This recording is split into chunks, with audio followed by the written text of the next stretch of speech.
Why did you say that's right? What's Tom talking about? Josie's here. Okay, you guys have been talking a while ago. Roger might still be here. Not sure. Hello, if you are. Yeah, okay, folks, here we go. I'm on time, I think, this time. I had a bit of a mad scramble about a quarter of an hour ago and got most things in place. I was just about to go live, realised I'd not opened my can of beer and I'd not put my light on. So I was about to go live with darkness, I guess. But these don't throw out much light. They're like a nice night light. They just give me enough to be able to kind of see around when you wake up, when you've had your eyes closed for a while. But here I am, on time, I think. What I will say is, cheers to anyone that's here this early. Cheers, my dears.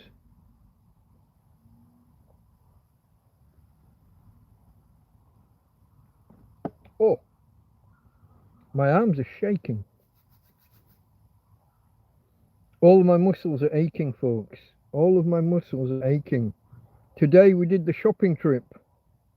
It's a good walk for Tina in her chariot. It was a good shop for me. Not the greatest video because I kind of gave up on it halfway through. I was working so fucking hard. I was carrying way too much. We'll get to this later, but I bought more than I could carry while controlling the dog and the chariot. I spent more than I intended as well, but not as horrendously bad as I thought it was when I got to the till. We'll get to it. We'll get to it. Let's not get stuck into the nitty gritty just yet. We're waiting for other people to arrive. So cheers to those of you that are here early and that have hit the thumbs up. Josie says I'm looking well, not tired. I am quite tired, but I did just have a 3-hour nap.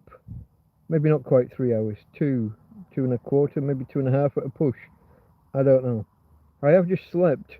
I woke up panicking, thinking that I'd missed it. So I set this up and then put a video on and fell asleep. And yeah, I woke up in the dark and I looked at my phone and it said 100 hours, 20, and just for a split second I thought that was 10 o'clock because I wasn't awake fully. So I mistook my 8 p.m. and my 10 p.m. So I thought I was late, but no, I had 2 hours to spare.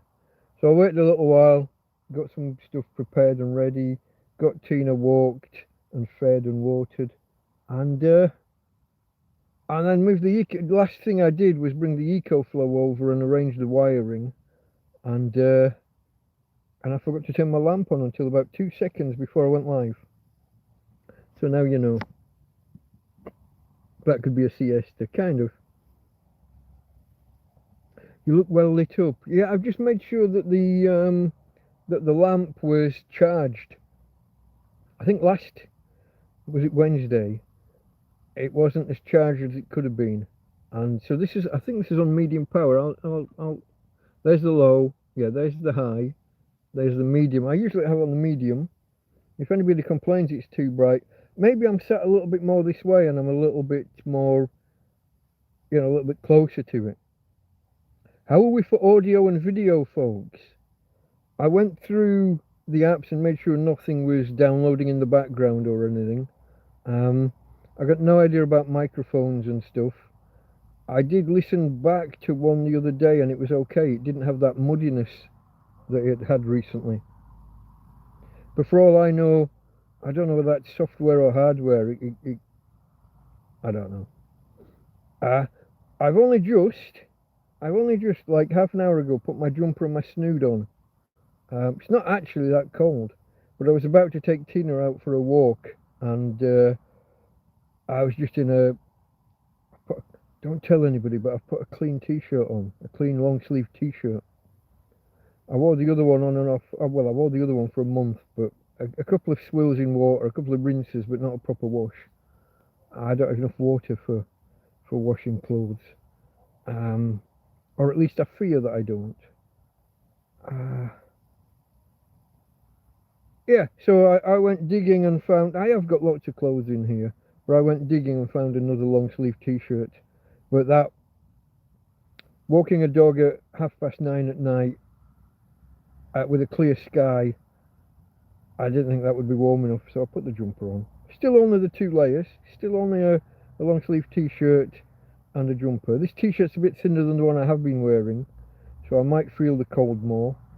But it's not the coldest of nights today. It's a little bit warmer, if I remember correctly. Let's have a look. Currently 17 degrees still. Why am I feeling cold at 17? It's a warm summer's day practically back home. 17 now, and it's only going to fall to 15 overnight. That can't be right. Apparently it is. That's what the forecast is saying anyway.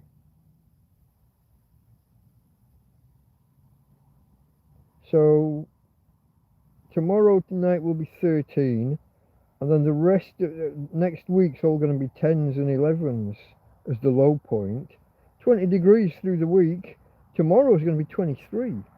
Tomorrow's going to be a nice warm day. A little bit worried on power.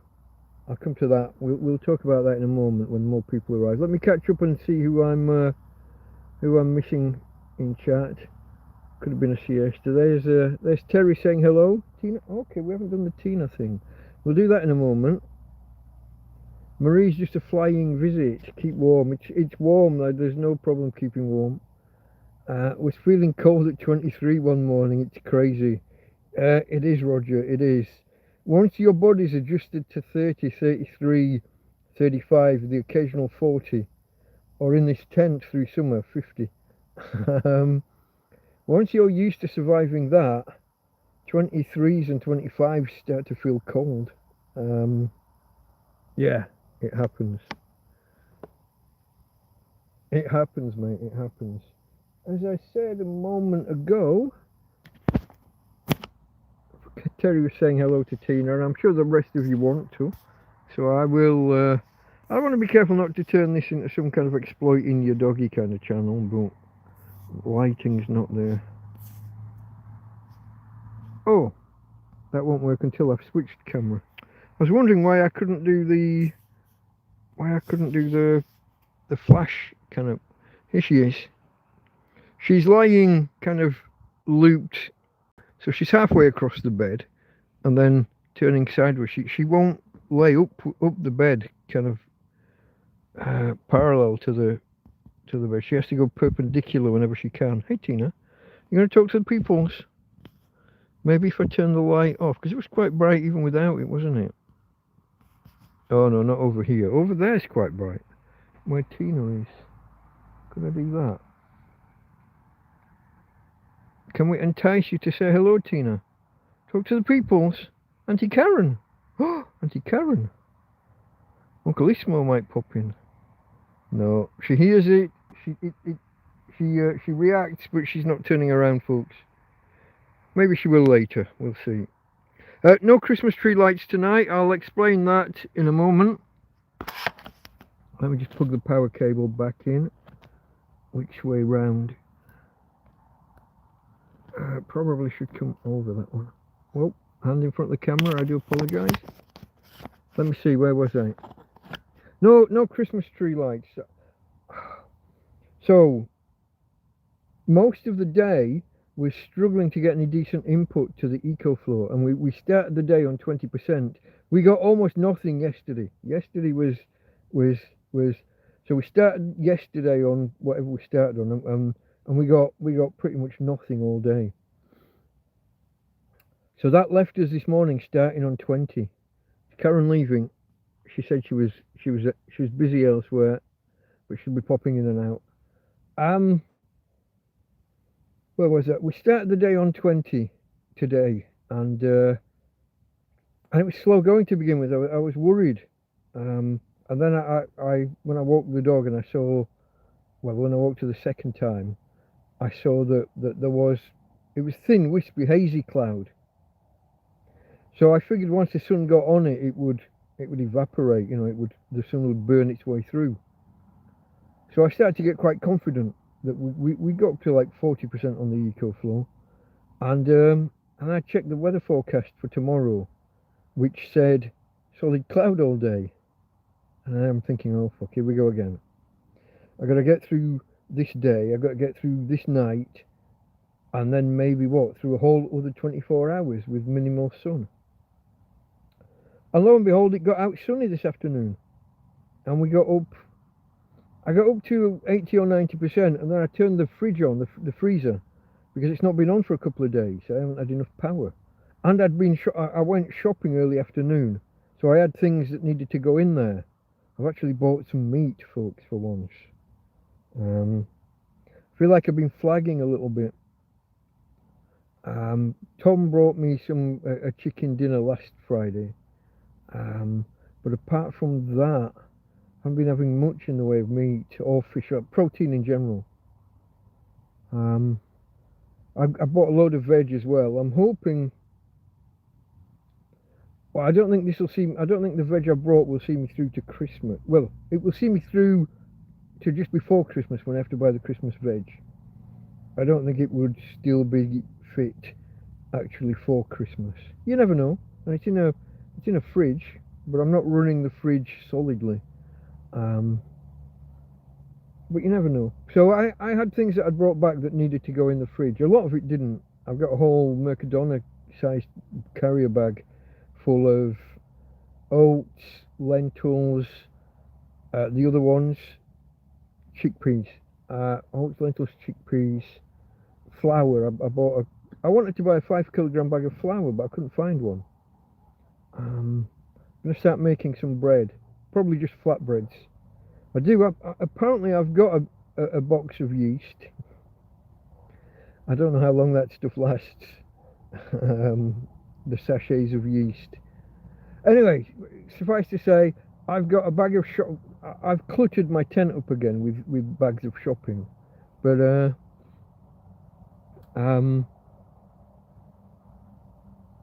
I have filled the fridge box now. I have filled it, although some of it is stuff that doesn't necessarily have to be there.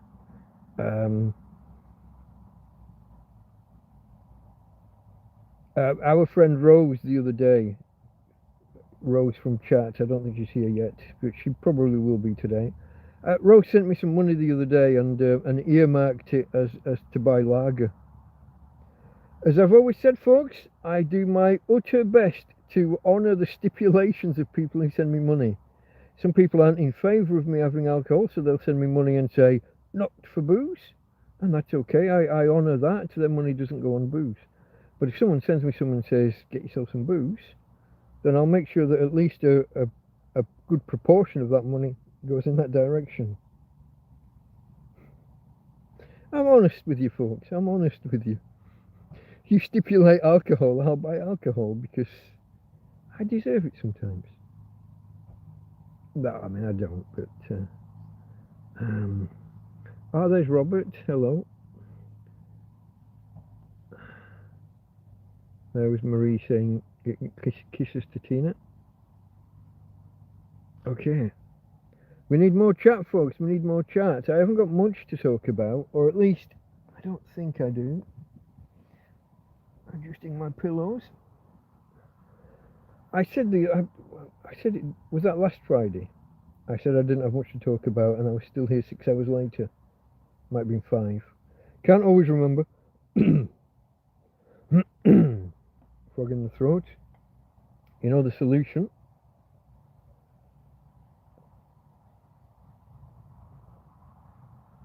Lubrication. Lubrication's what you need if you want to be a record breaker. Roy Castle and Norris McWhirter, if I remember correctly. Let's not dive off into nostalgia TV just yet. I'll get fish and chips. Yeah, that is. So that was on the cards for today, wasn't it, Josie? Yeah, Josie sent me some money and I think it was for my birthday and said go get fish and chips, and I didn't. And so I said I would do that this week. I thought about it today, But then we went shopping, and when I got back, oh, I did this thing again. I overexerted. Have any of you ever done like long distance running? Or even something like the 1500 meters when you sprint, and afterwards your chest is burning and in agony, and you end up kind of, it's not vomit because it's not from your stomach, it's not food.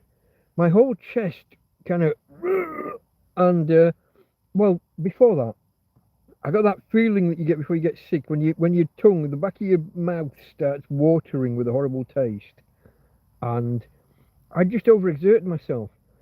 Picking Tina up to get her in and out of the chariot, because when we got to the supermarket, I had the dilemma: do I leave her in it, which can be a little bit unstable? She can on occasion, so sometimes her front legs are going, so sometimes she can fall forwards, but more frequently she'll unbalance and she'll push too far backwards, and she can flip it backwards.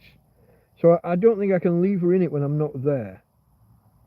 So I had to pick her up physically, pick up her entire body, put the back legs in the stirrups, and then first I have to put her in a harness. I take the harness off the chariot, off her wheelchair, and I put her in her harness. Then I have to pick her entire body up, 35 kilograms. Then while I'm holding her up with one arm, I have to navigate the legs into the mechanism for the stirrups to keep her legs off the ground, and then I lower her into the chariot, and fasten the harness to the frame. That's a lot of work. And then when we get there, I've got to do the same in reverse to get her out of it. And then when I've finished shopping, I've got to put her back in it. Now I'm carrying shopping home, heavy bag on one shoulder and a lighter bag on the other, and I'm manoeuvring Tina, and she has this terrible habit of veering in towards me. If she's on my right hand side, she'll veer left and into me. If she's on my left hand side, she'll veer right. So wherever she is, she's coming in towards me, and hitting me with the bars of the wheelchair, and getting on my feet, and running over my feet with the wheels and stuff. So I've got shopping in my hand, and I'm having to pull her outwards. My arm all the way home was, with the shopping bag in the hand, was above her and pushing outwards. My left hand was pushing out to the left, above her. I was knackered by the time I go, and then I've got to get her out of the chariot again. 35 kilograms of wriggling dog, and she's never happy about getting into it. She's not that happy about being lifted up and got out of it either, but she loves it while she's in it. But I'm knackering my back doing it, and also every muscle in my arms and shoulders. And I haven't done the videos while I've been doing it. I set off here and say, oh, here we go, here's Tina in a chariot, off we go, up the road, and oh, we're going to go this way and that way.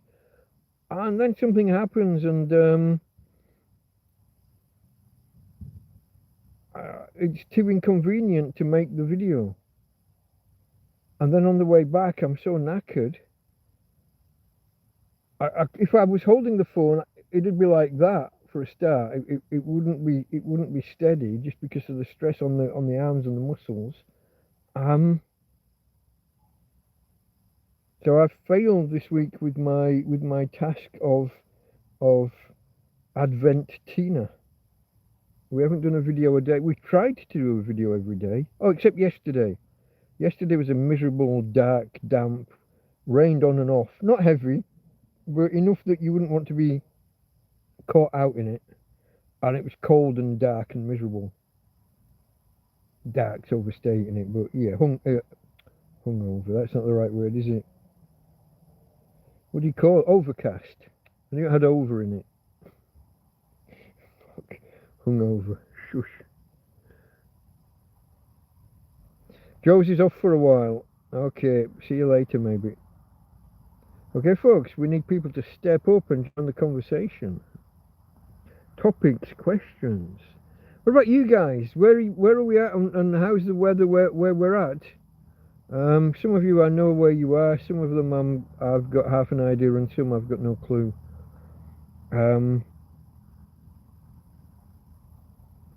Anthony's in the house. Hello, Anthony.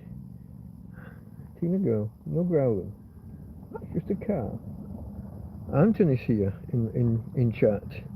This is my friend Anthony. When he's here, he brings me breakfasts frequently, and a case of beer as he arrives.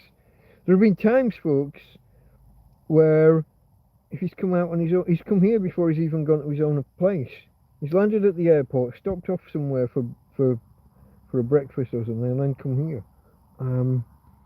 Or sometimes he's arrived late at night, and then he's here first thing in the morning with breakfasts. Before he's had his own, he's here 9 o'clock in the morning or somewhere around there. Gotta fuck you, little shit. Did I get it? I felt like I got it, but there's nothing in my hand. That was an oversized mosquito. And it's still there, look. I wonder if we can I even find the fly spray? Can we get one last spray? That's something I should have got.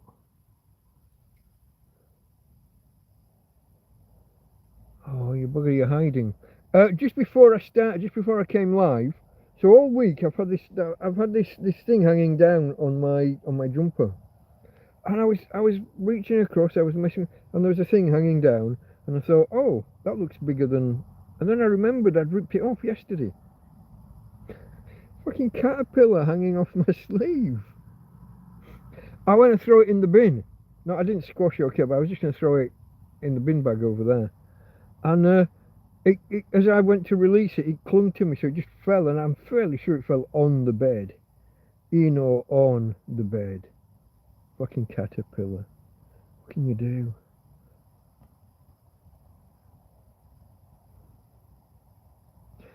County Durham.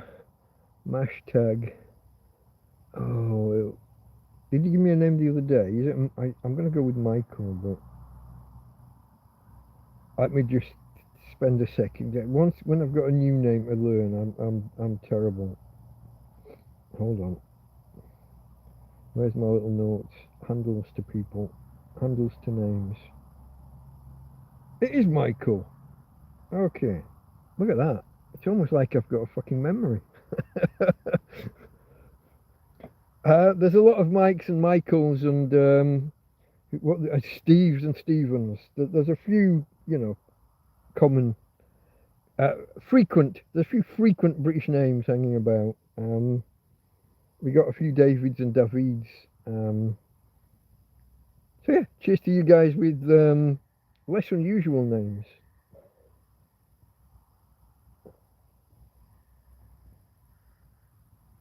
And cheers to those with more unusual names.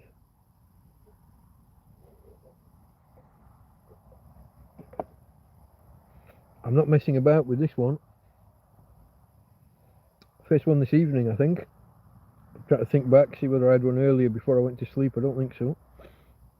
The other day, which was that last Friday? Or it might have been Sunday, because I've done a few, haven't I? I did a Wednesday one this week. We were like 2.5, almost 3 hours in when I finished my first beer. Do you know what I've forgotten? Part of the reason I was in a bit of a rush a while back, I made 2 coffees. They should still be hot. They're in these insulated cups. Let me just check. Perfect. I'm not burning my mouth. Fuck you. Gotcha. Fucking yes. The anti-aircraft artillery is fucking here. Could do with some tracer fire. Or some radar. Keep it guided. To me, it looks like a mosquito, but it's bigger. I guess that just makes it a fly, but... And it's got the big dangly down thing, is that the part that bites you? I was going to say proboscis, but that doesn't sound right. Do flies have a proboscis? And does it dangle down? Forwards. I think forwards. It had one of them anyway. So that to me makes it look like it's a blood-sucking fucking piece of shit, and I don't want that in my tent. Most fly, it's died down. The fly situation is much reduced, probably because of the coldness. Also because I did find a few things that were, I had a few things inside the tent that I didn't know about that had turned to slurry. But in general, out and about, the fly situation's a lot, in the field, it's a lot less. So that's good. So where were we? County Durham was, County Durham, wild at the minute. Wind and rain. Okay. If you've got a caterpillar in your bed, you're having more luck than me. I got a dog in my bed as well, but anyway. And she's up this end this time. In truth, I walked her, fed her and watered her, and then I have to lift her up onto the bed. We're only, oh, you can't see both hands at once. Let me give you a measurement.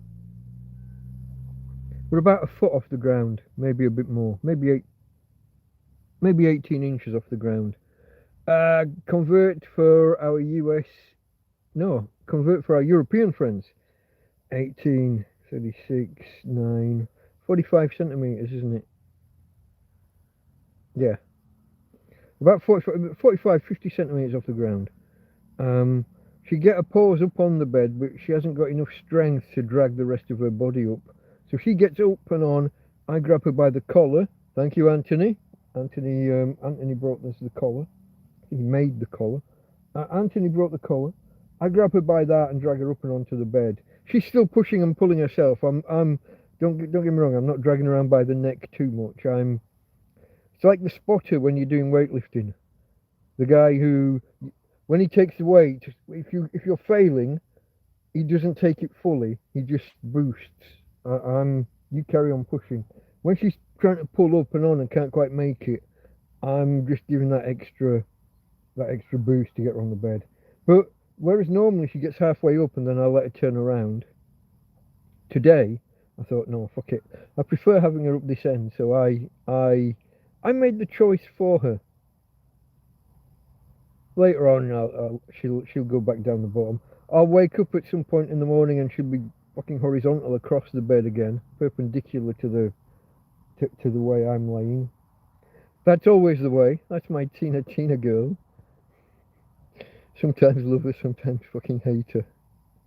In a friendly way. You should be in Ireland. Weather is chronic. I believe so, yeah. Is it wind and rain or is it snow yet?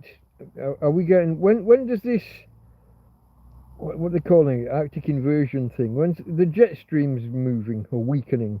When's all that happening? Is it another week away? Then they're still not sure where. So the jet stream normally goes in kind of more or less a circle around the Arctic, wobbles a little bit, but we're talking about it's not being held in place, so it's going to come down and it's going to bring all that cold Arctic air with it. Well, generally it forms two loops down, one on one side of the globe, one on the other, and so it comes out like a sine wave around the Arctic, basically. And obviously it depends. All the weather forecasts I see, the Americans all assume that the dip's going to be over America, and then it's going to go back up, and then it's going to come back down over Europe somewhere. I'm not sure. When you're watching American news sources, they tend to be very American centric, and this is going to affect America. They only cover the things they think will affect America. I'm not sure if that's just the paranoia of the media or if there's a scientific basis for them assuming that the cold blast will hit them. I don't know.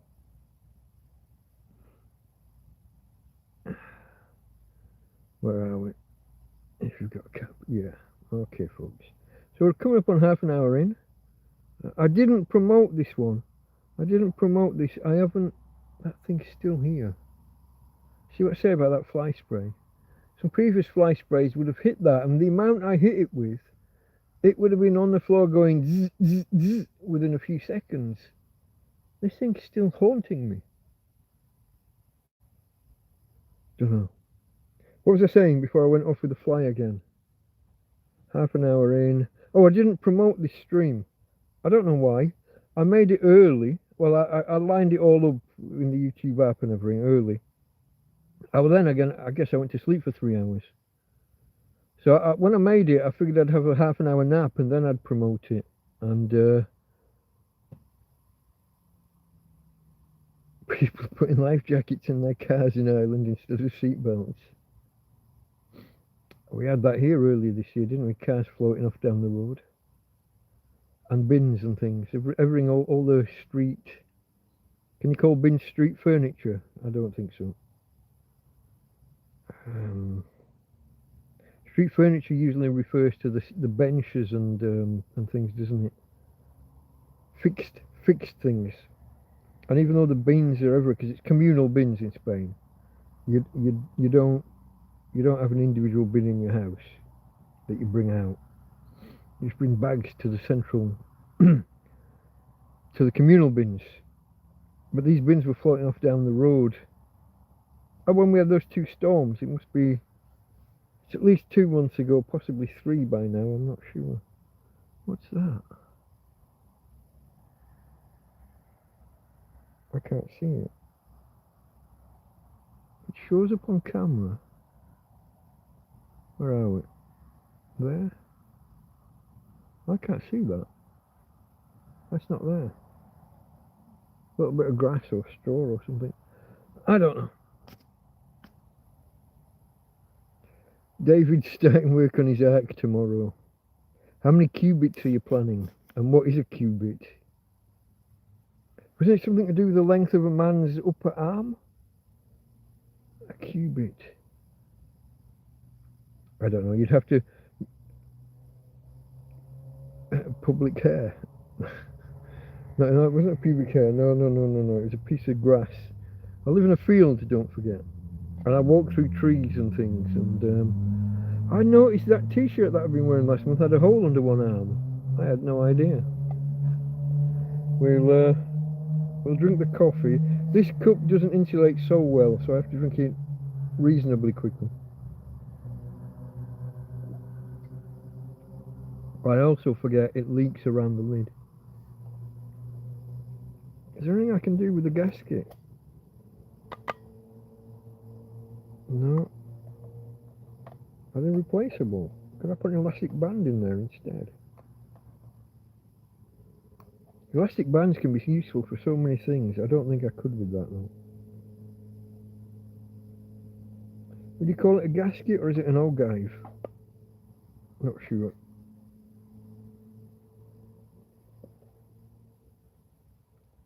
It's the seal anyway, the rubber or plastic seal around the top of the lid.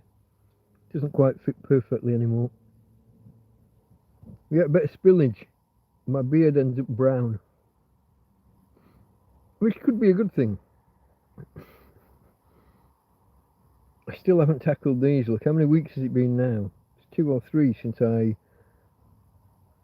took the hedge clippers to the beard. Ah, Robert.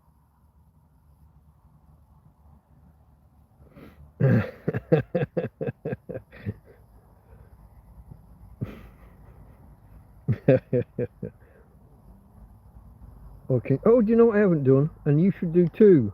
Hold on, folks. By default, YouTube starts you off on something called Top Chat, which hides about 20 to 25% of chat messages you will never see. So you click whatever it's a cog, isn't it, on most devices. These things depend on what device you're on and what operating system, and on the YouTube app or web page or whatever you're on. But find the controls that control chat. It's usually a cog above the chat, above the live chat. Sometimes it's just a bunch of lines. Don't ask me. Menus are hamburger lines. Hamburger menus, they call them when they first came out. But also sometimes it's a cog. Don't ask. But instead of top chat, switch to live chat. All messages are visible. Sometimes just called all messages. It changes. How do you get a one-armed Irish? Oh, how do you get a one-armed Irishman out of a tree? Wave at him. First grey pube. Okay, no, I'm not. We're not having a pube conversation. For fuck's sake. I found my first grey pube when I was about 25. For fuck's sake. Then I found some ginger ones. I don't know what that's about. Then I had the occasional ginger hair in my beard back in the day. I still got little bits, remnants of the darker hair. Here, it's still a little bit darker on the top lip. My moustache was the first place I went proper grey, and it was on this side. So I had like a dark brown, normal coloured like moustache, and I did the hey gringo, the moustache came down. I think they call it a truck driver or something. But then it became a bit unbalanced. It was all white at the patch here, and there was another kind of whiter patch here.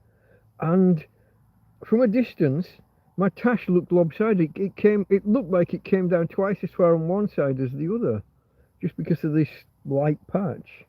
Red for Viking. It's not impossible. I'm a northern lad. They were there once upon a time. It's 1,000 years ago, isn't it? But yeah.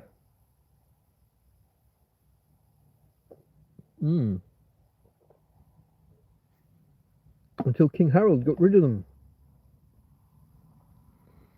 vanquished them, and then a few days later they had to march right down to the south, didn't they? Because the French were doing their thing, and he got one in the eye. Yeah. Hashtag.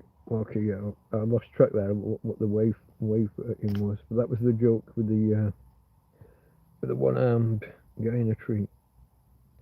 Okay, folks, what was I about to do before? I started saying about how I'd not promoted the channel.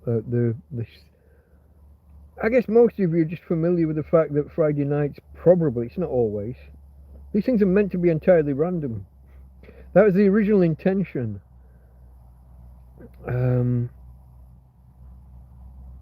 I'm red Sagittarius with a license to piss in the street. I am also a Sagittarius. I'm not red and I don't have a license to piss in the street. Doesn't mean it's never happened. I refer the honourable gentleman to the answer I gave a few weeks ago about the gallon gallop, whereby on a Friday or Saturday, or sometimes Friday and Saturday, one has to drink at least a gallon down the pub, dance, probably, which I only do after a gallon, and then gallop home. And it was a 20-minute walk, or I don't know, an 8-minute run. But the bladder doesn't always hold out. 20-minute walk, the bladder's not going to hold out, and an 8 or 9-minute run, the bladder's not going to. All that jiggling about. This would be Morecambe Promenade, but don't tell anybody. So if conditions were right and there wasn't much traffic around, you could stand on the edge of the promenade and pee over onto the rocks. No, I wouldn't do it onto sand, but there's a lot of groins. Lovely word.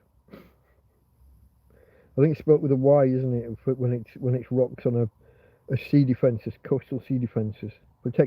Partly sea defences to protect from flooding, and partly to shape how the water runs and whether the sand gets washed away.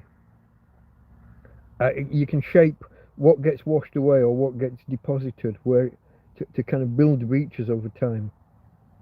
Was the plan, as I understand it. I got some tales about those stone groins. We probably won't go there now. Probably. But yeah. They are a little bit dangerous. Let's just say they're a little bit dangerous to walk over. They can swallow a whole leg. Or your phone. And when you do fall, make sure you don't have your false teeth in your pocket.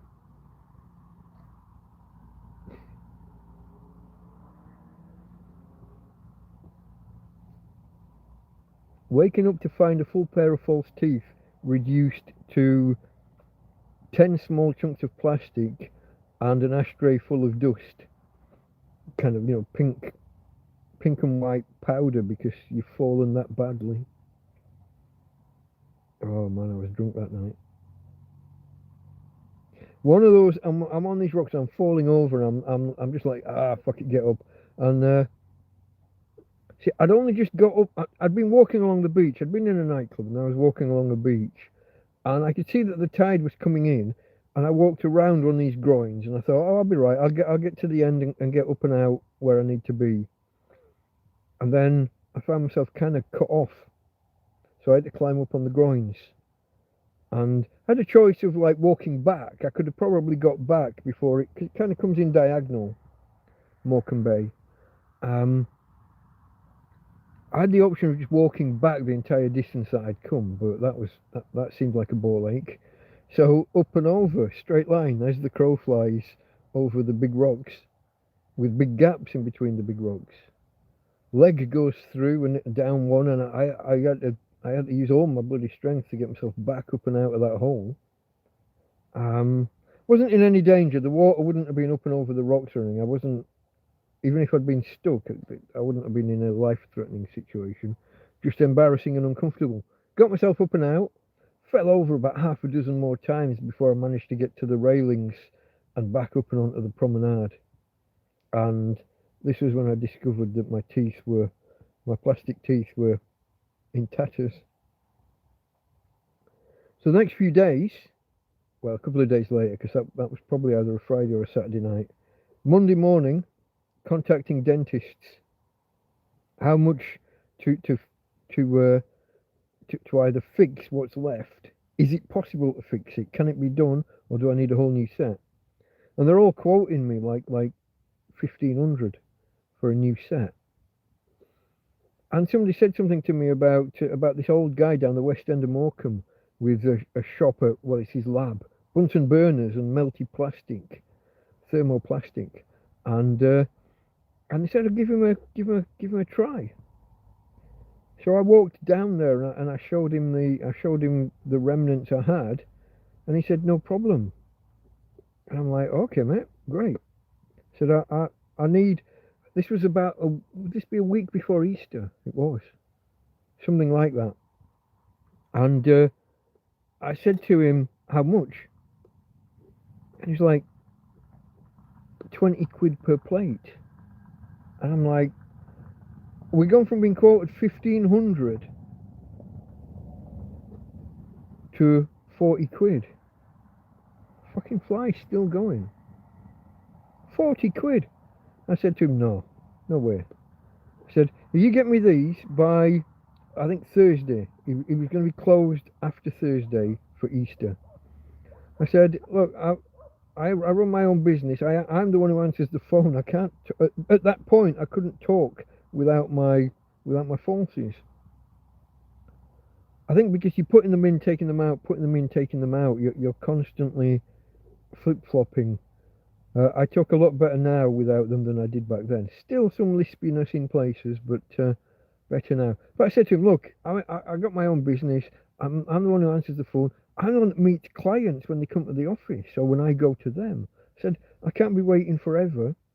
And I said, if you get these done by the end of this week, I'll give you 100. He said, no, the price is the price. And when I came back on the Thursday and they were done and they were perfect, you couldn't tell there'd ever been a problem.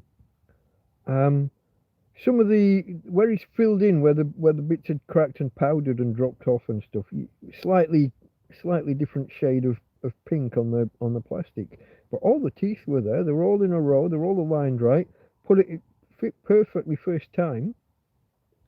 So I chucked him the 100, and I think he'd forgotten that I'd said it. And he looked at me and he was confused because he wanted 40 quid and I handed him 5 20s, and he had no idea what I was doing. And I said, no, I told you I'd give you 100, and I'm man of my word. And he said, and I said, look, it's Easter. Take the missus out. Go get a meal. Go, go treat her. Go do something. Guy, he kind of welled up and started, not full on blubbing because he's a man, but he welled up. He got tears in his eyes. How did I get here? I've got no idea how I got onto this.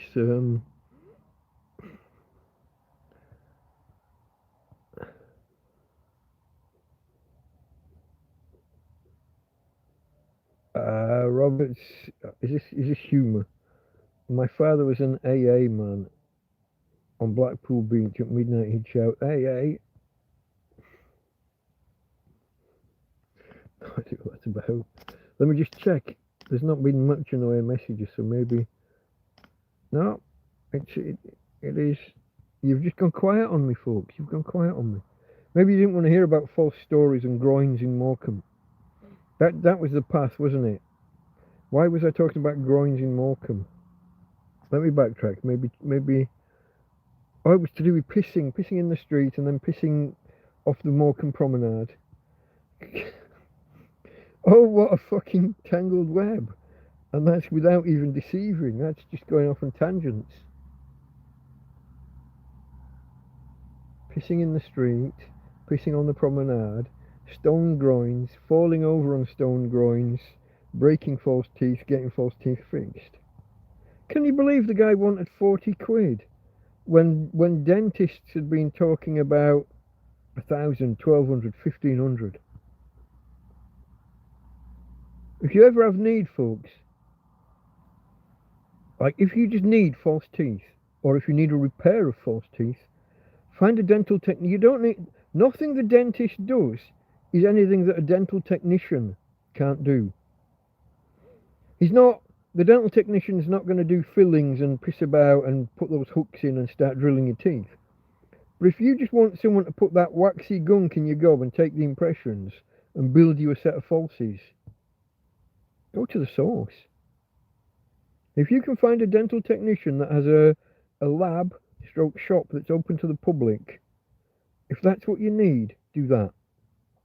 Otherwise, that dentist's taking those wax impressions. He's just mailing them off.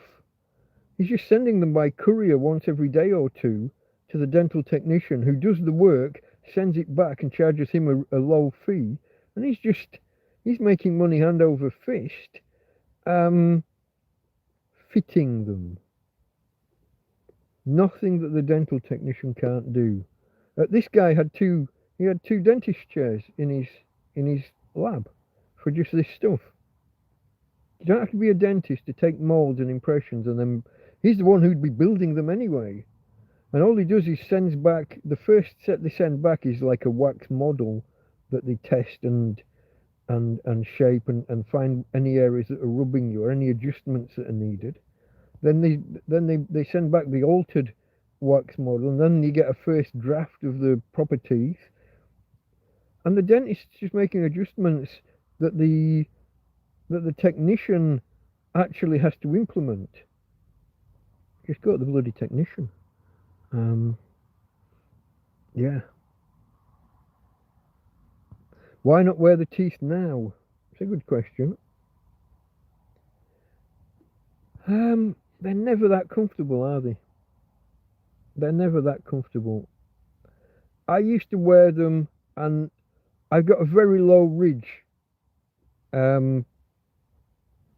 Just the shape of the way that my dental ridge, the gums, there isn't much there, and that means I need a hell of a lot of gunk putting into the teeth to hold them in place.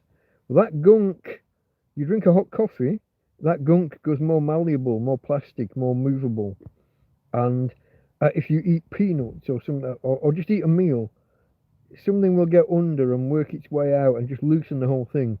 After an hour or two, if you've been eating, they're going to start dropping out. And while you're talking and having to use your tongue to push the teeth and press them back, it's annoying. Whistles and crap while you're speaking. Don't mind the odd lisp. See, lisp. She sells seashells on the seashore. The shells that she sells are seashells, I'm sure. all that. There's a bit of, I can hear it. There's a bit of, but I'm not getting loud whistles, which I used to get from the teeth. Also, even after 6 hours, if I didn't eat anything or drink hot drinks, they'd still be dropping out. And if I was out somewhere for a whole day, let's say I'd gone to a friend's house and spent 4 or 5 hours there, and then maybe I've stopped off at a cafe or something on the way back.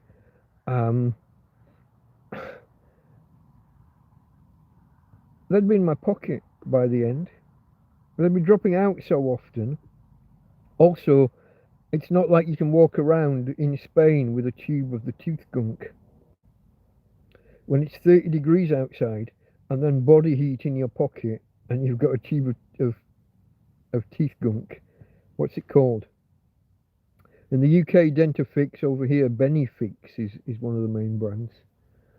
But it doesn't work well, and it's the heat. It's just more plastic, by which I don't mean taste of plastic. I mean it's moldable. It's a movable feast. It doesn't hold as well. It's yeah. When COVID happened and we didn't go outside for three fucking months, apart from to walk the dog for what? I was going out, say, 10 minutes once a day. No, it must have been a bit more than that. But my friend, two of us in the house, he'd walk the dogs in the morning, I'd walk them at night. So we didn't get much time out, and they started putting limits on how far you could wander, and I was abusing them. I mean, I was walking around a block when you were limited to like, the police were putting out messages that you could go like 50 meters or 100 meters from your home. All that kind of shit that they. Yeah, well, I don't want to get onto COVID because the authoritarianism, is that a fucking word? That sounds like a made up word. But the over policing of the lockdown in Spain in particular.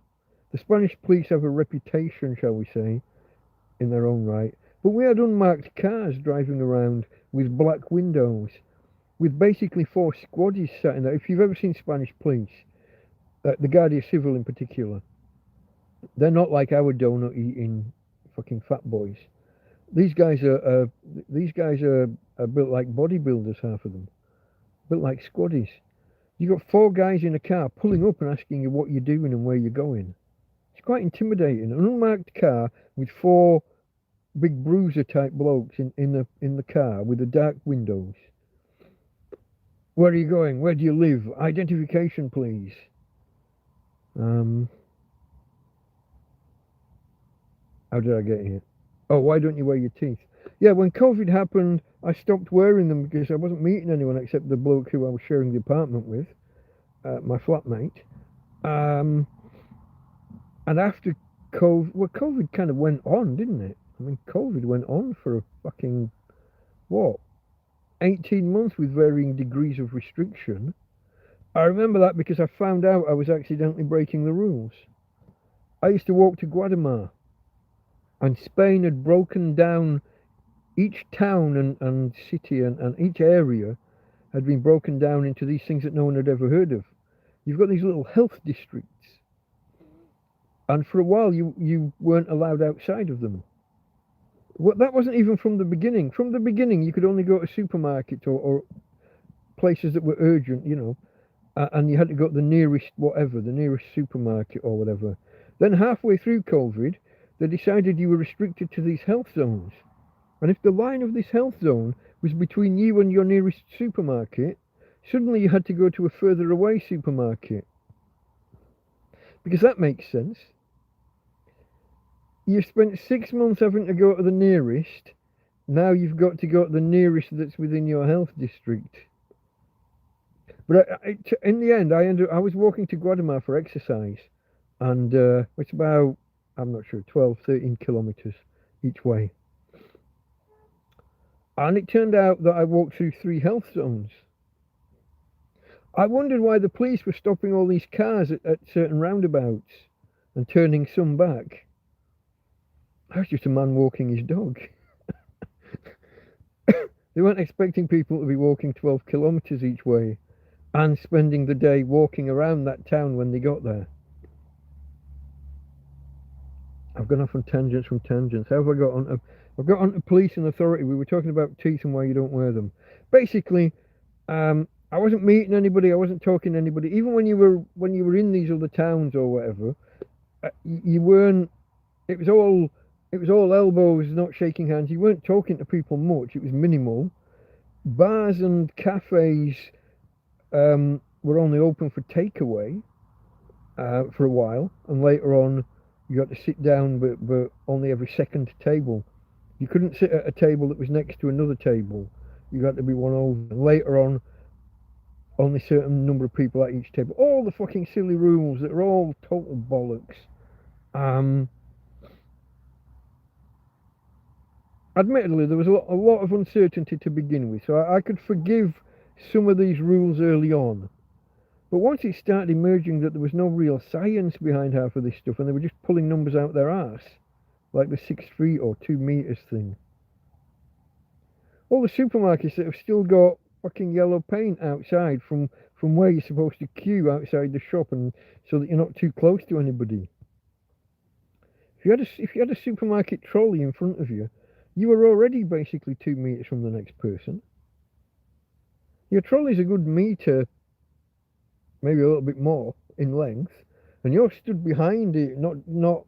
It's not like you're stood on top of it, and you're leaving space in front of it so that you're not on the heels of the person in front, unless you're one of those fuckers that do trample over your heels with their trolley, because some people are mongheads. Tangents. You didn't need, if people just lined up, you were already fucking 2 meters apart.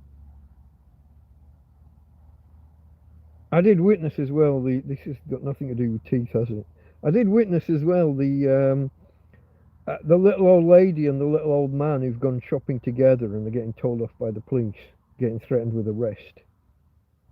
Because she doesn't drive and he doesn't shop. He's never been in a fucking supermarket.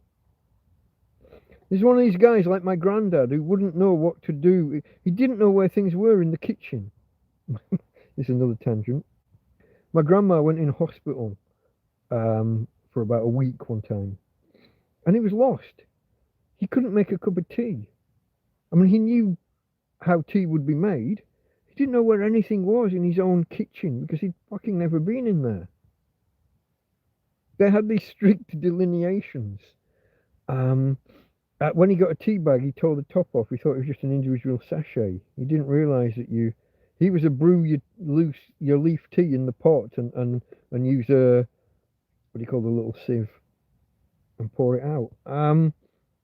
Anyway, there's this little couple, a little old man and a little old woman, and Spanish old people are little, like 4'6" little.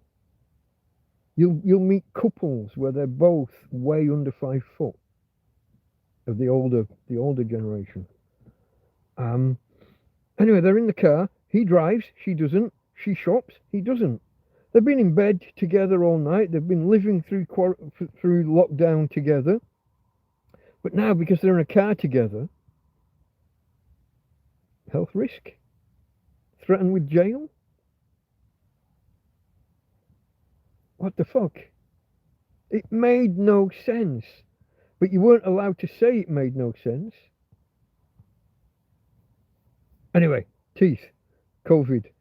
From then onwards, when you've spent like a year or 18 months not really talking with people, not meeting people, not going anywhere, why are you putting your teeth in? And I've adjusted to speaking without the teeth on the whole. A lot of people don't even know I haven't got any. Early on, when we were first allowed back out, I sat outside a bar one summer's day. Well, it was just getting dark, so evening. And I got talking to some people that I'd known a couple of years earlier. And I said, oh, sorry about, I haven't got my teeth in. I didn't know I was coming out to meet anybody. And they said, oh, we didn't even notice.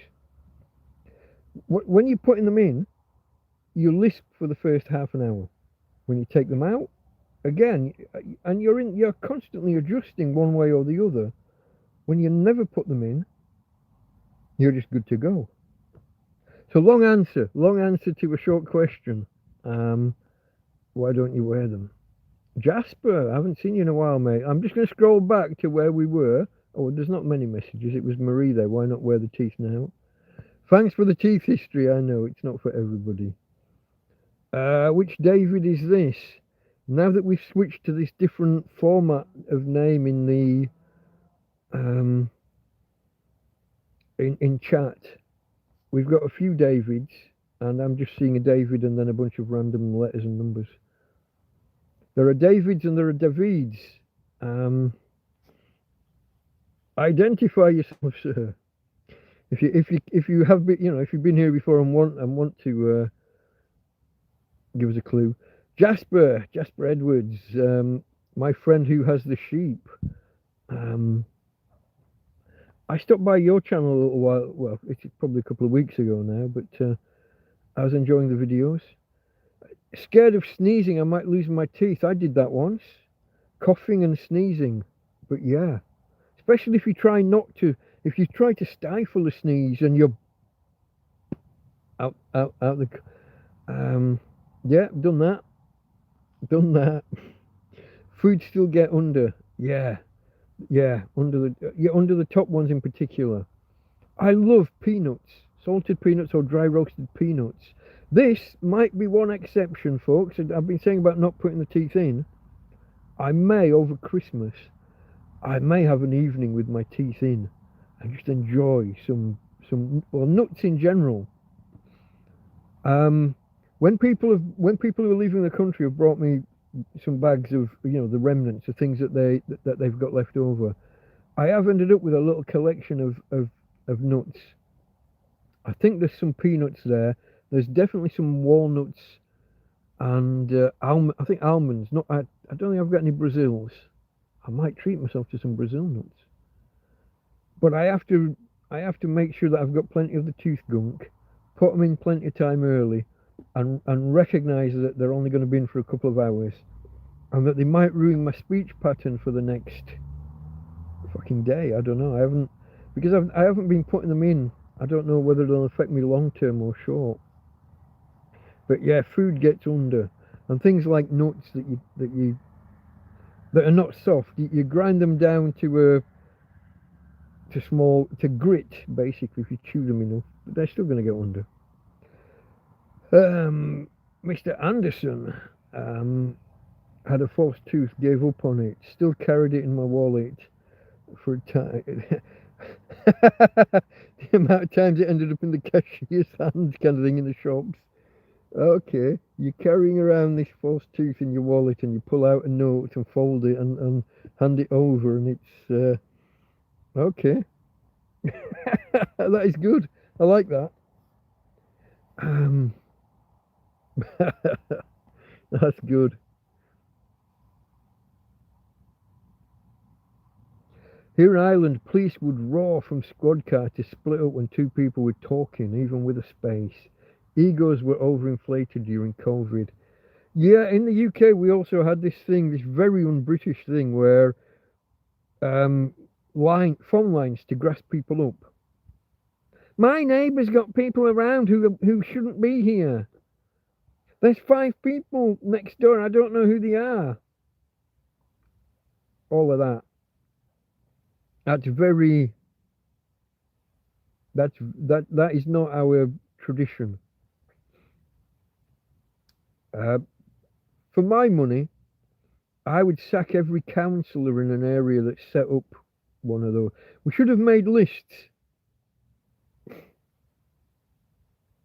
I'm not going to say we should stand them against the wall afterwards, but we should have made a list, and we should hold people accountable.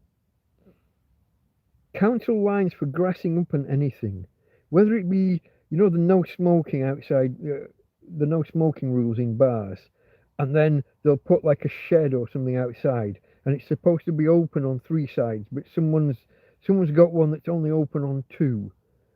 and maybe there's a wall with a window in, so it's kind of partially open. And people are like, oh, this bar's breaking the rules.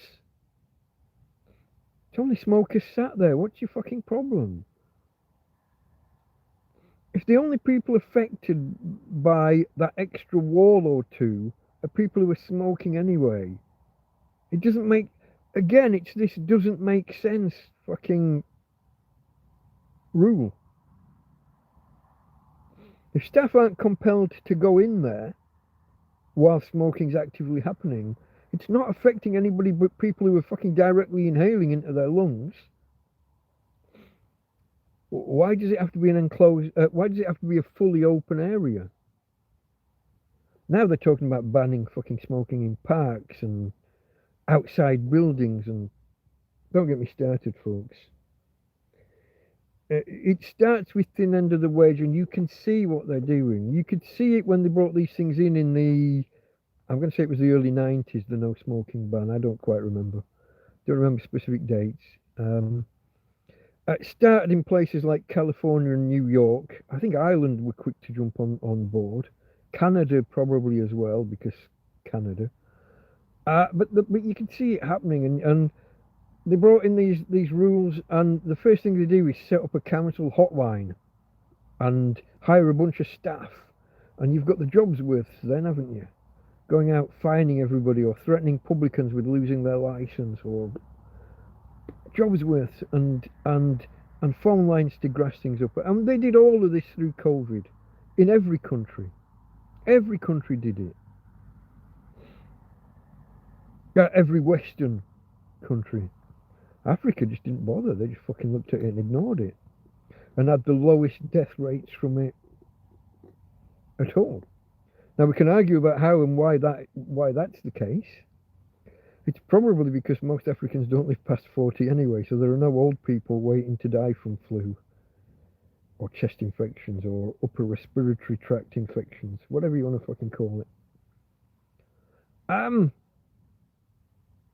The countries that didn't bother with it had the least deaths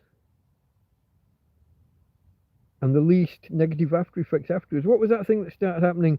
All the kids that had been locked up inside for a year, once they were suddenly back at school, started dropping, well, not dropping dead, but they started getting respiratory infections, serious ones, because their immune system was underdeveloped. Anyway, I wasn't supposed to be going off on one about that.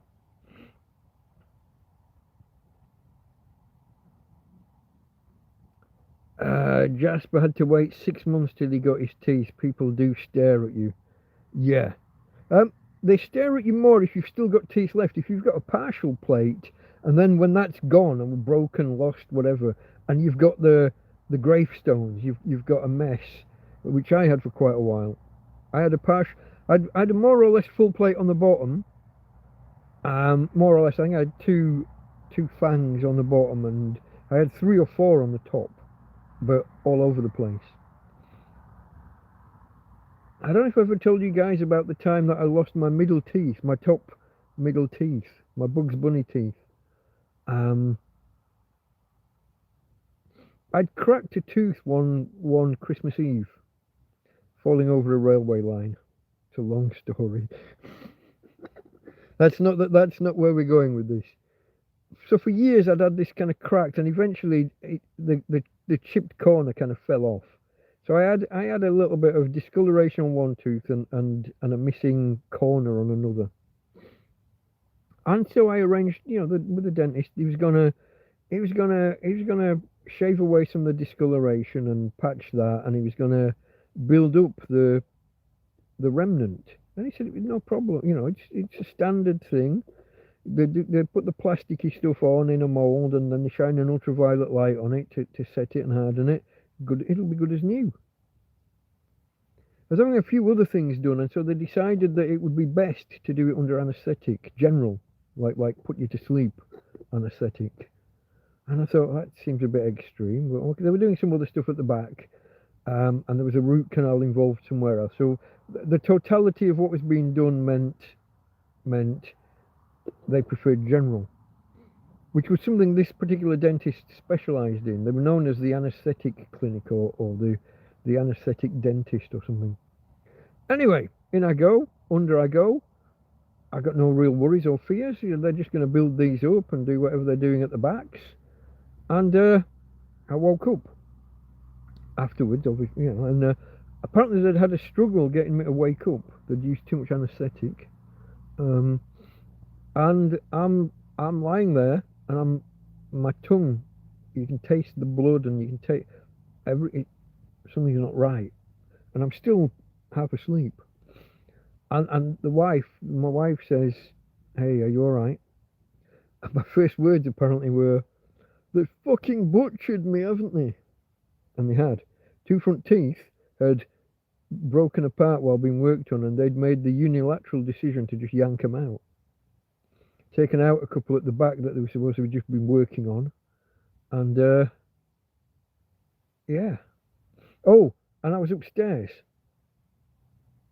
General anaesthetic performed on the first floor, what the Americans would call the second floor, upstairs. And I've struggled to wake up from this anaesthetic for whatever reason. Never had problems with anaesthetic in any other situation that I'm aware of. Not allergic to it, not hypersensitive to it. I get to the top of these stairs and I'm fucking woozy. As we're walking down the stairs, the wife's literally holding me by the back of my whatever I was wearing, like by my neck. One hand on my neck and one hand on my belt on my waist, in case I fell. Here's the other thing: we get to the bottom of the stairs, and off to one side is the waiting room. A lot of kids sat waiting. You're likely to be frightened of the dentist. I'm walking down. They haven't cleaned me up. I don't know. I haven't looked in a fucking mirror. I've got blood. I'm smeared with blood on my face. Like I'm walking down the stairs like a fucking zombie. All swollen but with fucking literal blood on my face.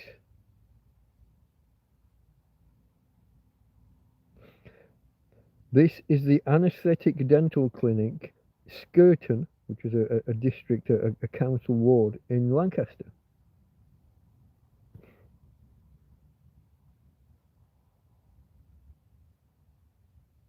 Happy to give them a shout out there for that one.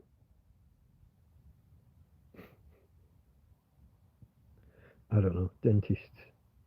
Never did like them. I had a lot to do with them as a kid, because I've said about my cherubism, if anybody wants to look that one up. I'd tell you another one about the time that my face got kicked in and my last 6 or 7 teeth went, and I was supposed to be entitled to a free set, because I was a victim of what do they call it? A traumatic violent crime.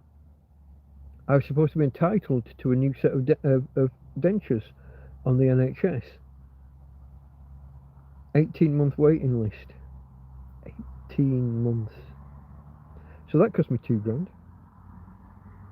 Might have been 1,500. I might be over egging it. I can't quite remember. It wasn't cheap though. And this is 12 or 13 years ago, maybe. That would be my guess. So this was back when £2,000 was a lot of money.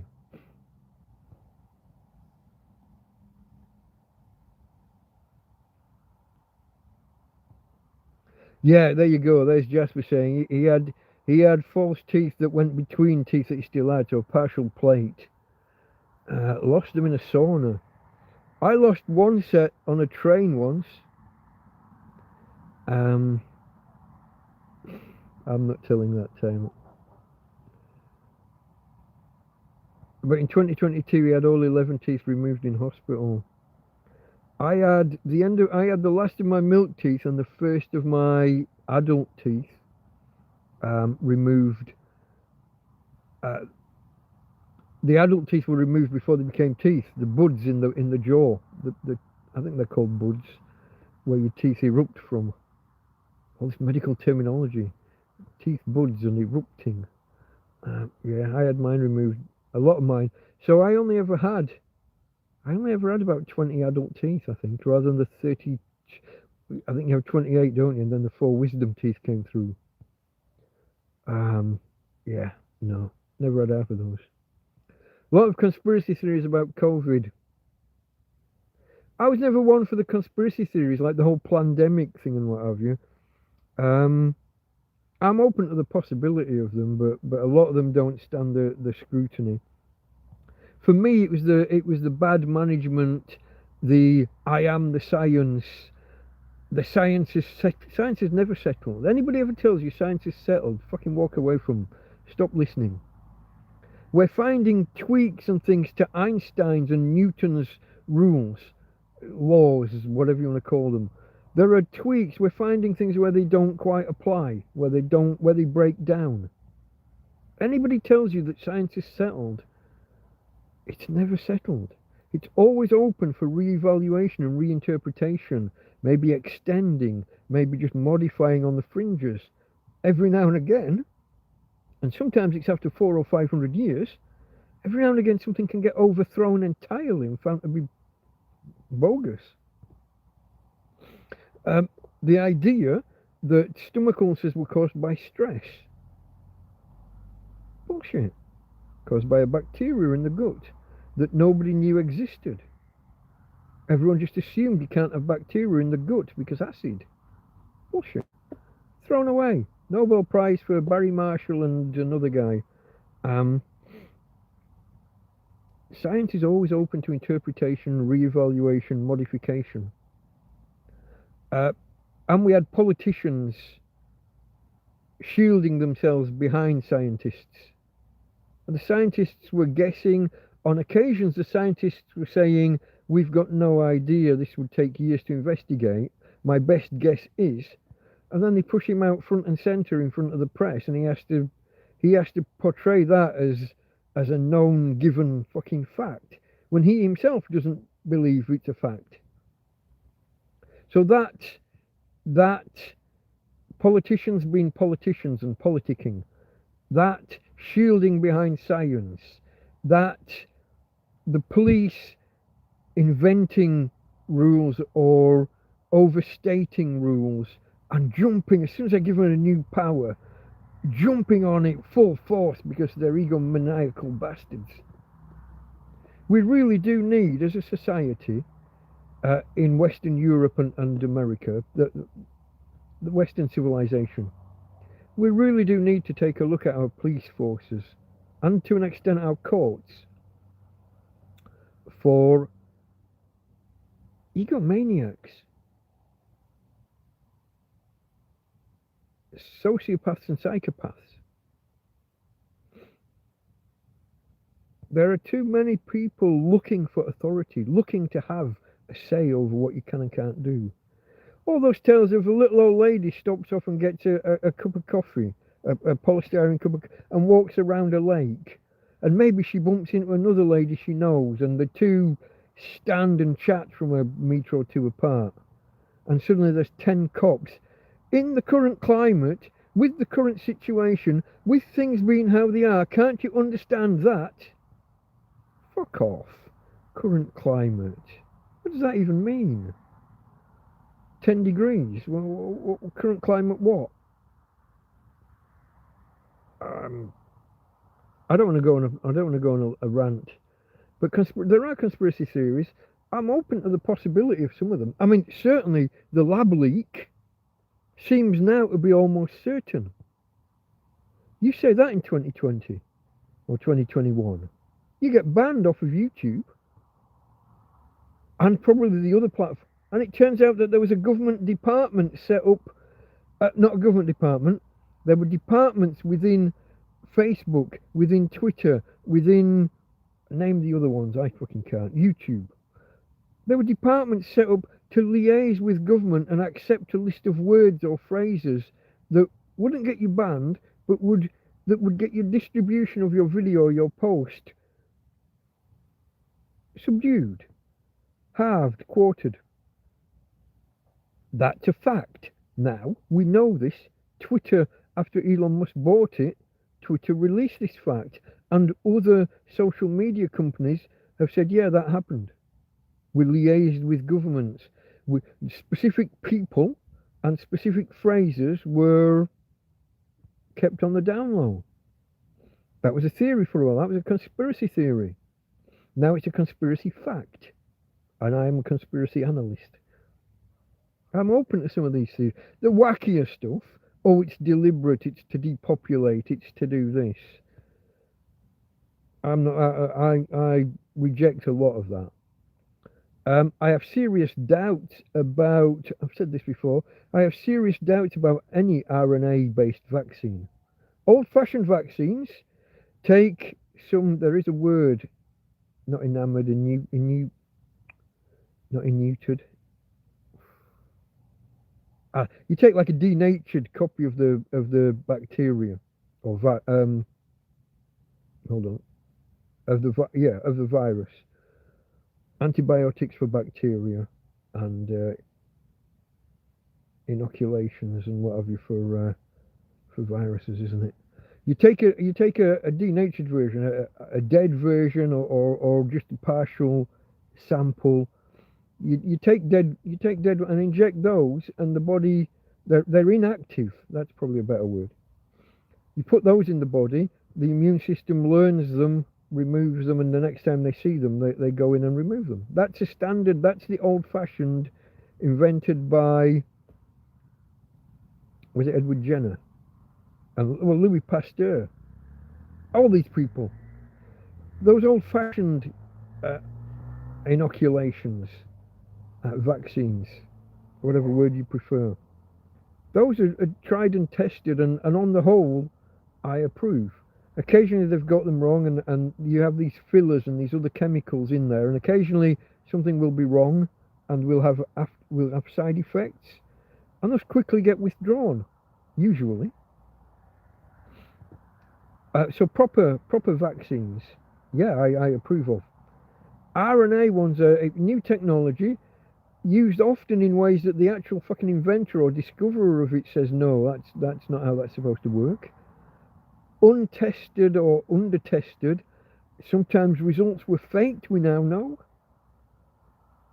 That to me is dangerous as hell. Even the way they were injected.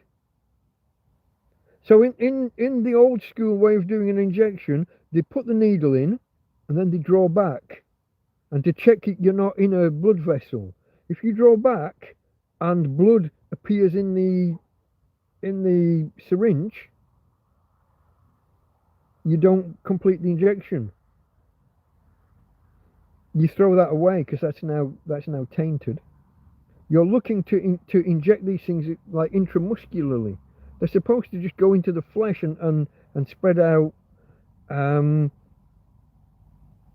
gradually. If you inject them into the bloodstream, they're going to whiz around immediately. People get metallic tastes in their mouth instantly, and complications and heart side effects and fucking all sorts. They stopped doing the pullback.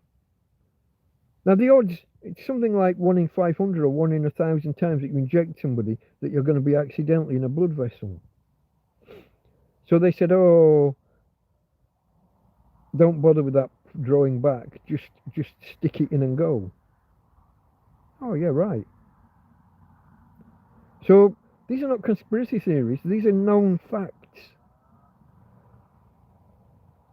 So I'm even open to some of the conspiracy theories, but let me... Okay. There's Jasper. Last weekend I cycled 30 kilometers, spent 9 hours in the sauna. Now my body destroyed, not used to long hours. I knackered my body this week by picking my dog up and down, putting her in her doggy wheelchair, and pushing her up hills and giving her a boost. When she's on an incline that she's struggling with, I'm pulling her or pushing her. Picking her up when the end of the curb doesn't have a ramp down to the road, I'm picking her and her wheelchair up in one arm. Sometimes while I've got a bag of shopping on my fucking shoulder. We did go up a hill that was inclined like that. That was silly. I didn't remember the hill being that steep because we used to I jokingly said run up it the other day, but we used to go up that without noticing. Doing it when me and the dog haven't really been out of the field much in the last 18 months, when my fitness is at a level I didn't realise how badly it had declined, and then I'm picking up a 35-kilogram dog half a dozen times a day. And when I'm doing a normal walk with her, when we're just walking, for a pee and a poo, I'm still carrying her back end with a belt slung under her. It's too much hassle to put her into the chariot, and she'd make a mess of it. She'd make a mess of her wheelchair if we did that, if that was a deliberate intention. So I'm still doing there's a lot of physical graft involved in living in a field with a dog that's disabled. So I understand what you're saying there, Jasper, about overexertion. I said I've thrown up twice this week through overexertion.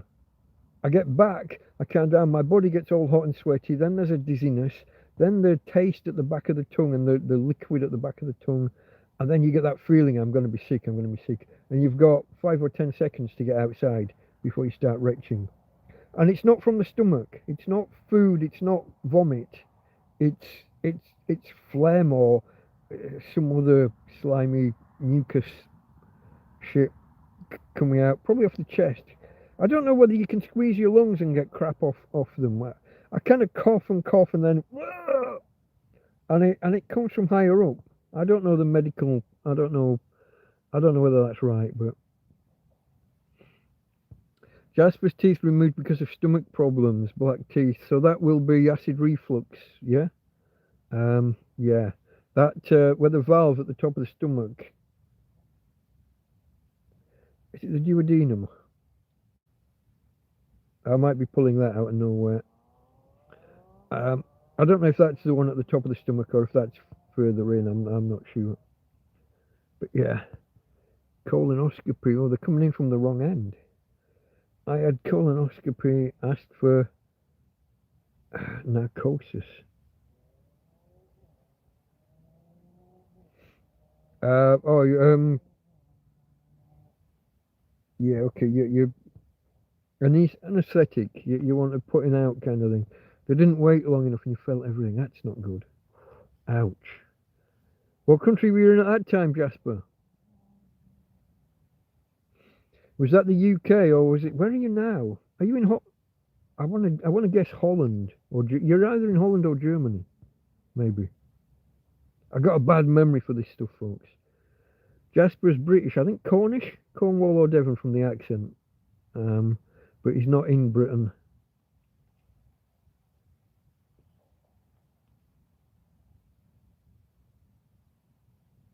Cherubism like robbers. I don't know that. Cherubism is like a swollen. They're like a bone cyst, not a liquid cyst. It's called a fibroid granuloma. Parts of your jaw are thicker and more dense than normal bone, and you get these huge lumps. And as you grow up, for some people they get reabsorbed and fade back to more normal. Others, they stay the same size, but the rest of your face kind of pads out and grows into it. And some of us have surgery to have some of it scraped away, removed and resculpted. Some unfortunate people end up with a fucking jaw like that and cheekbones like that. There's one, if you search the word cherubism on Google, you'll see the lass I'm talking about. She campaigns and raises awareness, gets stared at a lot, and all of the things that facial disfigurement get you when people are looking and staring, or when they look away and can't stop from keep looking. Mine just got me a lot of teasing as a kid. I won't say bullying. The word bully, everyone who gets teased now calls it bullying. I got teased, called names. People joke about not keeping the class photograph because of me. Occasionally it was true. Sometimes it was just something they said they didn't want to spend the money on the class photo. But sometimes it was actually true. Some people out there literally said it. Probably safer in Spain. Kind of.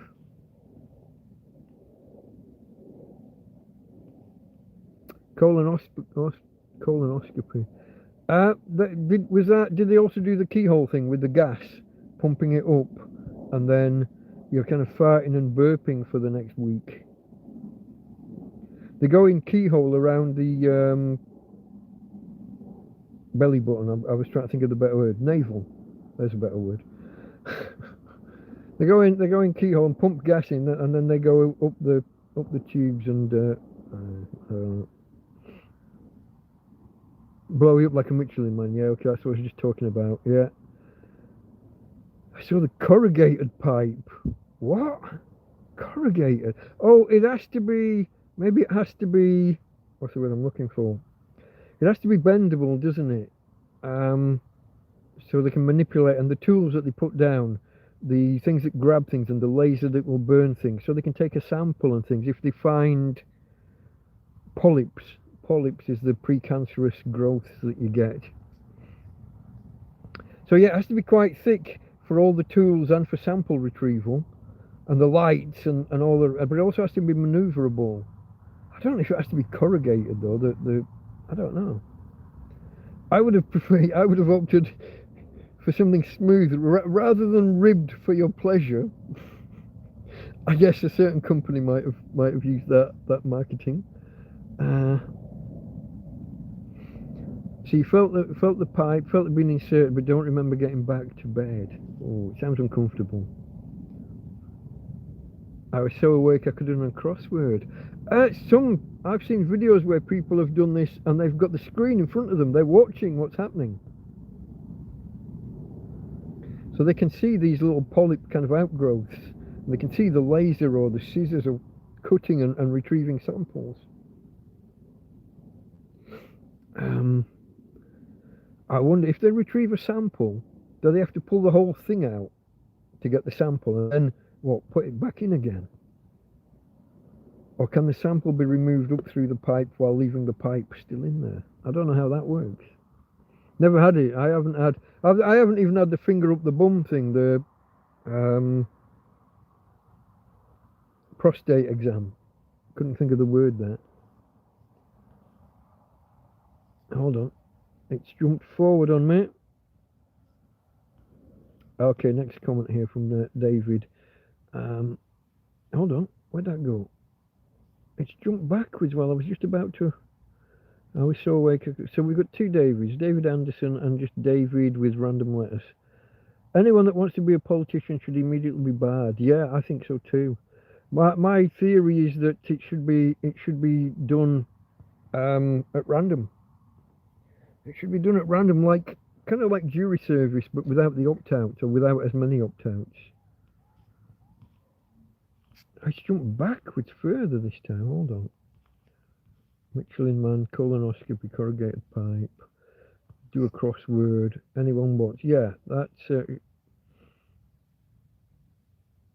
ancient Athens sortition was selecting officials by lottery. Yeah, you see. Now, some kind of pre-qualification. I'd prefer them to have some level of education or knowledge of politics. I mean, beginning at random and ending up with a thicko. I don't know. That might be me being elitist, because the thicko might be like a bus driver or something. He might bring some knowledge of specific fields, specific jobs. I'm sure we haven't got enough. I bet there are no former labourers as MP, no bricklayers or plumbers or plasterers as MPs. I'd like to get some sort of stats on manual workers or tradesmen, whatever you want to call them. Because you hear a lot, oh yeah, I'm ex-military, I was a general, or I was like Paddy Ashdown and stuff. Oh, I was in the SAS or the SBS. You get a lot of these.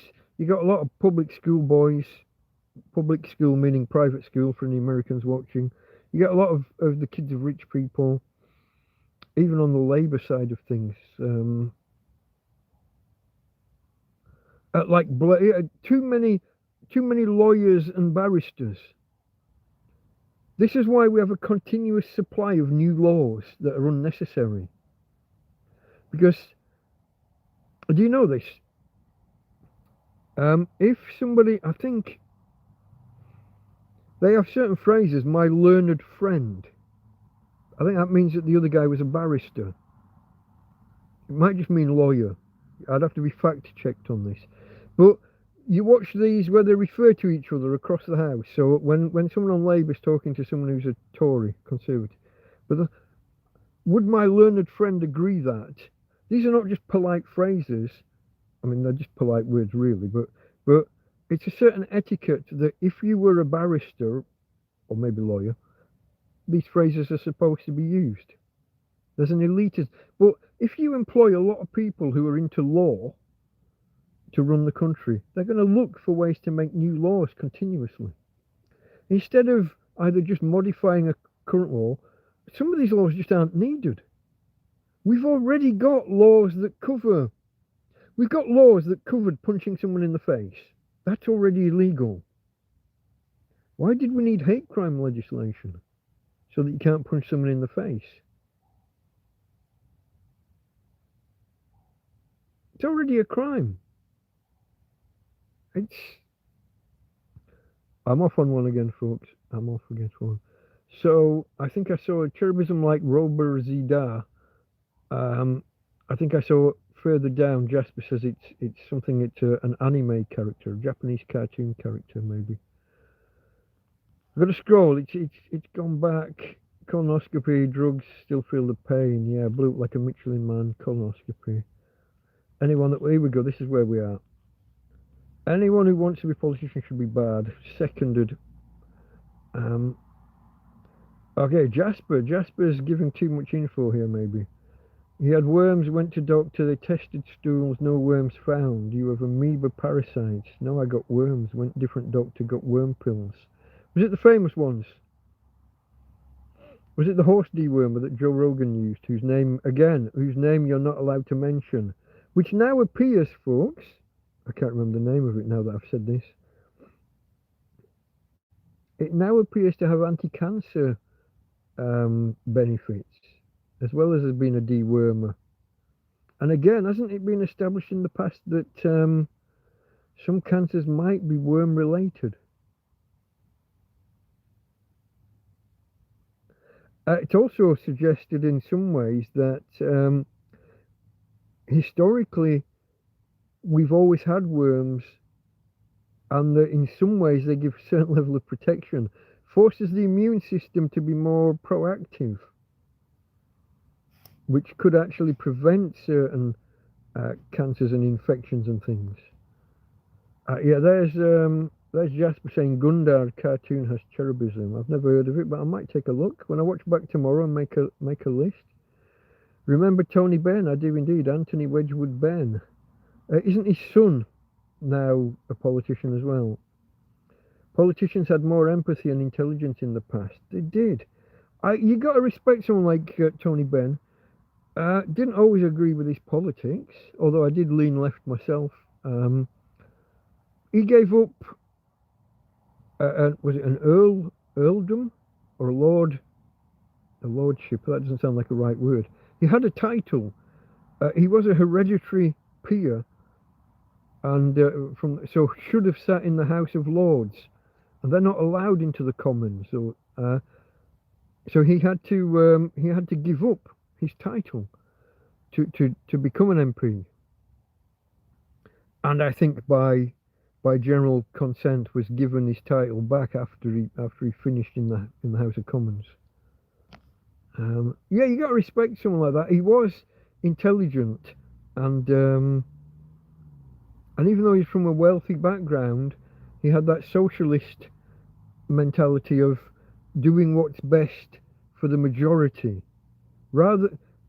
This is the classic split in British politics.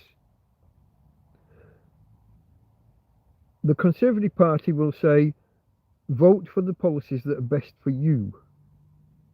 And if everybody does that, then in the aggregate, it will be what's best for everybody, or best for the majority. The Labour socialist viewpoint is no. Evaluate what's best for the majority and vote for that, even if it's not in your own best interests. Because if the country does better, that will be better for you in the long run. So there's two different ethoses that we have. This is what I was saying before about if we did have politicians elected at random, I would want some kind of qualifier of who's in the pool to be selected, such that they understand that concept, the two different ethoses, the two different ways of thinking about things. Do we all vote for what's best for us and hope that from that emerges what's best for the majority? Because you get the most votes, you win, and therefore it's what's best for most. Or do you select just purely on what is best, or what you believe is best for the country from the outset, even if it goes against your own personal best interests? Let me just scroll back. I am going to, okay, there aren't like too many, I'm not too far behind. Maybe I am on time. 23:36 and the time now is 41. So I'm 5 minutes behind, but there aren't that many messages. Remember Tony Benn? Okay, that's where we were. No real long-term planning for all, knee-jerk politics nowadays, says David Anderson. This is true. You come up with policies that will look good during your 4 or 5 years that you're in office. Nobody's thinking about 20 years down the line.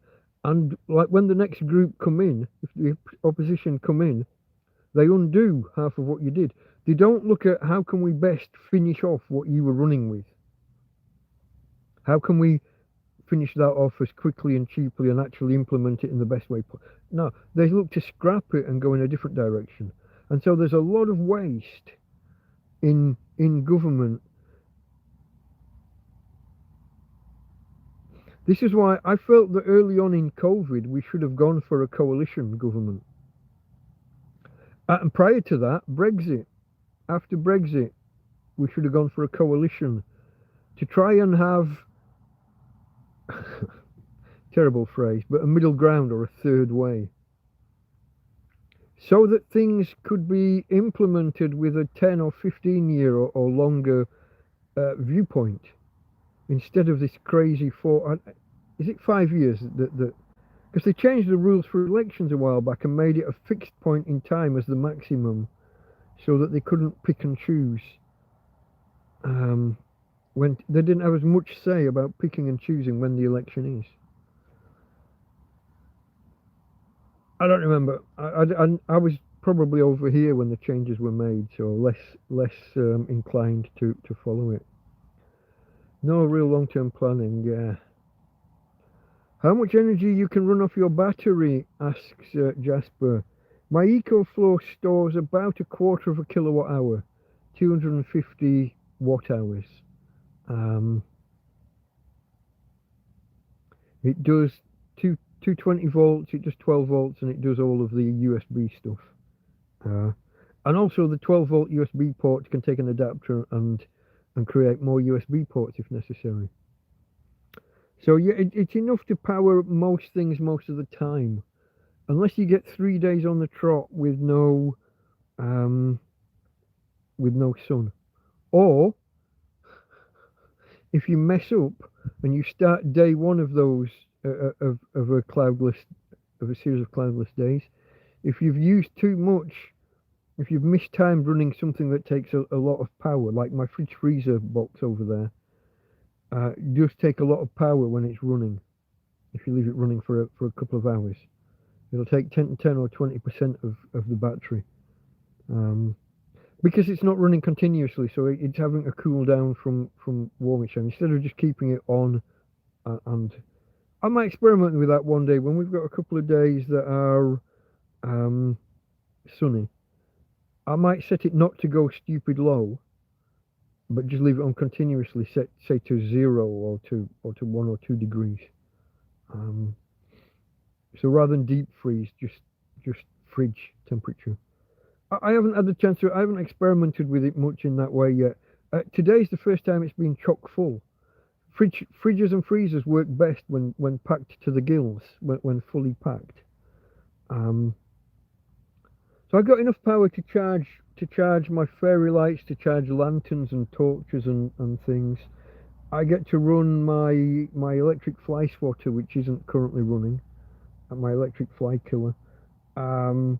I could put an electric blanket on for if I manage power properly. I could use my electric blanket for maybe 4 lots of quarter of an hour through a night, or 6 lots of 10 minutes. Never needed to. I used it once last winter, at the back end of winter, beginning of spring. I used it for, I think I used it for 2 lots of 10 or 15 minutes. It used, I can't remember whether it's 10 or 20% of the battery. So it's enough to keep tablets and phones charged overnight. I like to try and make sure that both are fully charged when I lose the sun. I don't want to be draining the battery straight away to charge things when I could have managed it better and kept them charged. If we're going to have these fully charged and the EcoFlow fully charged when we lose the sun, that's preferential. That's preferred. Wrong word with preferential. That's the preferred outcome. But it's enough to do most of what I need it to do. In summer, I can run an electric fan. I can run a slow cooker pretty much all day long, as long as I reserve a couple of hours at the end of the day to fully charge up the EcoFlow. Not so much in winter, but in summer when there's 10, 12, 14 hours of good strong sunshine. At the minute, we're only getting, what was I reading earlier? Is it 8.5 hours of full sun, of proper daylight? No, in a few weeks it'll be 8:30 before it gets light, and it'll be 5:30 when it goes dark. About 9 hours, isn't it, of daylight? But that's not usable. The first hour and a half is not usable because the sun's behind a tree or low in the sky, and the last hour and a half, it's too low in the sky to have much strength. But yeah, it does the job, mate. It does the job. I mean, I wish I'd had more money at the time to get a bigger, a more powerful battery. But I'm a tramp living in a field. There are limits, there are restrictions. I'm living on the charity of others, and I think I did pretty well to save up €250 to buy the EcoFlow. Another 100 for the solar panel. I had help. I had a friend who loaned me some money for me to pay back later. I didn't quite have enough for the whole system, for the whole. So at that time, in quick succession, not all at once, but I got the EcoFlow and I had a small set of solar panels, only 20 watts. But it was charging it. It was doing what I needed it to do at the time. Then I got the 100-watt solar panel, and then I got my original cool box, which was an inefficient one using a thermoelectric, whatever that's called. Not a proper condensing fridge. Eventually, 18 months later, when I realised that wasn't working for me, that cool box, I saved up and I bought this camping fridge freezer. Again, €250. But with money that I've saved from donations. Doesn't all get squandered on, I'm holding my coffee, but because I'm talking about it, doesn't all get squandered on ale, folks. Going to the supermarket. One of the benefits of going to the supermarket for the first time this year, one of the benefits, I bought a 12-pack to get me through the weekend. I paid $3.60. I'm lying, I paid $3.72. 31 cents per can. $3.72. He's charging me a $5, this Chinese bloke up the road, for the last year or 18 months. That's a 33% saving, give or take. Más o menos, as we say in español. Más o menos, more or less, give or take. That's a healthy saving. That's a healthy saving. I haven't checked out. His poo bags were cheap for the dog. That's pretty much the only other thing that I would buy there with any kind of regularity, and I would buy in bulk. I was buying 24 rolls of poo bags for the dog, and it was costing $4.50. And now it's, I think it was 18 rolls of the same stuff with the same number of bags. There's 15 bags on a roll. So we're down from 24 down to 18 for the same price. Real shrinkflation. So the next time I'm at this supermarket, which is probably going to be in the next couple of days, I only got halfway round when I realised I'd bought more than I could carry, or as much as I could safely carry, which was a guesstimate because I haven't done it with a dog trolley, but with a dog wheelchair, with a chariot. I overdid it quite massively. I'm in actual pain. Combination of all the picking her up this week, because we were trying to make a video every day. We've gone out for a walk every day except yesterday, a longer walk, a wheelchair walk. But I'm aching just from that and from going up that hill the other day before yesterday. But also today, carrying that shopping. Where was I? We were talking about EcoFlows. I think I answered your question. It does what I need. On your last visit to the supermarket, were you shocked? Yeah, the prices shocked the shit out of me today. I mean, I've heard it all the talk. I do pick up like these brochures, the Aldi or Netto or whatever brochures every now and again. There's a lot of brochures, advertising thing seems to be a big thing here still, because you don't have to get in and out of gardens and walk up to people's doors. You stay outside of their garden. They all have mailboxes on the street or slots. And a lot of them either blow out or get thrown away by sometimes the person delivering them is just walking down the road getting rid, because they're just getting paid to distribute however many. They're not bothered if they're actually in someone's door or in their letterbox. Buzan, I think is the word here for a letterbox. Buzan. Which I only remember because there was one of these guys, these memory experts, called something like Tony Buzan back in the day. Don't know if he's still around. I think Tony. He's a memory expert and I can't remember his name.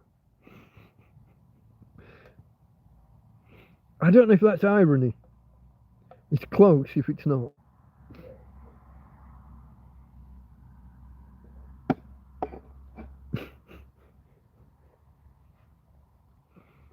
But I have an idea of some prices, but I walked in there today. The half kilogram of carrots always shocks me. You have to keep looking. It's not always obvious which are the half kilogram and which are the kilogram, just because there's a mass of carrots in a... They're in plastic bags. They're bagged up, but you've got a tray full of bags of plastic, you know what I mean? You can't tell which is big, which is little. So 75 cents for half a kilogram. It's only like 110 or 115 for a full kilogram. Massive saving by buying a kilogram. So if you're unaware and you just think, oh, I'll just take a small bag, you're getting ripped off to high hell. What else was a shock? Okay, so before the Ukraine war, whenever it was that started, is it 4 years now? It's probably approximately 4 years ago, isn't it? Sunflower oil, cooking oil, the cheapest, shittiest cooking oil, it was just under €1, like 90 or 95 cents. When the Ukraine war started, it quickly doubled in price because it turns out all sunflower oil is processed in Ukraine. Pretty much all. Horrible process. You don't squeeze a sunflower seed to get oil. You dissolve it in acid and then neutralize the acid and remove something, and what you're left with resembles an oil. Seed oils, folks, seed oils. Probably not good. Squeezing a fruit and getting some juice or some oil, like taking an olive and actually physically squeezing it, pressing I guess is the better word, that's a proper oil. Dissolving a seed in acid and then neutralizing and removing whatever, that's not a fucking oil. Anyway, this is what we've been using for 30 or 40 years, unhealthy as it may be. It went from €1 to 2 because of the war. And I figured by now it would have subsided, it would have dropped back down. Some other country would have stepped up and started producing the sunflower oil. Still 190. Now, it's been a few years, so if you took... You are live. I was bitching about the price going up from €1 to 190. Now, it's been 4 years or so. So if you took that original price of like 90 cents or whatever, and you add 3 or 4 years of normal inflation on, you might have been at around 120 or 130 by now. Even that would be fairly high inflation. But for it still to be 190, the market isn't working. Where are the competitors? Why is that price not come back down? Who stepped in to fill the gap? Where's Adam Smith and his silent hand, or whatever it was, of the market? It's not working. Other things that were expensive, I didn't really look. There's a lot. See, I walked in, and even though they weren't on my list, I ended up getting a lot of fresh veg. I bought leeks. I think it's 2 kilograms. Is it 2 kilograms or 1 kilogram of tomatoes? I think I've got the receipt in my pocket. I bought a bag of tomatoes. Where are you? Tomato, 1 kilogram. Okay. 1 kilogram was 185. Oh, I tell you, the sunflower oil was 172. Maybe I was looking at something else on the shelf. Maybe I got my prices wrong when I said 190. 172 is still high. There were some things that surprised me by how cheap they were. Like the kilogram of carrots only been 115. 3 or 4 years ago, they went from €1 to 120. Was that because it was COVID, or was that Christmas, or was it wars around the world? I can't remember, but they went up steeply. Because I did a video. I've got a video where I spent literally the last money I had in the world. And I planned out what I would buy with my last 13 or 14 euros. And how I had to buy things to get me through like the next month with this one shop. So things like potatoes, carrots, onions were high on the list. But then lentils and beans and chickpeas and whatever. Stuff that you can get in quantity for not a lot of money. And I remember carrots. This was where I could only get a half kilogram of carrots. And they were ridiculous. They were almost €1 for that 1/2 kilo. I keep wanting to say litre. That half kilogram of carrots. And this was the time that my backpack was falling apart. I spent the day in the park plotting this shopping trip. Plotting is not the right word, but planning what I wanted, what I could get, how much each item was the last time I went shopping, as far as I knew. And I went and did the shop, and then I did a video of how expensive everything was and how I'd had to step down, miss some items off, buy the cheaper alternatives, buy smaller packs. And I'd bought the 500 grams of carrots because that was all that was there. The kilogram bags were gone. Well, the next day or two, when I'm up at the park with the dog, relaxing in the shade under a tree, like we did back then, when she could still walk, I came back to the tent, and there was a new rucksack. And inside the rucksack was a kilogram bag of carrots that the guy who'd bought me the rucksack had all. I never did find out who. If you're out there, Mr. Rucksack and Mr. Carrots, give us a shout. I want to say thank you properly.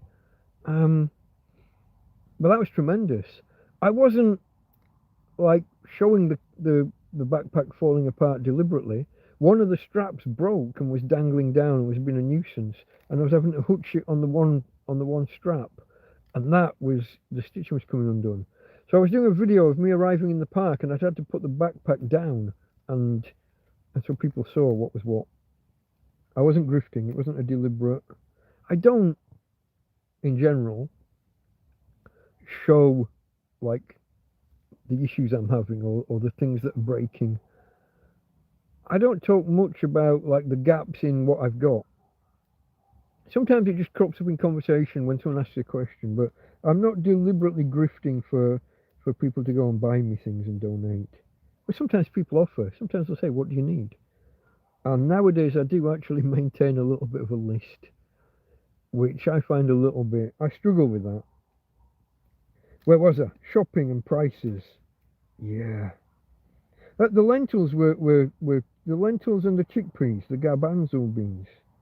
Um, those were a few cents either side of €2 kilogram in each bag, and you can feed off lentils or chickpeas. You're gonna get 10 or 15 portions of each for a couple of euros. I mean, they're giving them away. If you bought a jar of ready cooked chickpeas, you're probably going to pay more, and that's one meal. There's another fucking little fly in here. So yeah, are you going to pay €2 and get one meal, or are you going to pay €2 and get 15? It's like a fucking no-brainer. You got to soak them a bit overnight, and then you got to cook them for 15 or 20 minutes. My gas bottle's going to run out soon. I have to go and replace that before Christmas. What have we got? There's my lager. I said it was 372. Did I say 371 before? 12 lots of 31.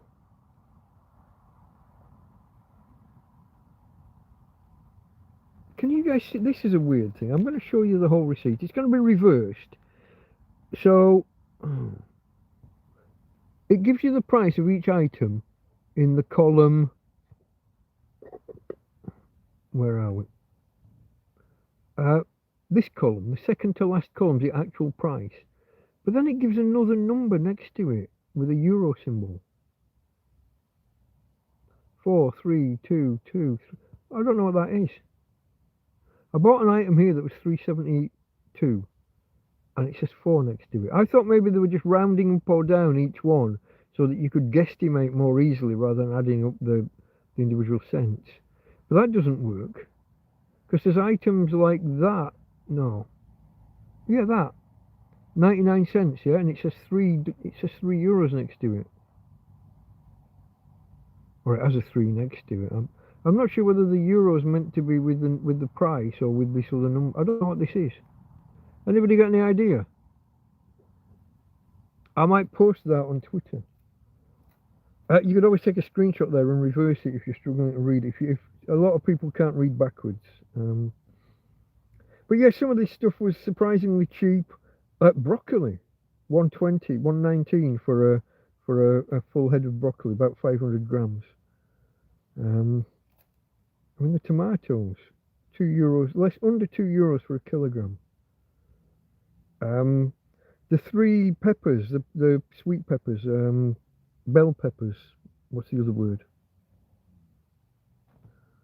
Can't remember the other word for them. I almost had it there and it went.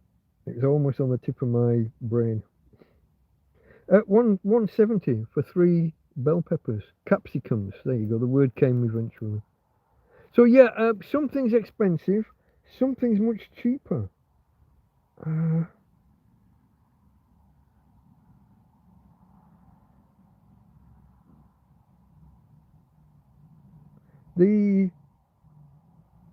I bought a kilogram of flour, and here it's got some weird, complicated calculation next to it that has nothing to do with what it is. So 99 cents, and it is a kilogram bag, but then under it says 0.62 kilograms times 6.79 per kilo.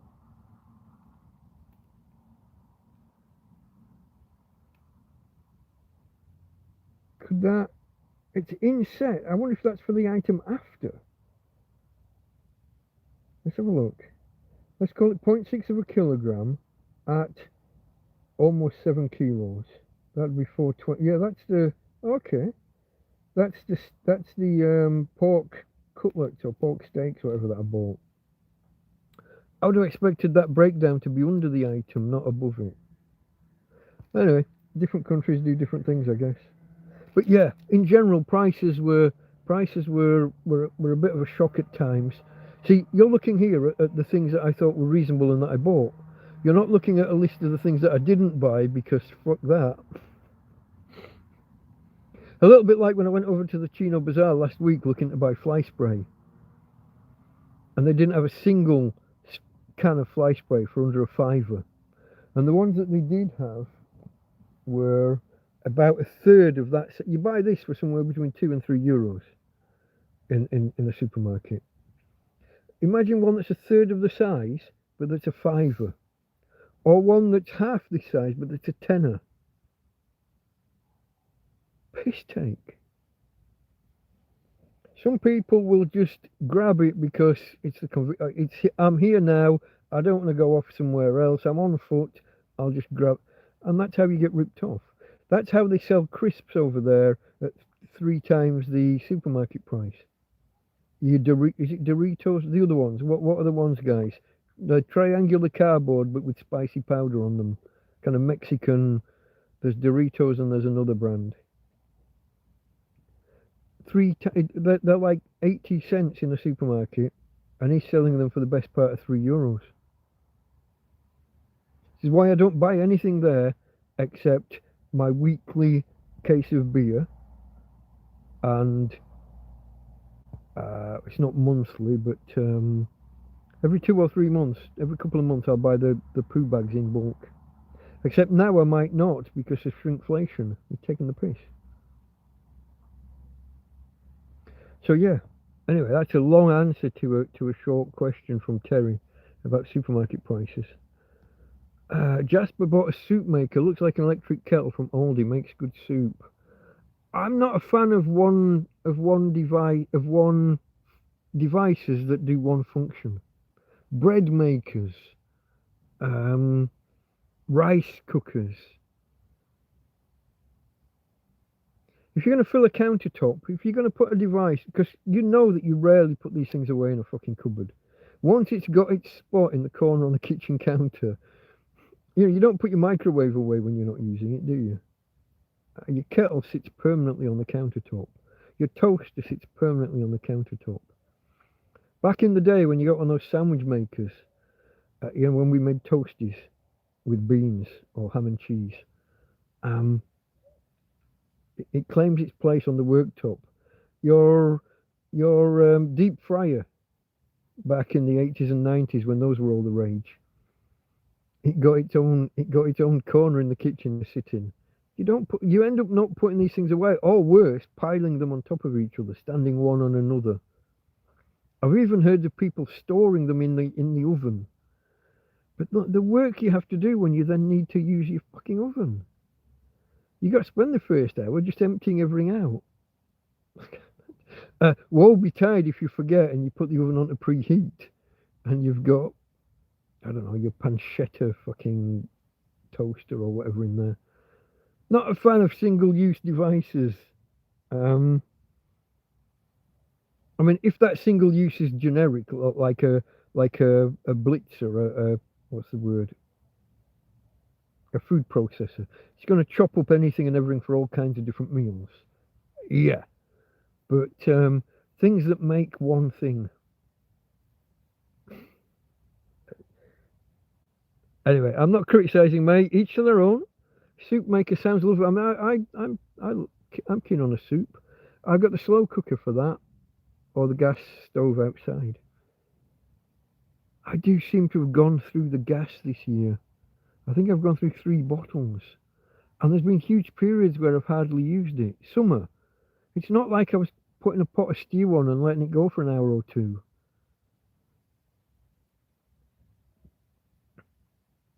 Cup of coffee, and I mean, there's weeks gone by where I haven't made a cup of coffee even, but the bottles still end up empty. I'm wondering if I've got a leak. But I was wondering that, but I've started flicking the switch on the regulator to turn it off. When it's not in use, it's turned off at the switch on the, what do you call it? The hob, the ring of fire. Words. the stove top, yeah, call it what you want, the gas ring anyway. It's turned off there, but I also turn it off on the bottom. It still seems to be running out. For a while I had other people using it, didn't I? I had that Russian bloke. He was using it to make, what's the hexagonal or octagonal coffee pot called? They use it to make mochas and the other one. Is it not cappuccino? Not cappuccino. The really strong short coffee. I haven't got the vocabulary, folks. My brain seems to be, I'm in the middle of a brain fart at the minute. Words aren't coming. Let me just scroll. I'm going to scroll to the bottom and then come back in case I'm missing anything. Soup maker just blending compote and soup. I've no idea what compote is. It's just a fancy French word that means something. I don't even know what it means. Seen a tin of spam for $5.50. What the fuck? Spam's edible, but it's not the nicest of meat anyway. I mean, it's, you know, it's... I've got fond memories of spam fritters at school. School dinners. I don't think I've eaten a spam fritter as an adult. I'm sure I've had spam and cut it up for cheap and cheerful sandwich meat. Something to put on bread that will fill you. I'm a tramp in a field, you know what I mean? Sometimes you just have to eat something and you look around and not everything you can just... The shopping I've done today, there's nothing I can just grab and eat. Hardly anything. So I've got dried oats. That was surprisingly cheap for a kilogram bag, just over €1. I've got dried oats. I've got dried lentils, dried chickpeas. There's dried something else, and I've put the receipt away now, so I'm not gonna dig that out. I got stuff like leeks. That, you know, I've got fresh veg that needs cooking.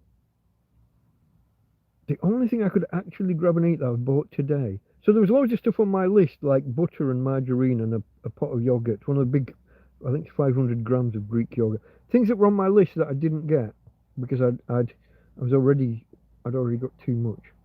Also, it's only a week ago I put €100 across from PayPal to my card. Well, I send Karen the money, she puts it on the card. It's Karen's card in Karen's name. But only used by me, so it's like a separate. There's no mixing funds or anything. But my friend Karen offered and helps me with that, because PayPal, it's fine having money in a PayPal account, but if nowhere around here accepts PayPal, what can you do? So she got me this post office tap and pay tippy tappy card. That was a worry when I got to the till. There was no clear area on the device that made it obvious that's where you do the tippy tappy. There was just the keyboard and slot. I can't remember the fucking passcode. The pin. I've never had to use it. I've got a number in mind, but that might have been from the previous card. If you remember, I had a card that I bent in half and the chip fell out. So I got to the till and I'm putting stuff in and I'm thinking, shit, this is going to be embarrassing if you have to put the card in and do the pin, if you can't just tippy tappy. And I said tippy tap to the, and I just waved it in that general, but there was no, at the Chino Bazaar there's a symbol and there's an obvious plaque, an obvious panel where you would put the chip. This didn't have that, and so I was gambling. I had no fucking idea. Quite stressful, folks. Quite stressful. Now, I'd been the nice guy in the queue. When I was in the queue, you know, they have those dividers after you put your shopping down and you're supposed to put the to say next customer kind of thing. They had 3 of them and they're all like next to the cashier.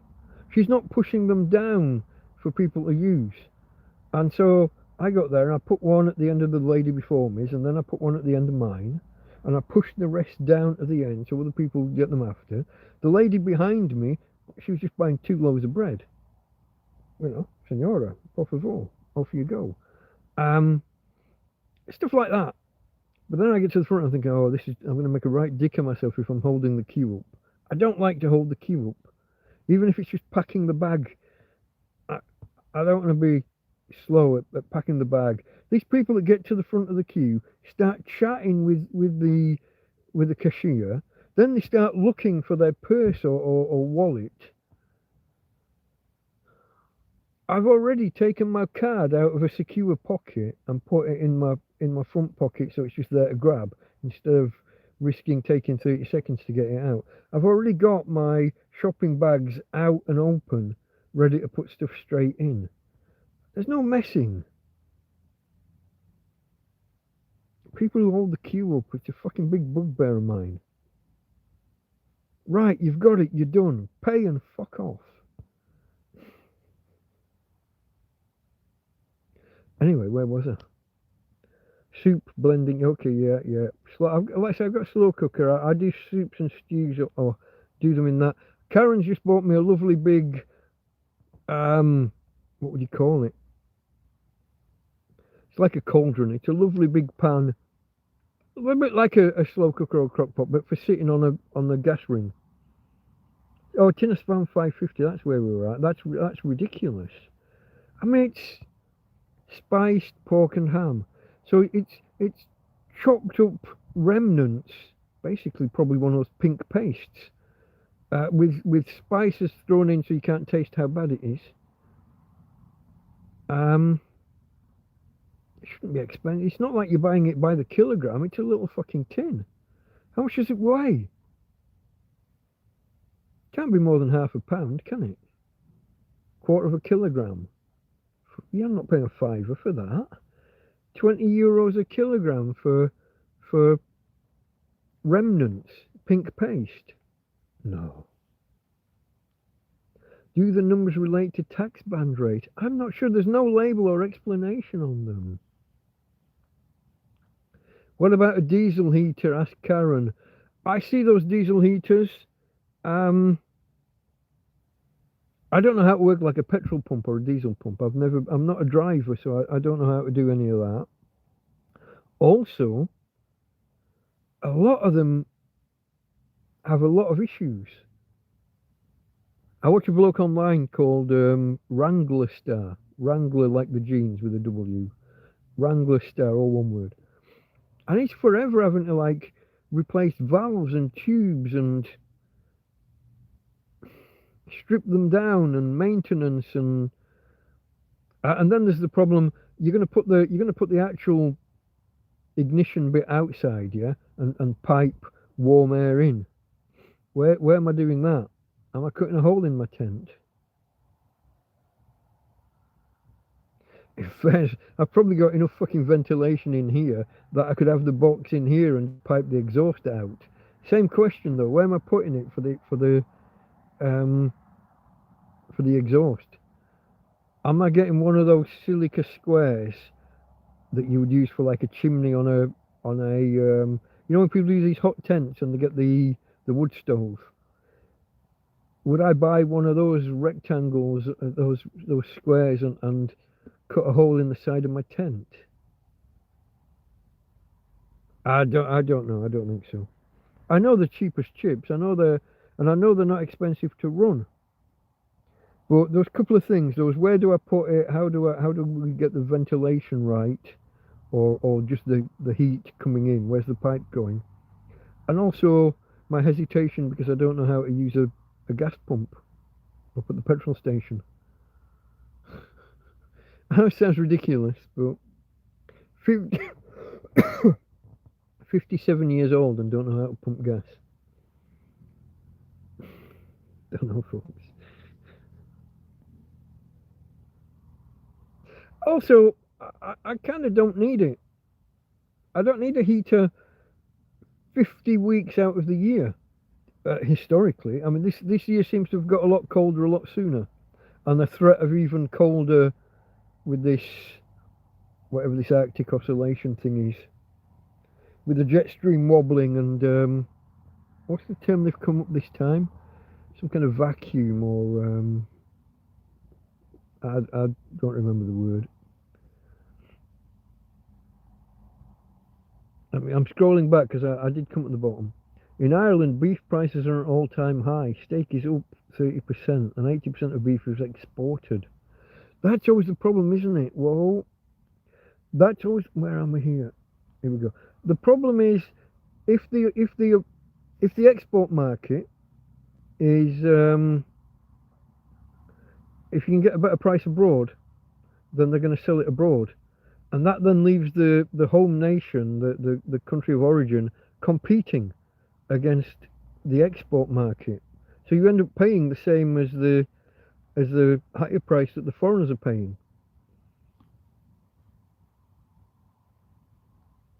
So people will move to cheaper meats, chicken,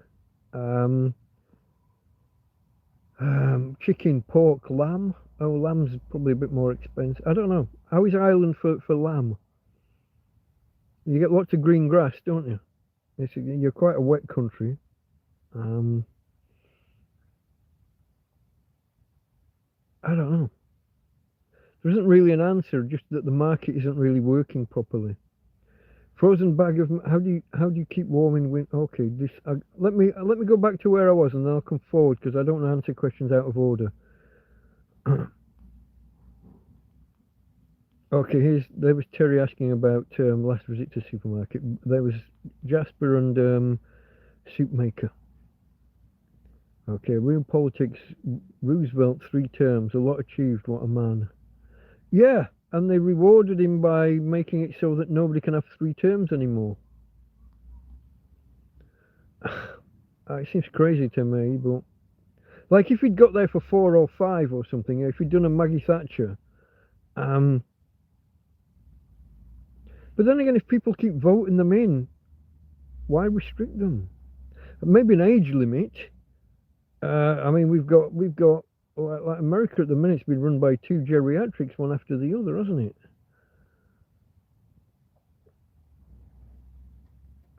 David thinks that there should be some golden economic rules that the parties can't ignore. I'm gonna have to just move here, folks. I've been holding this coffee for fucking 2 hours, it feels like, and I haven't really drunk it. Let me finish this because my other one will be going cold. But also I was slouching in such a way that the shoulder that I'm not going to say knackered, but the shoulder that I've exercised today with carrying that heavy shopping is the one that I've got hovering in midair all the time to operate chat, because it's not working because it's jumping. Let me take this lid off because this is cold now. I don't need the sippy cup lid to keep it insulated.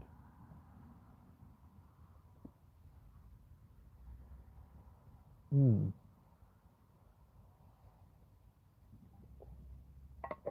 now, bear with me while I do swapsies on my cups. Put it up on the chest of drawers that I can't reach. Oh shit, I can't. Hold on. Hold everything. Wait a minute now. Fuck. Ouch. I am in pain, folks. That soreness that you get like after you've been at the gym and done too much, overexerted. Or when you've run a marathon.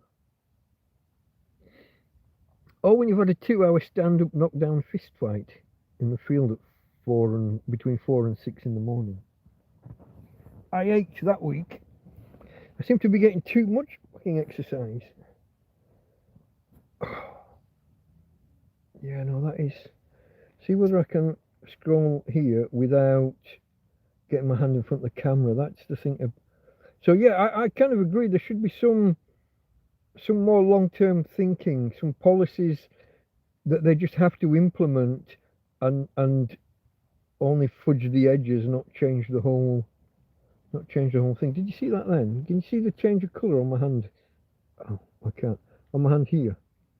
That's the callus I'm getting from wrapping the belt around my hand it goes around Tina's waist, doubles up, and wrap it around my hand twice. I have to come halfway down, wrap it around my hand twice, and then carry her to the top of the road. We didn't used to go that far. I have been kind of extending the amount that we walk when we're walking. So I've been building the muscles a bit, and also hers, I hope. But yeah, I am getting. I've got a worker's hands. I'm an office boy, fucking computer programmer, web designer kind of thing, and here I am with calloused hands. The fuck is this? I did used to get them when I was chopping wood all day as well, or managing wood all day. Yeah, I agree about longer term planning, longer term government, not being able to overturn what the last guys did instantly. Moving forward with policies, even if you amend them and change them a bit. Jasper asks, this was the beginning of how do you keep warm in winter? I think this is what led to the diesel question that I've already answered. Clothing. I used to wear 4 or 5 layers when I was sleeping out in the field before I built a shelter and then got a tent. It used to be a thin t-shirt, a thicker long-sleeved t-shirt, a thin jumper, and then a big, heavier, thicker jumper, and then a big survival coat, baseball cap or some kind of beanie, woolly hat, whatever. And that was sleeping out in the field. We got the shelter and less layers were needed, and I found blankets and quilts at various times of year. Around Easter, people throw a lot of blankets away. Around Christmas, you'll find quilts next to bins. So I picked up various blankets and quilts. Some I've cycled through and thrown away. Others I've just kept hold of and I keep on keeping on. So between clothing and bedding, I got an electric blanket from friends Adam and Mel last winter, the end of winter, which is sat there waiting. If I see a week where the temperature is going to be down around 4 or 5 degrees at night, I'll pull that out.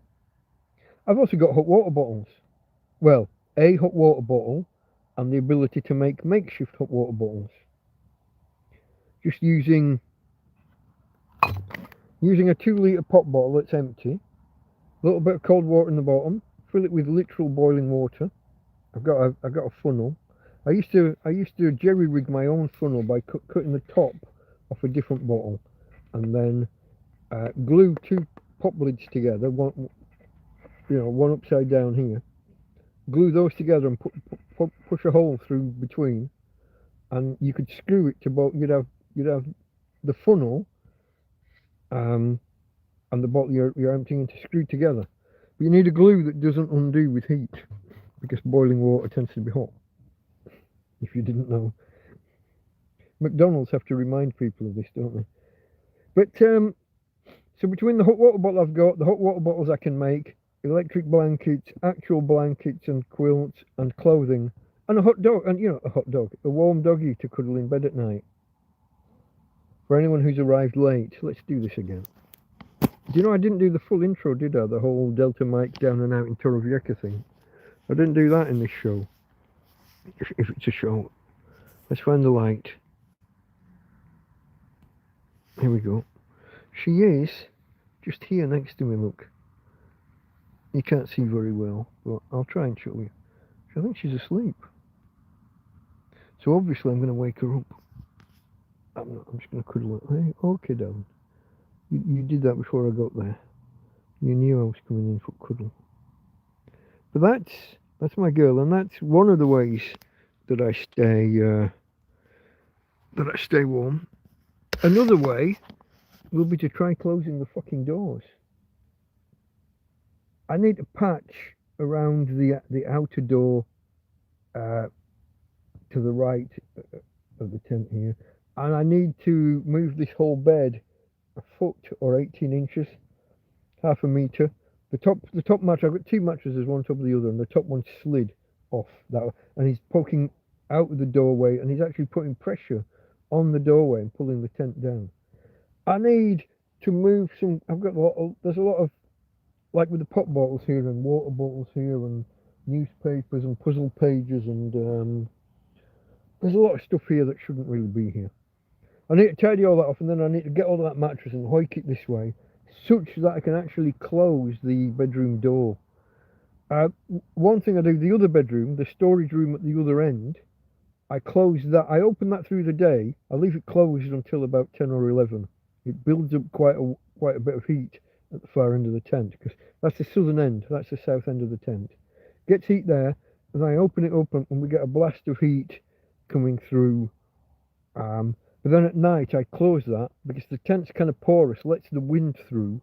So a second layer of fabric insulates the rest of the tent.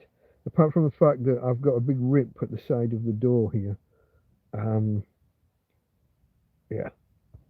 So I need to patch that up. Yesterday, I didn't realise this until about 2 o'clock today, I'd left the outer door of the tent half open. So there's an outer door, and then there's the inner, like, mesh, the mosquito net. The mosquito net is fucked at the bottom. Tina broke that. We got a rip down the tent. I'm not sure whether that was Tina or whether it was just bad weather. We got a rip down the side of the door about 2 foot high. Again, folks, call it half a meter if you're metric. And I've put tape across it at various times, and we always end up at some point with either wind or rain that's so rough that the tape comes undone. You get such pressure when you get a sideways blast. Let's say that you get a 40 or 50 kilometer wind gust, and one half of your wall's been held to the other by a bit of duct tape. Well, quite a lot of duct tape, but eventually it all just pulls loose. Things like the cold, things like damp, and just the stress and tension of the wind buffeting the tent. So I've got to seal that back up, basically, long story short. The duct tape sticks better to old duct tape than it does to tent.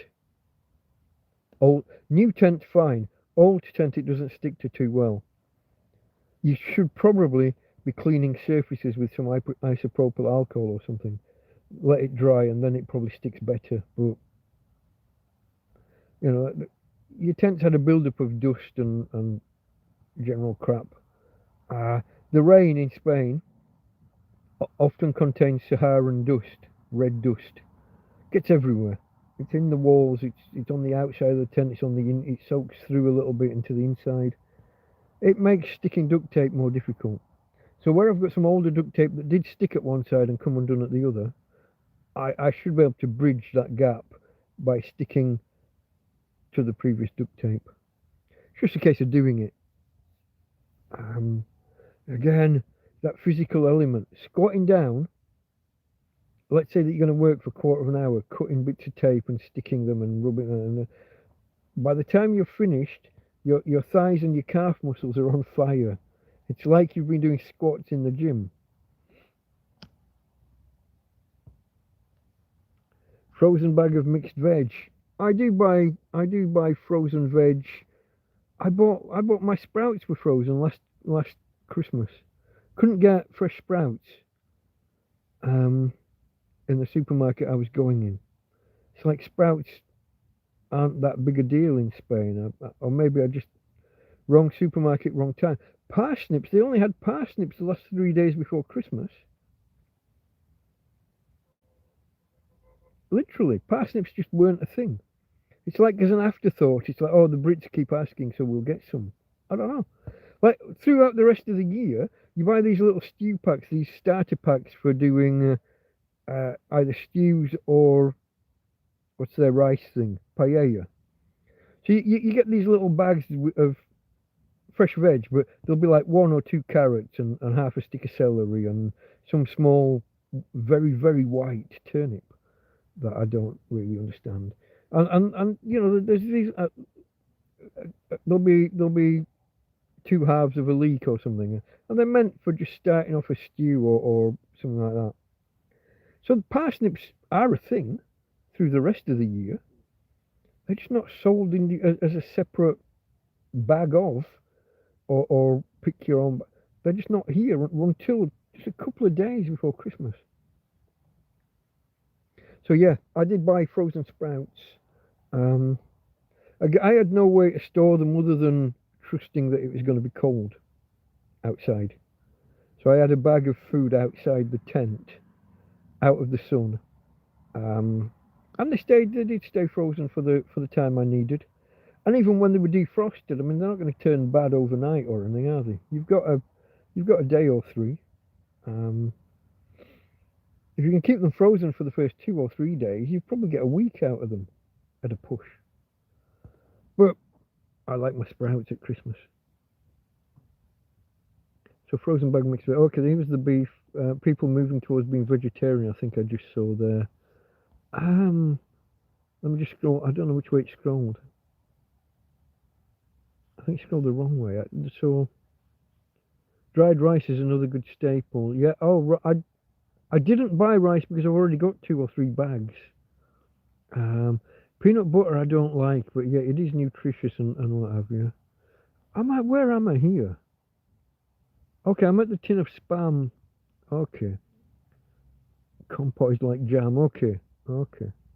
I wasn't familiar with the term. Espresso, thank you, David. That was indeed the short, rich coffee that they make in those octagonal stovetop pots.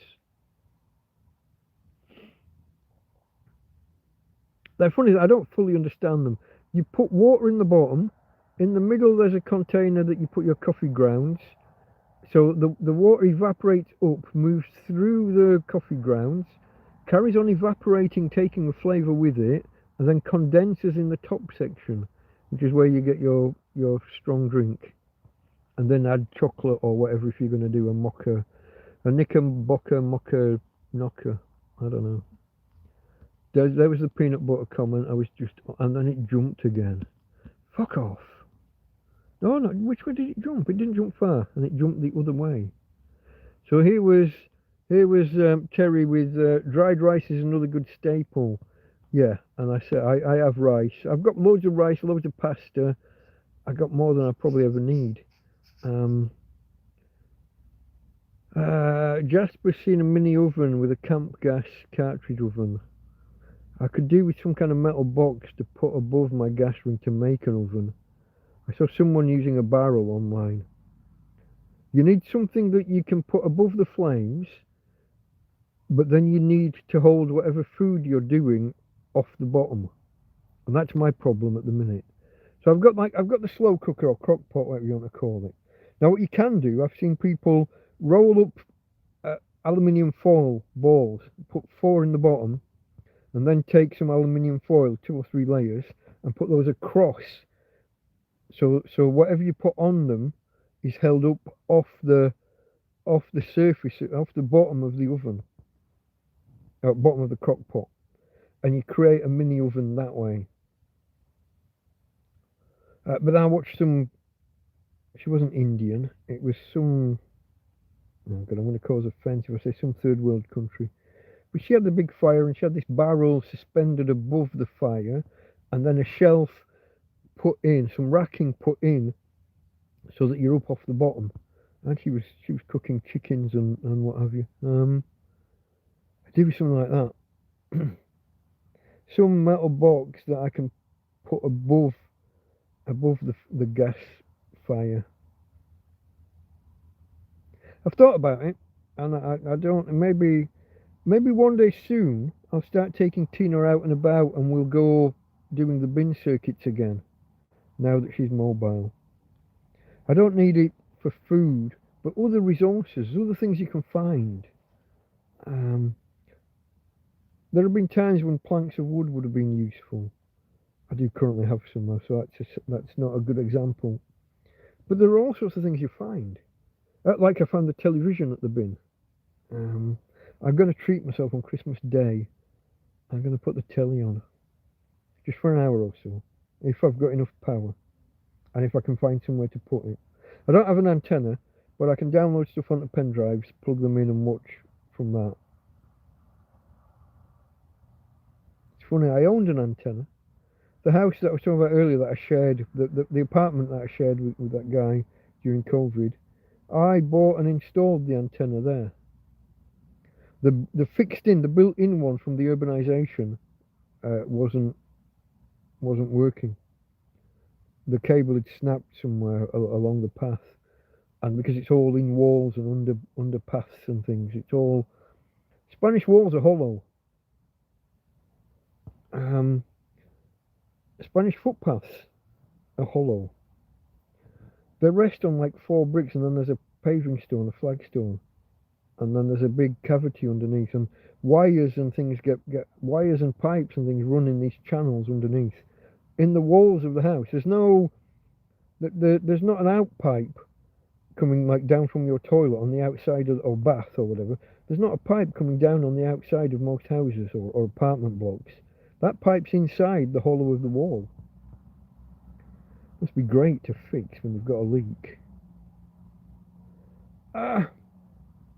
Don't ask.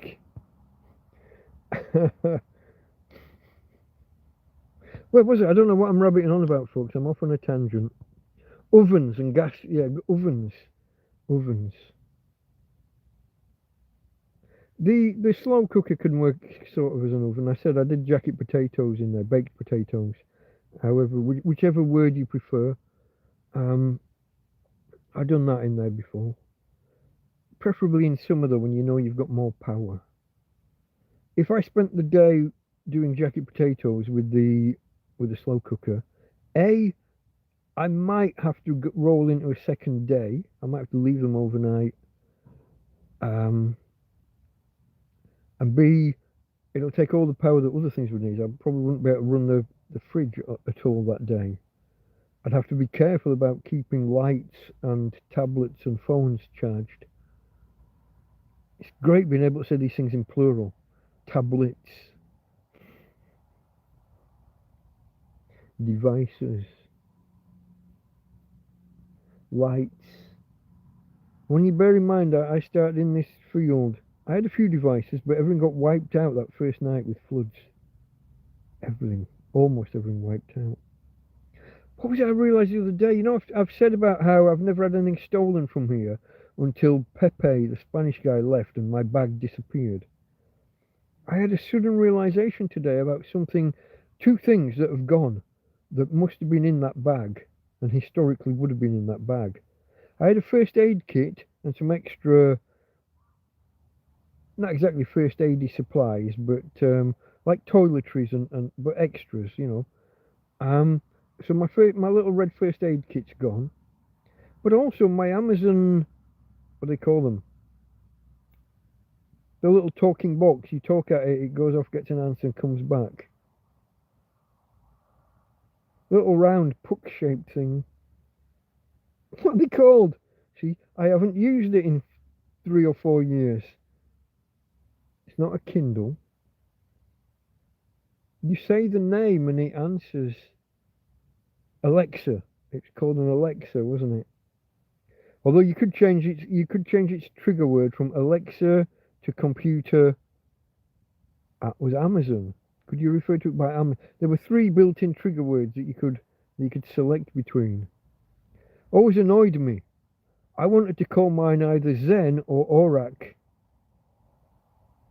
If you know, you know. If you don't know, Blake 7 is the answer.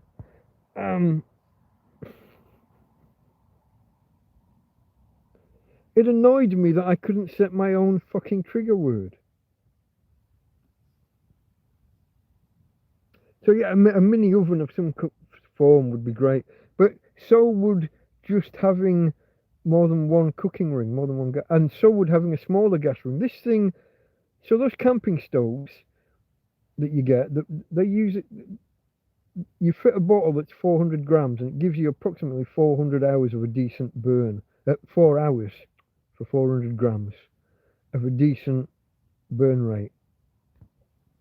The gas ring I've got will use 400 grams in an hour because it's so big. And it's bigger than most of my pans, which is why Karen got me the big pan, the big pot. Frying pans, fine, they cover it. But normal pans, 2/3 of the ring is uncovered. I just saw Ryan arrive with Torrevieja. I'm just going to scroll down. Hello, internet friends. Hi, Mike, says Vitruvium. Hello, Ryan. Okay, Josie's back. Everyone's arriving. Josie's back.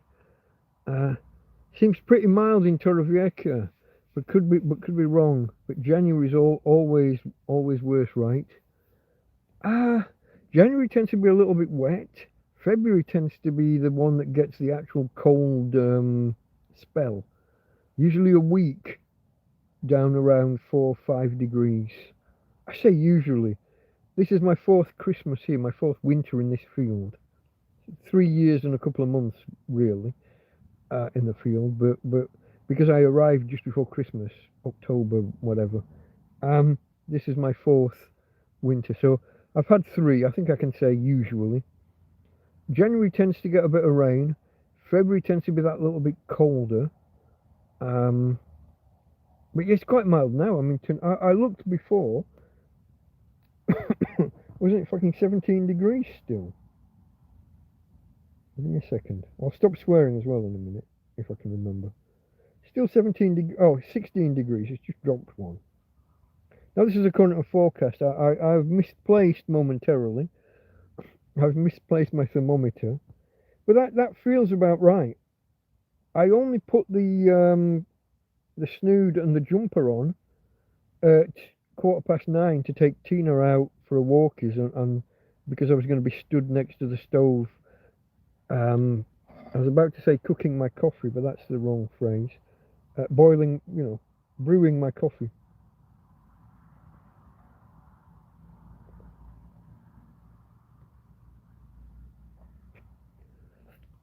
That's actually surprisingly warm for something that I made 3 hours ago. I did remember to do the silent mode thing, the don't disturb mode, whatever, over there. This one has... Oh. Hold on, folks. Hold on. Okay. Thank you. I don't know if you've... There you go. It is. Blake 7 was awesome. It was. I didn't like the ending. I didn't like Blake being the baddie and killing everybody. And the special effects where the spaceship fell apart and all that happened really was the floor just split in two. BBC though. BBC have never really liked sci-fi. They dabble at it every now and again, but they don't really understand it. They don't really like it. Doctor Who and Blake 7, I think, are their only real successes, are they, with sci-fi? There was that... Has anybody ever seen that program called Crime Traveller? That was an interesting concept. Crime Traveller. That guy out of EastEnders, one of the Wicks brothers, was he called Michael French, the actor? So not Simon Wicks, the other one, the older brother that was Patsy Palmer's dad. David Wicks, maybe? EastEnders Law, coming up out of nowhere. Lex was good, yeah, for sci-fi, but very weird. You had the former sex worker, you had the little robot head thing, that circle, a bit like the thing Tweaky used to carry around on Buck Rogers, Beagley. Lex, that's a very strange one, but not BBC though, is it? Name some... Red Dwarf. Again, I think the BBC stumbled on that by accident. A sci-fi comedy. You got to put it to... I think it was called Douglas Naylor, was he? The guy behind that one. Yeah, he held that together despite the BBC, not because of the BBC. A lot of internal battles.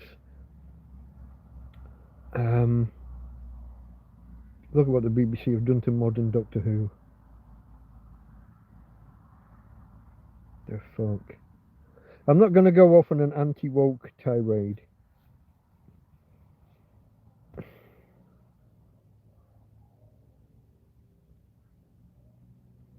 They were proud of making the gayest ever series.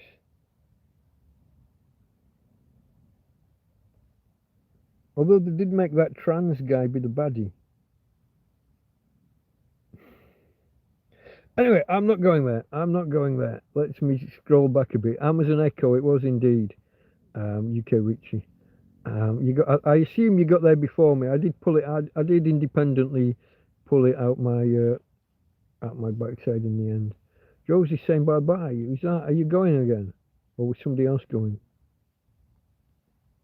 So there was Ryan Vitruvium. Okay, then Josie says hi, bye bye. I think she was just a flying visit. So David Anderson asks or says, Mike, you touched on mental health the other night and staying positive. Would like to hear from your own perspective. Must be hard at times though. You seem in good spirit in streams. There's a performative element. Some of these I start them and I'm really not in the fucking mood. Really don't. And I will have sat here all day. Dreading is not the right word. With a little bit of anxiety, a little bit of, am I doing it? Am I not? Is this weather? Is it too windy? Sometimes the weather's so bad you'd struggle to hear me. If it hammers down with rain, you can't even hear me. If I play a video and it's raining, I sometimes have to pick the thing up and put it next to my ear. Or switch Bluetooth out of a more powerful speaker. I don't have any headphones at the minute. The microphone issue we had the other week, a couple of weeks ago, could probably be resolved if I'd had a set of headphones with a built-in microphone. Or a separate Bluetooth microphone. Don't know. Microphone. But how did I get on the microphones? Whether I'm in the mood, whether it'll be too windy, whether the weather will be too bad. And sometimes I sit here kind of hoping for bad weather so that I can have an excuse to call them off. Sometimes I'll go a week or 10 days without doing either a video or a live stream. That's me in a down. They're not. Don't get me wrong. There's nothing. You know what I mean? I'm not in any danger of, ending it or anything. There's not that thought's only happened once or twice. What's that? Is that on my head? Okay, that's a hair hanging down in front of my eyes. I have had those thoughts, but it was at a moment of like when I had a shelter that I'd built myself. I built a bed and I built a shelter around it, 6 broom handles and a tarpaulin, and then I added to it to make the roof be convex instead of concave. Four tree branches staked into the ground, because you can't hammer the thin end to push the thick end into the ground. So you have to put a stake in the ground and tie the branches to the stakes, and then bend the stakes over and tie them at the apex to make an arch to give me a. So I had that, but then we had bad weather and fuck off. The roof was gone. The entire tarp was fucked in the middle of 3 days of thunderstorms. I had those negative thoughts that day. And then 2 wonderful people arrived with a new tarp. And some hot dog sausages and hot dog buns and,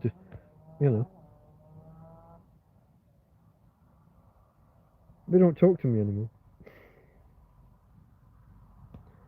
They got upset, I think, I'm presuming. They brought me meals across every second or third Sunday. They'd bring me a paper plate with a Sunday dinner. And I was talking with the bloke, and he was asking, how does this work? How do you do? What's the finances? How are you in this situation? What's what?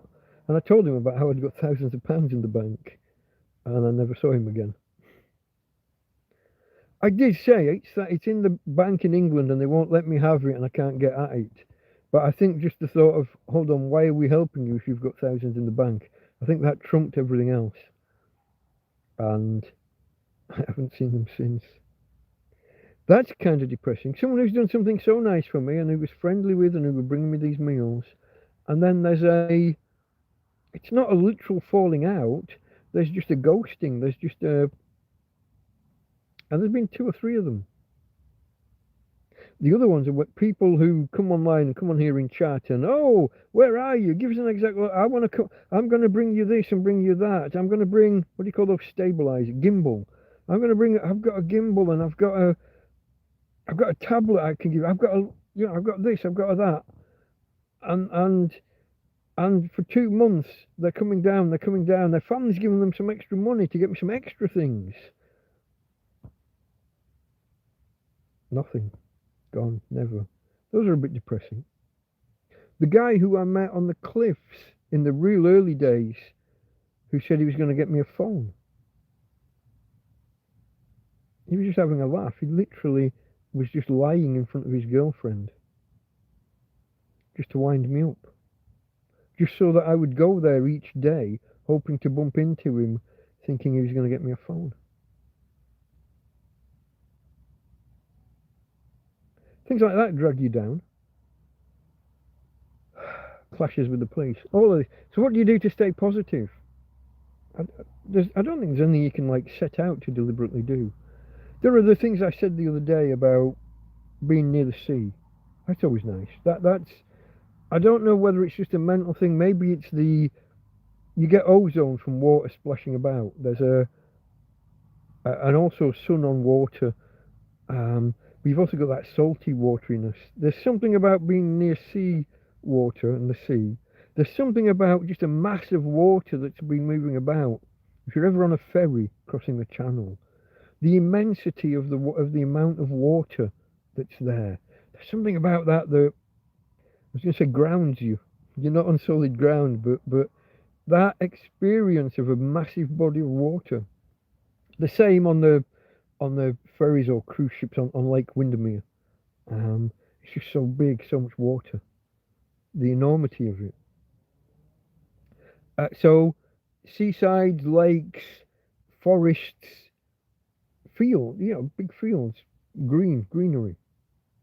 Walking through a farm field with cows or whatever, as long as you're not getting too close and as long as you're closing the gate behind you and you're on a public footpath or a public right of way, whatever. Nature will ground you and can make you feel better. Just the act of doing exercise, out and walking, out and doing things, getting a bit of a sweat on or breathing heavily, which I've been doing a lot of this week. Could have done without overdoing it and throwing up afterwards, but even that got crap off my chest. I'm now breathing more easily, just doing the things I'm doing, carrying Tina up and down the road. The arms are aching, but the breathing's more controlled. All of these things, but not letting things get you down. Occupy your mind. They'll do these experiments where they pretend to be on the moon or on Mars, and really they're in a desert or in Antarctica or something. Take 10 people and put them in a big, like a big tent, a big colony, a big whatever container. If they were asking for people to go to Mars, I'm the kind of guy who could just lie on my bunk. If you're in like some kind of, you seen those Japanese hotel things where you're basically in a horizontal cubicle, each bed self-contained, like bunk beds but with walls, ceilings. I lie down as long as I've got either books, puzzles, or videos, TV or film or whatever to watch. I'm very self-contained. I'm capable of physically doing nothing for days on end, as long as I've got some kind of external stimulation. Like I said, books, video, newspapers, puzzles. I can be very internal without getting down, as long as there's nothing going wrong in general. Some people can't do that. Some people have to be active. My friend Karen, she's very now. If she's got an idea, if she said she's going to do it, it's not, oh, I'll do that in 3 days' time. No. I can put things off fucking forever. When we emptied the last tent, it's got to be 7 months ago. Took everything out, took 3 days. I brought most things in. I left a pile of stuff out in that field to sort through, to throw away, to bring in gradually. Some of it's still fucking there. That's how good I am at putting stuff off. I'm a world champion procrastinator, and always have been. My wife was now. We were both at uni together, and you get the student loan forms. She'll open hers, have it filled in, and have it back in the envelope and a stamp on, ready to go, like within the first hour. I get mine, I'll get that tonight, and put it behind the clock on the mantelpiece. Back when people had clocks on the mantelpiece, you understand. Carriage clock. And 6 weeks later, whenever the deadline's approaching, then I'll look at it, and even then, she's probably going to fill it in for me. Was. I'm just not a now kind of guy. Now that can be, but sometimes when you're in a down, when you're getting up and doing stuff. The other week, I was in a bit of a funk, and over 2 days, I did 2 or 3 hours each day. I'd do a half hour or an hour of reorganizing, sorting, throwing stuff out, finding a bag of rotten food that I'd forgotten about, whatever. But those 2 or 3 days where I did a bit, a couple of times each day, I started to feel on and up again. I had an upswing. So the just getting on with things can be good. It's similar to the exercise thing. It's just getting on and doing stuff can drag you out of that funk. But then I had another little dip. Can't tell you why. I just did. I just had one of those days. Maybe it's disrupted sleep. Sometimes I'll wake up late. Sometimes I'll be awake all night and then fall asleep at 6 or 7 in the morning, wake up at 9, which is on the late end for me. My record late is 9:30 waking up. Only happened once, I think, in all the time I've been homeless. Used to be I had to wake up at 7 every day, before 7, because in the field I was in then, in the park, people would start walking their dogs at 7 in the morning. So I had to be up and cleared away and out of there. I'd also have to be moving around the field at different times of night because sprinklers.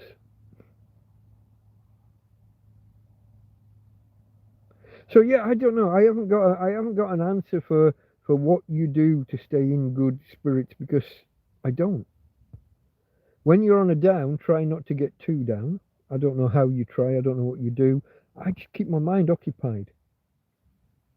I literally have this thing playing all day, every day. Well, either this one or this one. YouTube or downloaded films, downloaded TV. I will spend a few hours on the puzzles when my friend Colleen, an older lady who brings me the newspapers once a week, usually Thursday or a Friday morning. So these things, I haven't got a perfect answer. Try and not occupy your mind, distract yourself away from, if there's an actual cause, an actual worry. Either get on with it and face it, do what you need to do to make it, get it done, get it out of the way. That's not really my way. I'm the great procrastinator. Or distraction. A lot of problems in life just go away if you leave them. Sounds counterintuitive, but a lot of things never come to fruition. The police threaten that you must move within a day, 3 days, 7 days, 10 days. I've had the full spectrum, and it's a worry. If the police say within 24 hours you must go, or else, and get all in your face, Guardia Civil rather than police, but that's a worry. You sit here dreading, are they going to come back tomorrow? And they don't. It just doesn't happen. They make the threats, they want to appear big, whatever. They might come back 2 weeks later, a month later, 2 months later. I got left alone for 10 months, didn't I? This summer. Would you say 10? Probably not 10, maybe 8. They were here in March or April, and then again, I don't know, late August, maybe, was it? I got left alone for a big chunk of time. A lot of the threats just never happen. So a lot of problems in life just never materialise. If you got a letter from someone saying that they're going to sue you, or that you've got a bill, or they're going to send the debt collectors, that niggles away at you. I haven't got that here, but other people have that problem. But so often, it never happens. Some things you can tackle and get out of the way if you're in a position to. Others you can distract away from and just leave them festering in the background.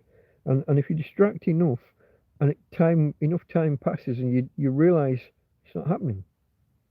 They're not sending a BBC licence inspector around to your house on December the 16th, like the letter says.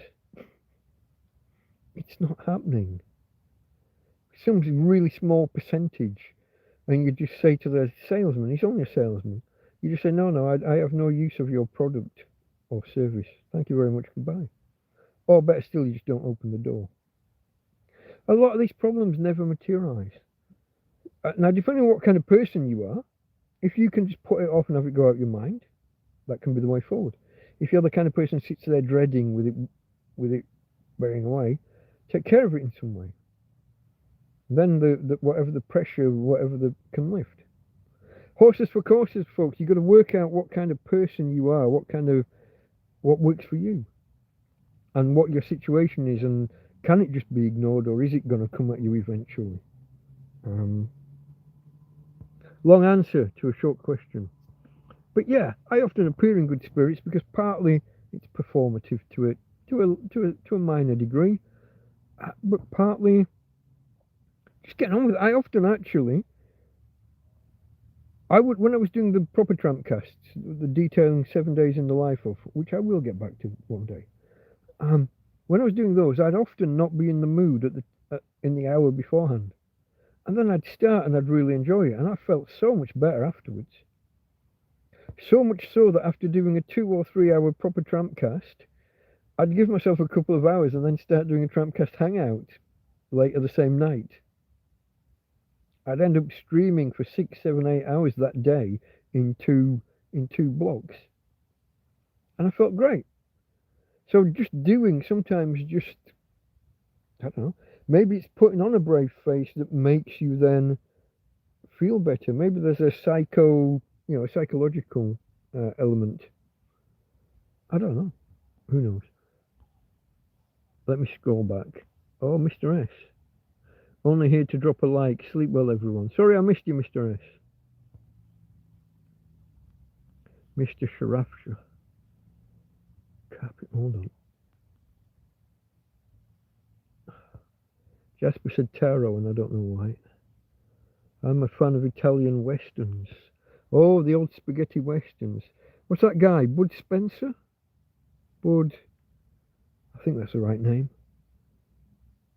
Yeah, him and his colleague, like a comedy double act. So you've got the proper serious spaghetti westerns like Clint Eastwood and Lee Van Cleef. Good, Bad, the Ugly, all of that. Called spaghetti westerns because they were filmed in Italy, I think. Also, a lot of the directors and musicians. But yeah, then you've got the comedy westerns, Bud Spencer and I can't remember the other guy's name. And then Jasper says Carpet Walls, and I've got no idea. Is that the name of a western? Or is that something else? There was Mr. S arriving and saying hello and goodbye, I think. Vitruvium, it's a great answer. Also good to tell your negative mind to shut. Yeah. Try and keep the negative stuff under control. Like I said, I've had a couple of occasions where I thought I'm done. And then you start thinking, okay, how's it going to happen?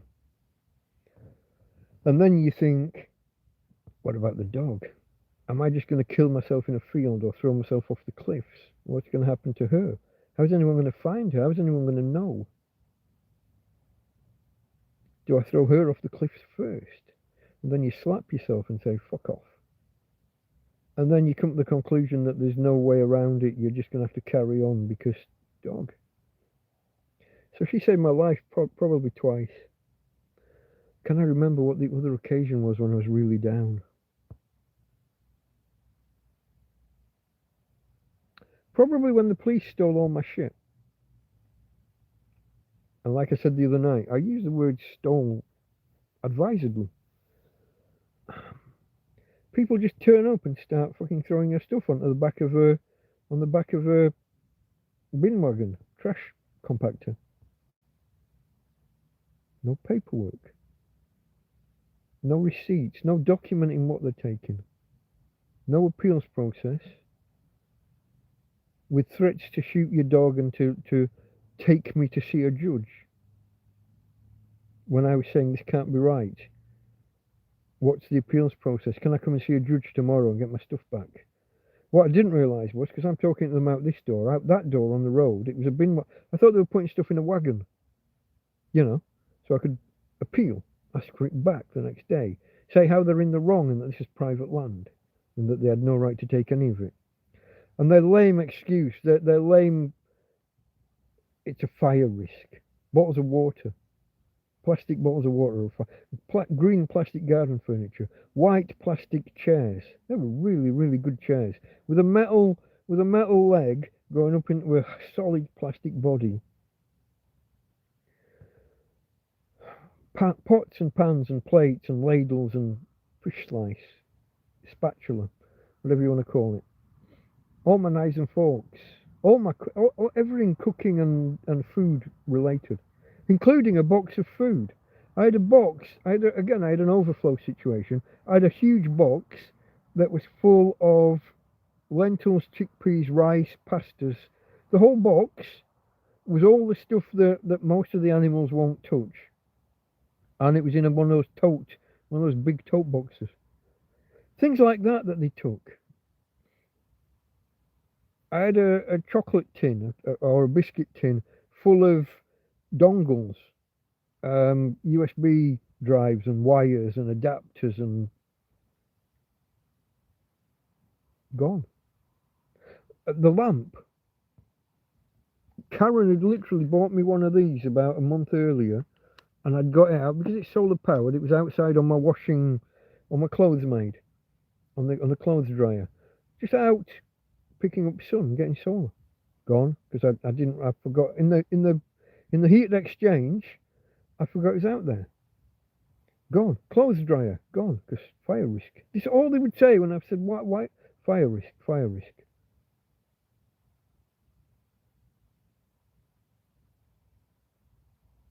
Thought I had movement in the tent. Hopefully it was just a ripple in the fabric of the tent from a breeze. I don't know, I'm getting a little suspicious that I haven't seen any rodents or any evidence of rodents. Normally they would have been here a month or two already. Maybe I killed them all last year. Maybe there aren't any. Don't know. Where was I, folks? Yeah, keep your own negative stuff. So yeah, when all of that was taken. Now, fortunately, that day after they stole all that stuff, a guy I'd never met before turned up on his motorbike. A guy, now my friend Tom, guy who brings me meals some Fridays, chicken dinners on Fridays when he's been to the market and bought a what do they call it, a roasted chicken. He brought me breakfast on Monday as well. So yeah, Tom turned up, and that got me in better spirits. And other people contacted me, emails.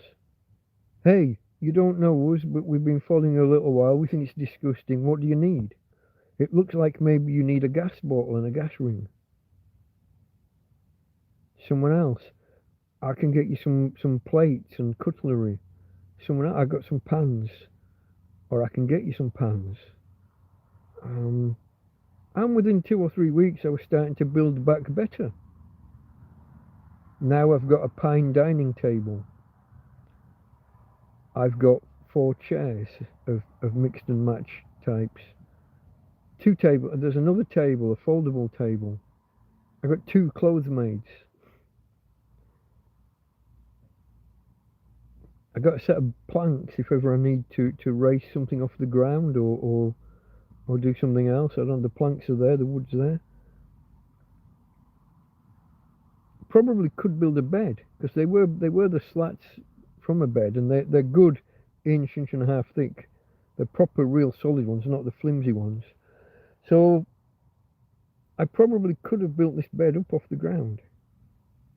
But the tent is a little bit smaller than the last one, and if I raise this another foot, it won't fit. But I could have. 4 piles of bricks, some slats going across, and then the planks going the other way. I could have. Still could if there was a danger of flooding. I don't think.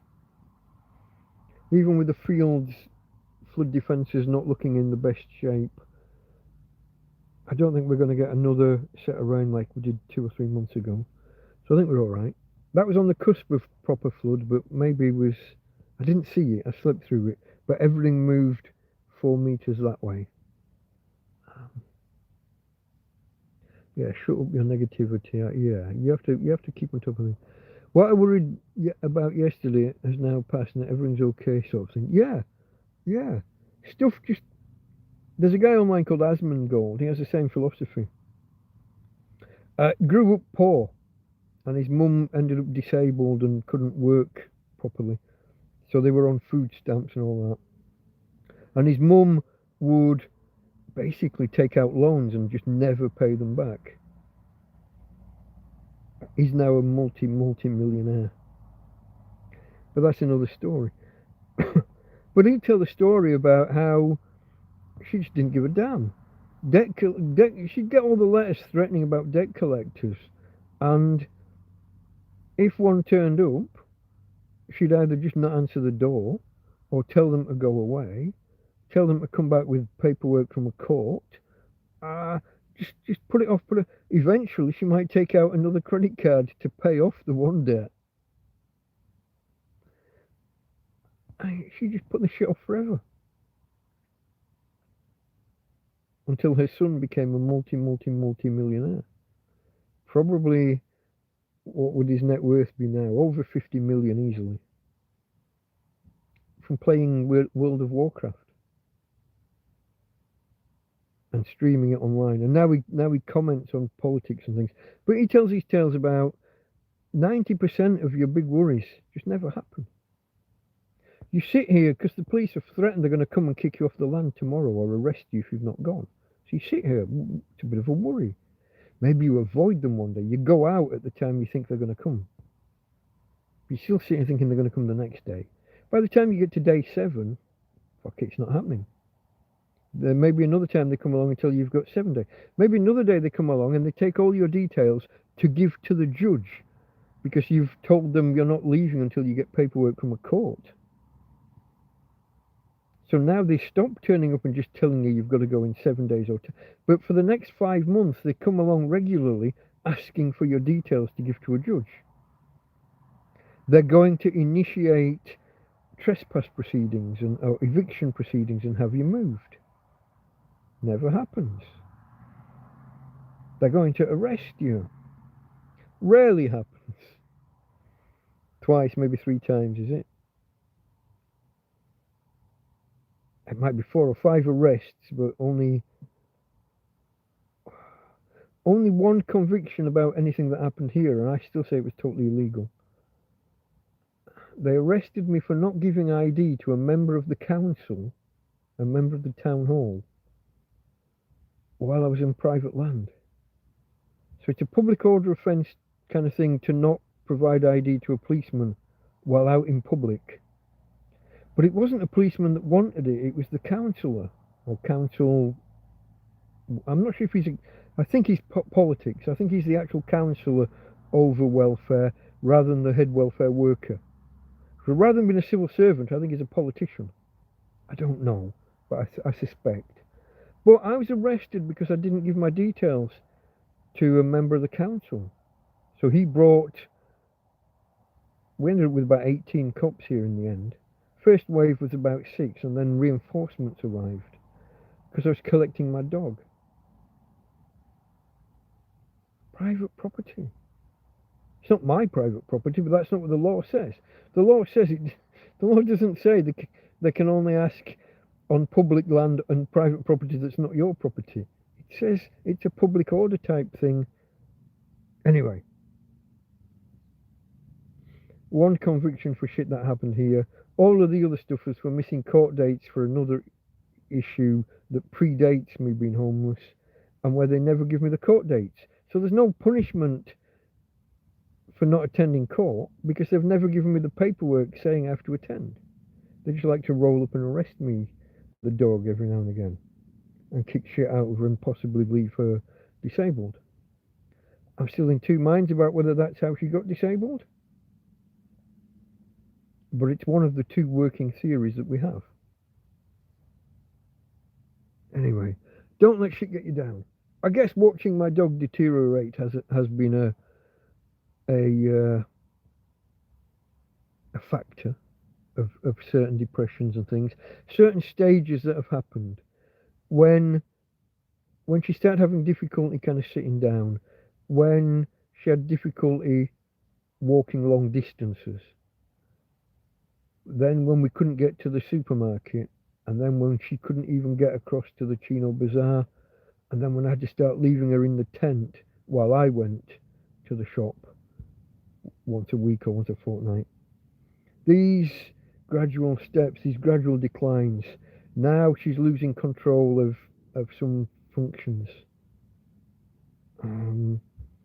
I also suspect that her front legs, there are times, it might just be that it's difficult having all that weight on two legs, but there are times when she kind of starts to fall to the ground, and then she'll slap her paws on the ground, and I get a bit of a start from the smacking noise. So that it's been sad, depressing, I might say, to watch that decline, that deterioration. We're at the point, if her front legs go, I got no other option then. She's got no life then.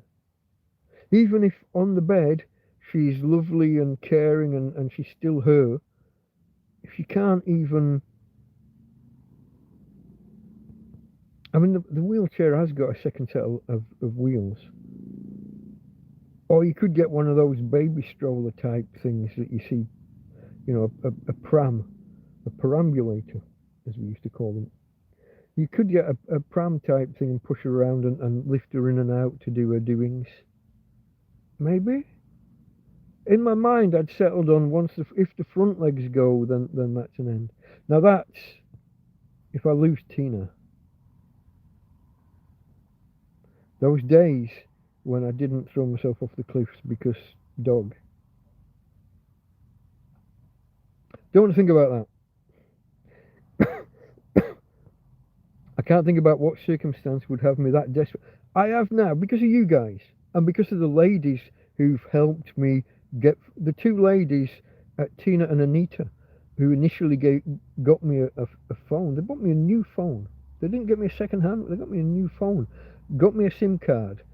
Got credit put on the card. Gave me money. They put the initial credit on and gave me money for the next couple of months. And that's when I got online. So because of that and getting online, because of the people that helped me in the real world, like Damien and Simon early on, and Owen, don't forget Owen. And then obviously once I'm online, I get help from more people, and then I meet Karen in my first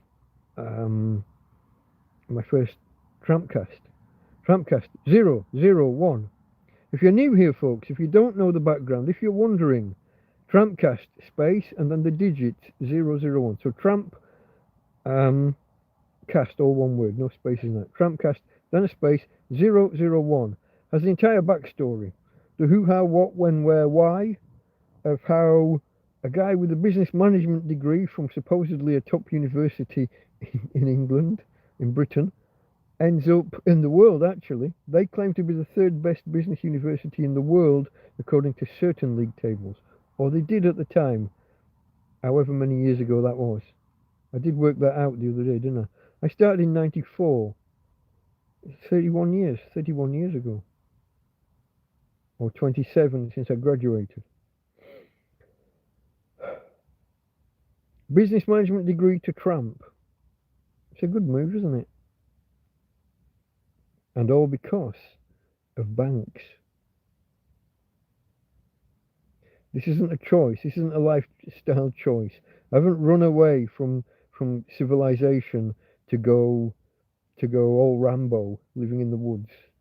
It's not a fucking choice. I don't know how to live wild and in the woods. I have conversations with preppers sometimes. I was invited onto a prepper live stream to talk about myself and my prepping mentality. I've got the mentality, but I'm not a good example of being a prepper.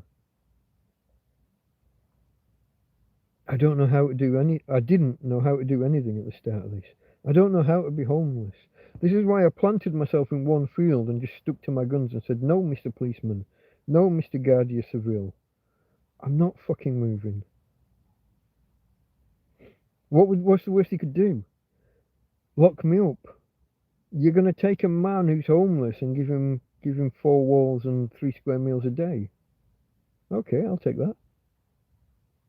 Apart from dog. Again, the only thing that keeps me going. Dog.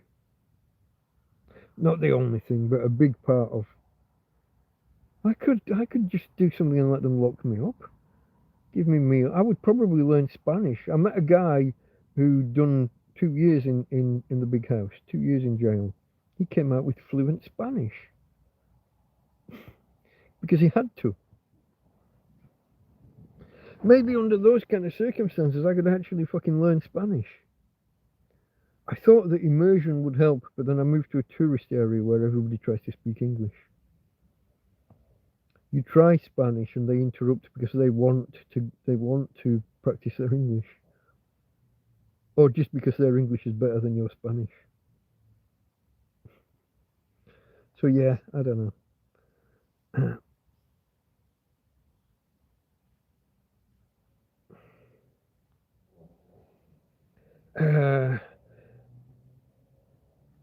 Ryan says you might laugh, but I have a name for my naughty monkey.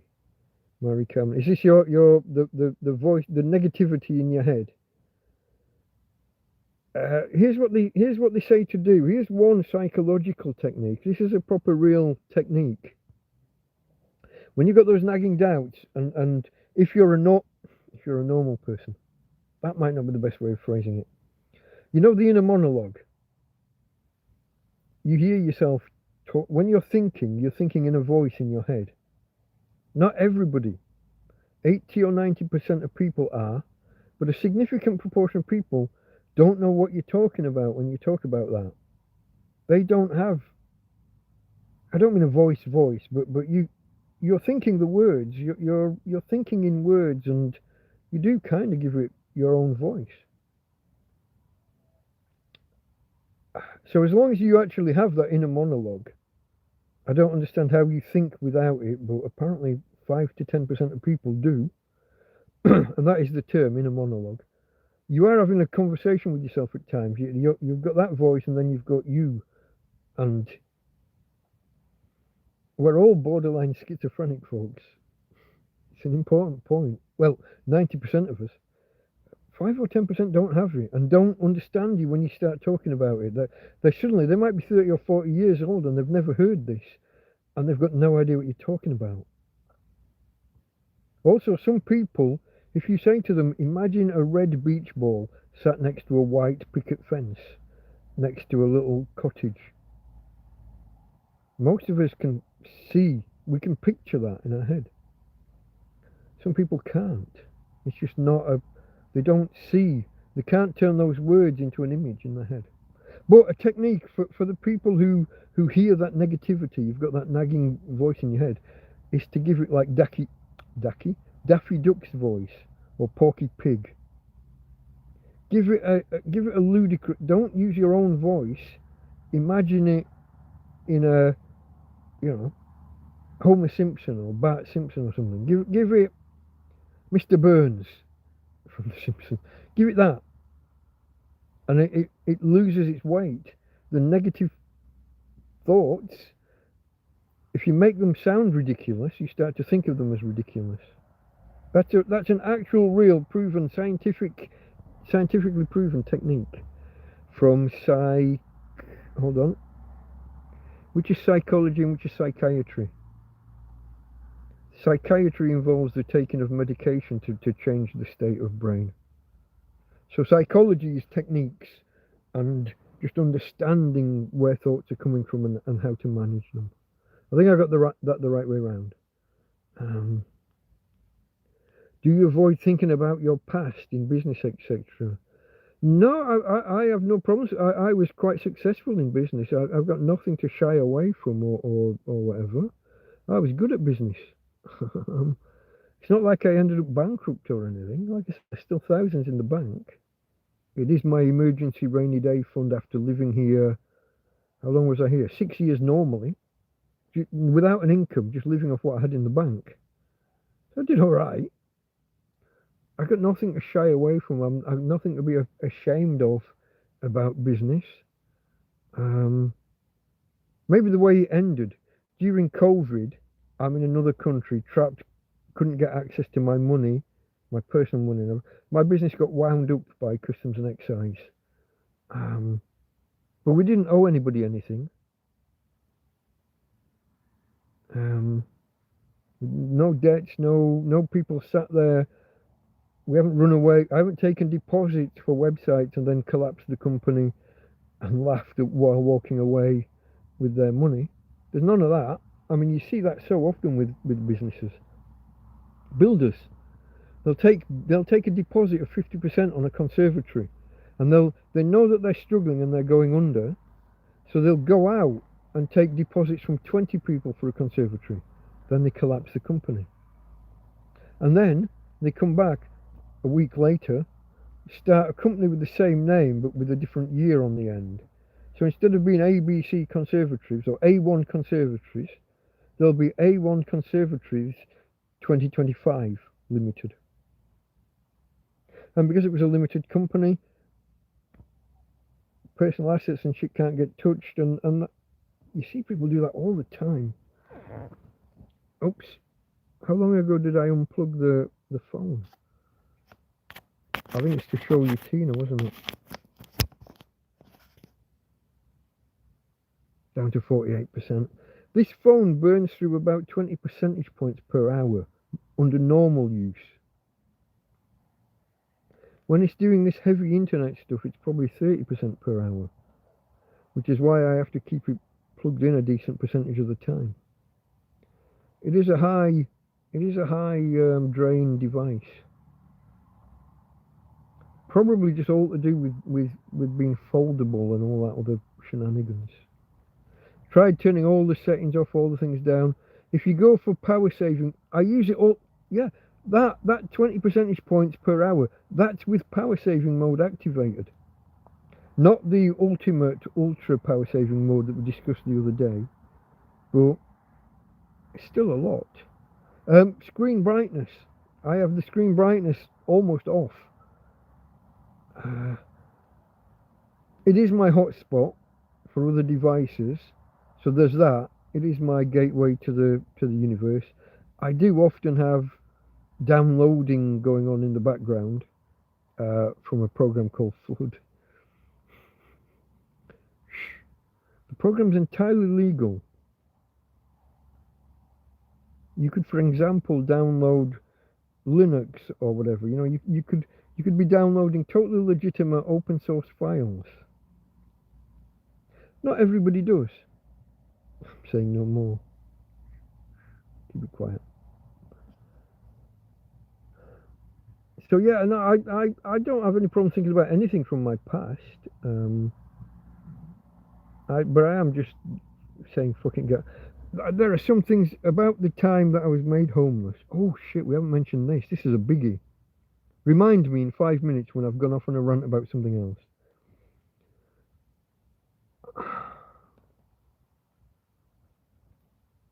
Disappointed's probably the best word.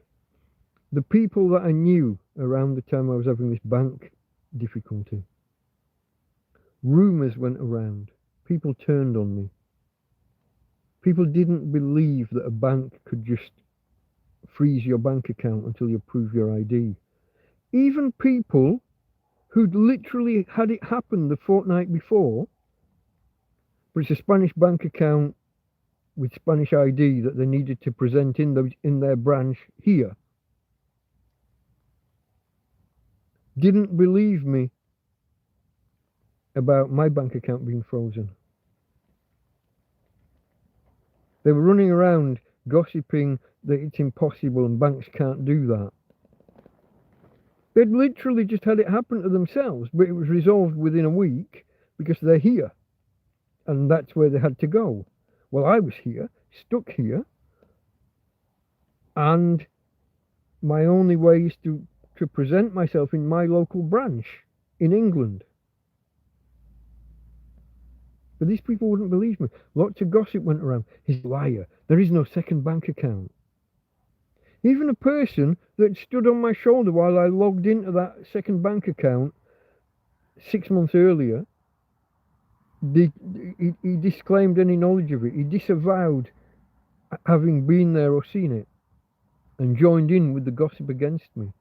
So my entire circle of what I thought were friends, I now call acquaintances, tend to get, that's quite a downer. When everybody thinks you're a liar. And then they start saying other things that they think you've lied about. Was he ever a web designer? Is he a computer programmer? How do we know?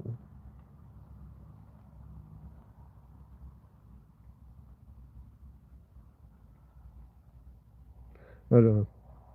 Those things will get you down. People. Hell is other people. The French guy, the philosopher, not Descartes, the more modern one. Not Proust. Oh, hell is... I got to look it up now, haven't I, folks? I'm going to say he was French. Hell is other people. It was a line from within a play. You got plays being written by philosophers. I think. Let me... Yeah. Hell is other people. Jean-Paul Sartre. That sounds French to me. Fuck yeah. I couldn't get the right name, but I was in the right ballpark. An existentialist French play by Jean-Paul Sartre. No Exit. 1944. Have I read? I don't think I've read that one. Well, play, but I haven't watched it, attended a performance, or read a book on that one. I just got to read a little bit about what it's about, just for my own delight and delectation. The play centres on a depiction of the afterlife in which 3 deceased characters are punished by being locked in a room together for eternity. It is the source of the especially famous phrase, and they give it in French, l'enfer c'est les autres. Autres is others, les, sorry, I said les, no. Let me read that again. L'enfer c'est les autres. The others, c'est, this is, l'enfer, to infer maybe, to, I don't know, because he doesn't specifically say hell is other, that doesn't say hell. Where's hell in that phrase? L'enfer, maybe, I don't know what that word is, but I can see this is the others, it is the others, or les autres. Hell is other people. I'm sure that's not a literal translation. And then we start throwing around perpetual ontological studying. I've got no idea what that word means. Let's find out what ontological means. Here we go, guys. Learn with Delta Mike. Ontological. The philosophical study of being. So this is, I think, therefore, I am kind of territory. And Socrates is, I am but dust in the wind, probably. I think that was Socrates, dust in the wind. Might have been Plato. And the order of those, Socrates, Plato, Aristotle, SPA was the order. One taught the other, taught the other. Metaphysics, there you go. I said philosophy, we're right in there. As soon as you see the word metaphysics, ontological and ontology. Didn't know, now know. Maybe I'll remember it. Sometimes do. Ontological.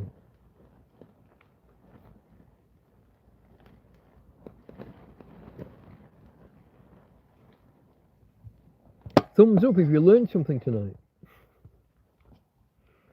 I got to catch up here, guys. I am a way behind. One giant boss level rodent will turn up soon. You'll have to defeat it to win the war against rodent kind. Man, I have had stand-up fights with rodents. There was one night a couple of years ago? It must have been. Last year was mice in the tent. The year before was rats, mainly around the tent.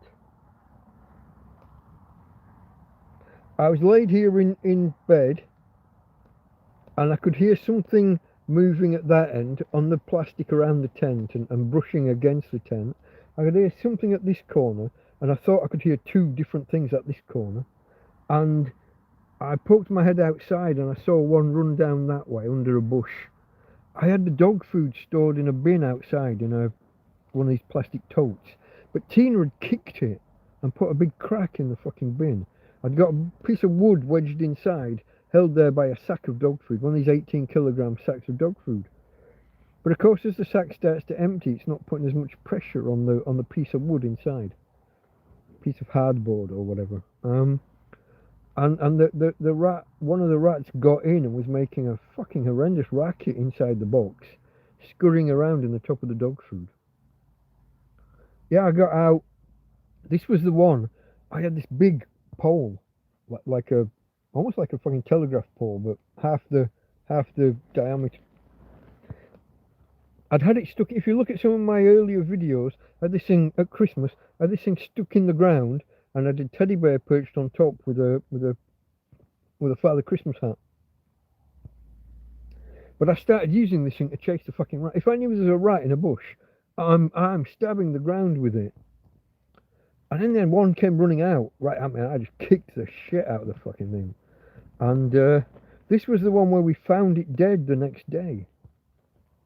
Now, it did have a couple of marks in its neck, and Tina had been outside overnight. She'd snuck out. And I've always wondered, did it die because Tina bit it? We'd had times when they've run through the tent or the shelter, the first thing I built. Tina never bothered about the mice and the rats. So it seemed strange that she would have suddenly bit one. Or did it die of shock because I've kicked it? A lot of animals...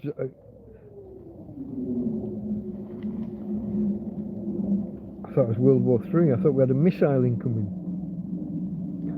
A lot of animals go into shock and die after certain injuries or just being left out in the cold or whatever. Hit by a car, they survive. They look strong as an ox, but they just give up overnight with shock. It's a dangerous thing, shock.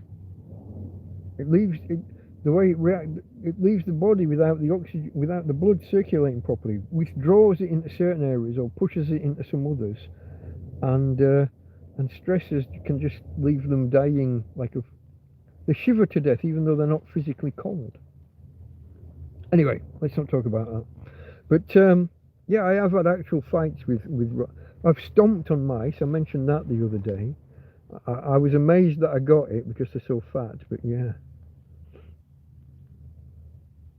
I'm scrolling forward because somehow it's jumped backwards. Yeah, there was the giant boss level war against rodent kind. Karen said, "Are you complaining, lol?" Complaining about what? UK Richie looks like he got the John Paul Sartre before me. I had to look it up. I knew it was a froggy philosophical playwright. There can't be too many of them. But I just couldn't get the name. It looks like he got it before me. Despite all my rage, oh, Farmer, when did you arrive? Is this you arriving, or you've been there a while and I missed it? Fabrizio. Despite all my rage, I'm still just a rat in a cage. Life is a rat trap. Ask the Boomtown Rats. There he is. Welcome, hello, everybody, everywhere. There's the words I was looking for. Hello, Farmer. Plane taking off nearby airport. Your end or mine? We don't have an airport particularly near. I mean, he's 60 kilometers considered near. Might be more, might be near. It's 50 or 50-minute drive away. I'm not sure the distances. I guess a plane could be easily be taking off, and I don't know how long it takes to turn around. Complaining about the phone. Oh, the battery life. No, not complaining. It did cost me a video this week. One of my AdventTina videos never got made because the phone flexed halfway up a hill while I was pushing Tina up a hill. It was a fucking steep hill. We went to Torrevieja Tramp, and the hill was too steep. And while I was hunched over pushing her to give her an extra bit of oomph, the phone must have flexed ever so slightly and turned off. Holding the on button for 8 or 10 seconds still didn't turn it on. I had to wait until I got back and plug it into power for it to come back on. So the video of us going up to visit Torrevieja Tramp for the first time in 2 years. There's a first half of a video, and then it just ends. I did do a piece to camera at the end when I got back explaining. I'm not sure whether I can turn that into a video or not. And then today's video, this wasn't because of the phone. Today's video similar. First half of the journey, and then I got knackered and too distracted and just too busy doing the doing. I didn't record getting to the supermarket, leaving the supermarket, or the journey home. I just recorded a piece at the end again saying, well, that's a fuck up. Maybe I can put those two together and release it as, hey guys, if anyone's interested. I don't know why you would be, but here's a couple of walks we did. The walks went well. The visit to Torrevieja Tramp went well. Tina got her dog walk. The visit to the supermarket went well. Tina got her walk in a chariot. I got my shopping. We just didn't get a fucking usable video. I'm not sure if putting those two together with a bit of explication around it, I'm not sure if that makes a watchable video or not. I've given up on Monday's video. Monday's video had a couple of cutouts. I lost the narrative because a couple of the scenes that I did, longer ones, cut out without the phone telling me. We ran out of disk space and I didn't know. So there I am, clicking record and prattling on for 10 minutes from the cliff tops, looking out at whatever was happening that day. Those clips aren't there. And I was trying to fudge together and make a work. I gave up on it. So, yeah. So not complaining about the phone. It's just a little. I am having to carry around a power bank and a cable with me now. A heavy power bank, not this lightweight one that I've got here. And I found that pulling my pants down. The amount of weight that I had in my pockets, with the phone, with the power bank, with the cables, and with my belts not really surviving. The prong that goes in the holes is ripping them, even though I'm not wearing them that tight. It's ripping the belt.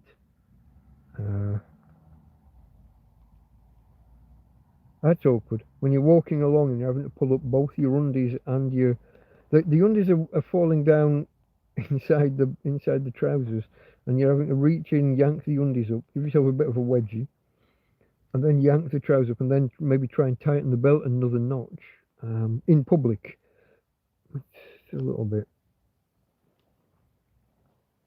Farmer says he just arrived. Yeah, I saw that just after I asked. Hearing you tell it is fantastic as well. Explain the trick to us, Mike. Yeah, you know, things go wrong sometimes. I've only done one proper Tina, what I call it, AdventTina. I've only done one, haven't I? The sunrise one, and that was a little bit. I'm not going to say boring. It's longer than ideal. I maybe could have edited it better, because there was that bank of cloud on the horizon. So you got the time when the sunrise should have been and things start to glow and what have you. But then you've got to wait for it to get up above that bank of cloud.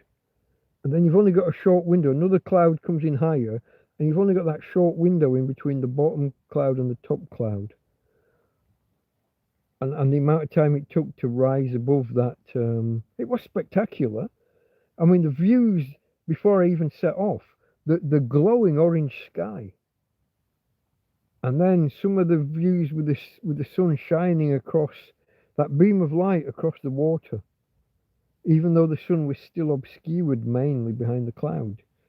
It was spectacular, but it's a 20-minute video. It was a spectacular view, but it was a 20-minute video that people only watch 5 minutes of. I don't know whether they're playing it on fast forward, playing it at double speed, or I don't know, maybe they're just jumping ahead, or maybe they get bored and leave, and I don't know. So it didn't perform particularly well as a video, but some of it was spectacular. But I think that's the only video I've released. Everything else has been a washout. Monday's whole clip's missing until I realised that my phone was full. Some shorter clips were getting so big clips didn't get recorded, just got dropped entirely. Shorter clips done later made it because they fit on the space. It's a little bit bizarre. I would have thought it would have done the first half of the longer clip and then cut off. No, that longer clip just didn't record. Then later shorter clips did. So Mondays was a washout. Tuesday we did the sunrise. Wednesday, that was where we went up the hill and the phone folded and cut out, and there's only the beginning of the journey. I can point you to a view where we've gone up to Torre del Morro previously and walked around and done it's spectacular, the views. You can see the sea on 3 sides because you're out on a bit of a promontory, or you're on a hill on which is why Torre del Morro means Moors Tower, Tower of the Moors. I'm not sure whether it's built to protect against Moors or whether it's built by the Moors when they took over certain chunks of Spain. I'm not sure, because de can mean of or from. So is it tower from the Moors or tower built by, or tower of the Moors? I'm not sure. It's a recreation anyway. The thing fell down at some point and got replicated in the 70s, held together with concrete, whatever, mortar. But it is spectacular. You've got spectacular views. It's a nice park in its own right, with patches of grass and big gravel runs, separate fields and like a gardeny area. But you're high up, so you get those fantastic sea views. And also there's a lovely kiosk there that me and Tina used to visit. Well, have I ever paid for a drink there? Once, years ago, with a lady friend. Long time ago now. But I've sat there, and then the dogs from the owners of the kiosk, the bar, the cafe bar, Tina's played with their dog. Or dogs, plural.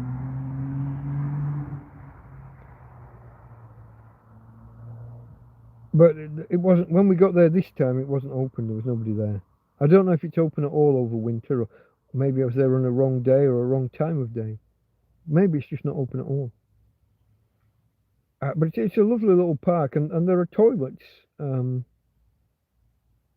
it's got everything that you need when you visit somewhere like that. You've got the views, you've got the seats around, then you've got the seated area for the cafe bar, and then you've got toilets if you need them. It's on the bus routes.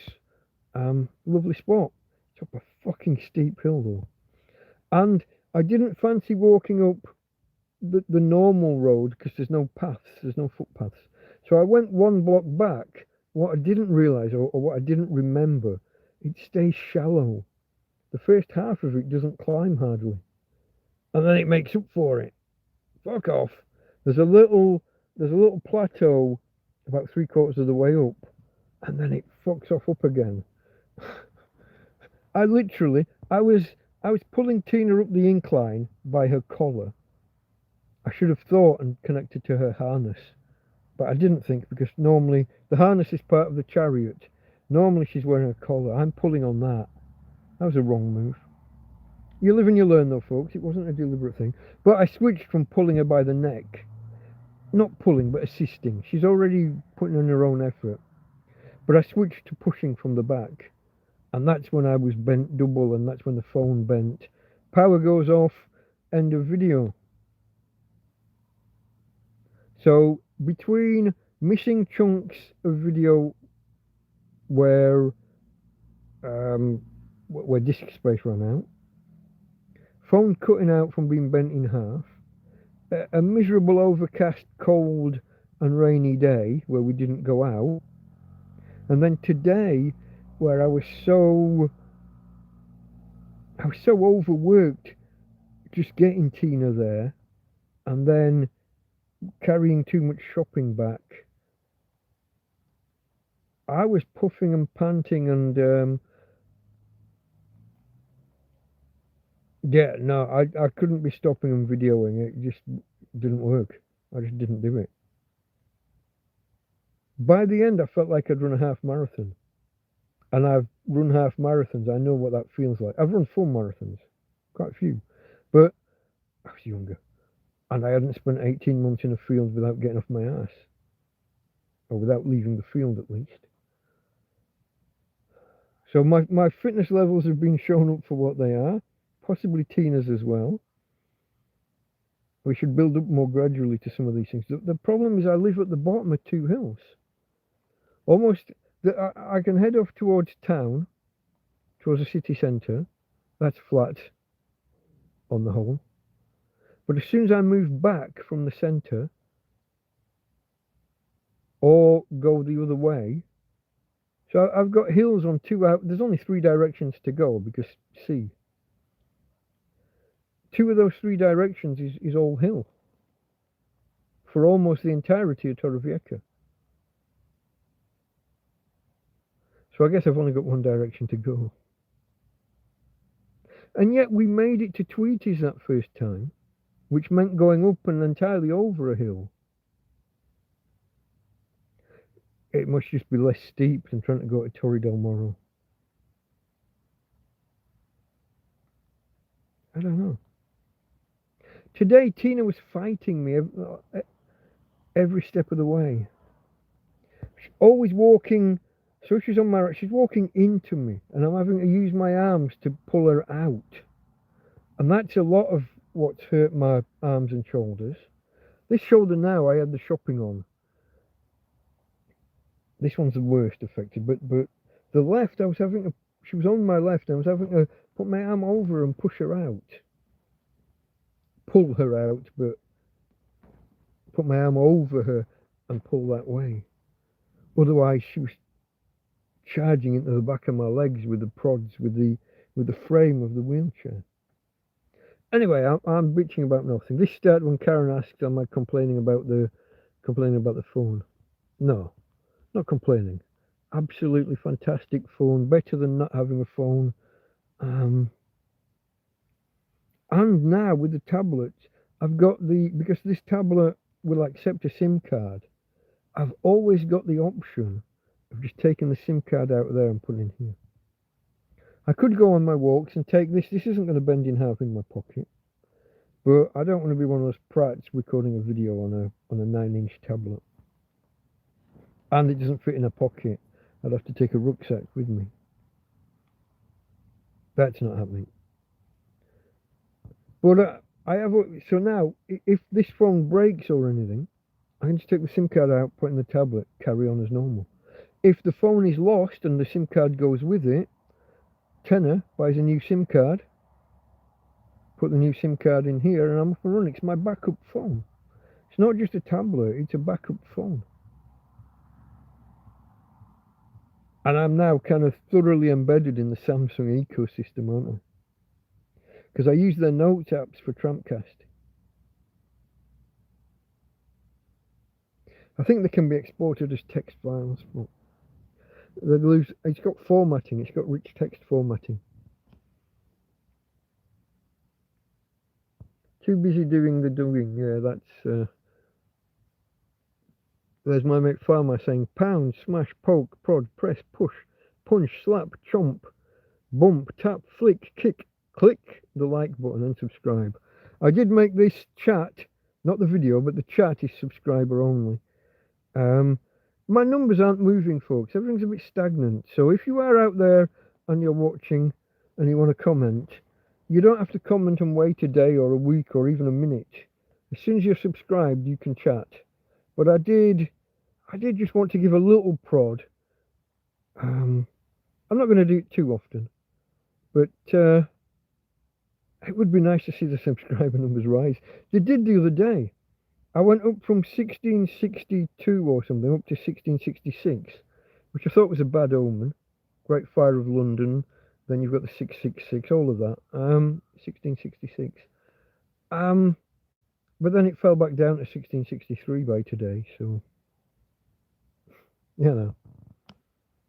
I'm trying not to be too controversial and not to swear too much in case that's what's frightening people. I'm also not drinking too much. We're 4 hours in, and I'm still 3/4 of the way down my first can. And it's a fucking Friday night. He says swearing when he just said he was trying to cut down on it. I can't get comfortable though, folks, because of these shoulders.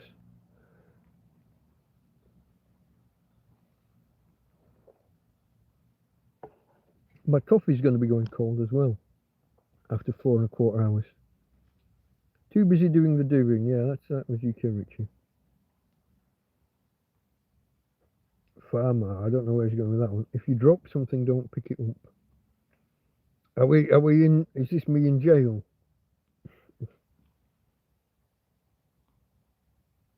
Smoke on the water, fire in the sky. And then you've got musical notes. That's a lyric that I don't know. But yeah, that appearance of that band of cloud on the horizon, cloud or fog or mist. What's the other word? Hoar? A fog at sea. Hoar. Hoare, possibly. Glasgow has one. No, it doesn't. Edinburgh has one permanently over it. Over the castle. Almost permanently. I might be making words up just to sound like I'm swearing. Oh, when I'm on these journeys walking with Tina, like going to the supermarket, here's the thing. I went to Aldi, which is, it's a fraction of the distance to Mercadona. It's maybe a bigger fraction than I thought it was 1/3 of the way there. It's nearer 2/3 of the way. So it was further away than I thought, and this is why carrying stuff hurt. But on the journey, I have to pass a local brothel, or whorehouse, as I tend to call it at the beginning of the video. I'm kind of trying to, every now and again, Spanish politicians, like the Spanish Prime Minister, or President of Government, he's not President of the country, he's the President of the Council of Ministers, or whatever. So Prime Minister, effectively. He'll have a big thing about clamping down on prostitution and stuff. The buildings are here in plain sight, set back from a main road. So on a main road, more or less, the coast road, with lights and pictures of scantily clad women on, and booming music at times, 2, 3, 4 in the morning. How to get away with this shit? When the Prime Minister's standing there saying this stuff's not allowed, it is actually illegal. How are they operating in plain sight? If you walk down that road at night, there are bouncers stood in the road looking at you like, what the fuck are you doing here if you're not coming in case you're videoing or spying on their patrons. It's got a fucking car park. It's got a car park. Why does my arm look like that? It's flabby. The skin is like, oh god, I'm getting bingo wings on my forearms. Not even up on the, what the fuck? I'm getting old, folks. The skin's losing its elasticity. I'll have to take up some of that Tai Chi shit that they keep advertising at me. Just 7 minutes a day, and you'll be a ripped super specimen who can sit around talking with people with no clothes on in videos. AI generated fucking pap. Tombstone, Tommy Tombstone. I saw you right at the beginning, like 2 hours before I went live. You were in chat just saying hello and what have you. Good evening. Be careful, in Montreux by the Lake Geneva shoreline. You are? That's where you are now? Lake Geneva, let me get this right, Switzerland. Yeah, I've got to get my countries right. I have a tendency of, I know the difference between a Sweden and a Switzerland. I sometimes just say the wrong word. I'm not like these Americans who mix up Austria and Australia. And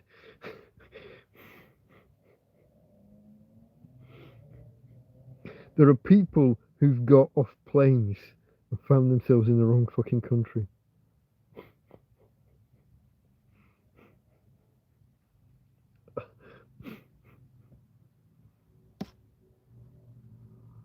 There's even like there's a rumor. It's an urban legend that Austria has a desk in arrivals for people who arrive thinking they're in Australia. It's a myth, but it is a common belief that so many Americans get it wrong that they've had to put a desk there to explain.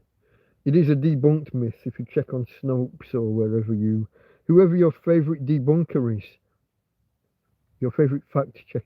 After COVID, do we still have favourite fact checkers? Because a lot of those guys were in on it. What was that American USAID? They were funding a lot of this shit. Or they fund a body, a charity, who then funds an entity to do certain things. And back to the conspiracy theories, this is a fact. This is not a conspiracy theory. Money was channeled, some would argue unbeknownst to the government. They set up a body to provide foreign aid or whatever. That body funds a charity that as its premise is aiming to do one thing. If that charity then funds money into a different avenue, the people further back the chain don't have full knowledge and therefore disclaim responsibility.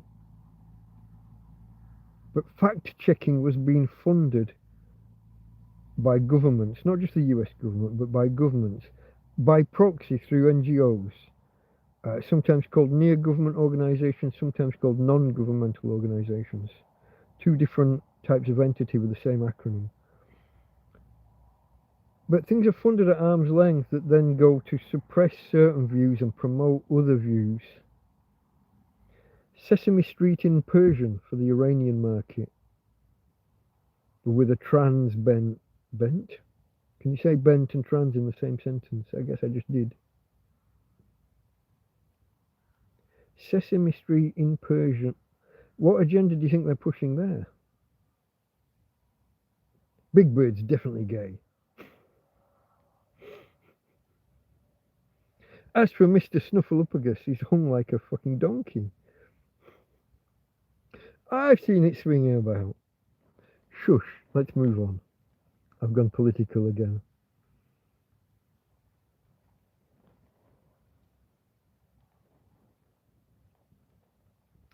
Okay, there's Tom responding to, yeah, when you're in somewhere nice, but you're surrounded by at Morecambe, well, the Lancaster and Morecambe area have it's a bay. You're on the coast.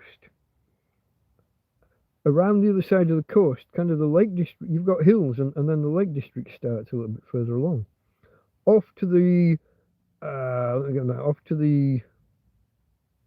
east and south, you've got the Trough of Bowland, which is all countryside and hills and dales kind of thing. Then you've got a river that stops you moving off. River comes out of Morecambe Bay at not Galgate. What's the other place called? Fuck. Used to go there for fish and chips.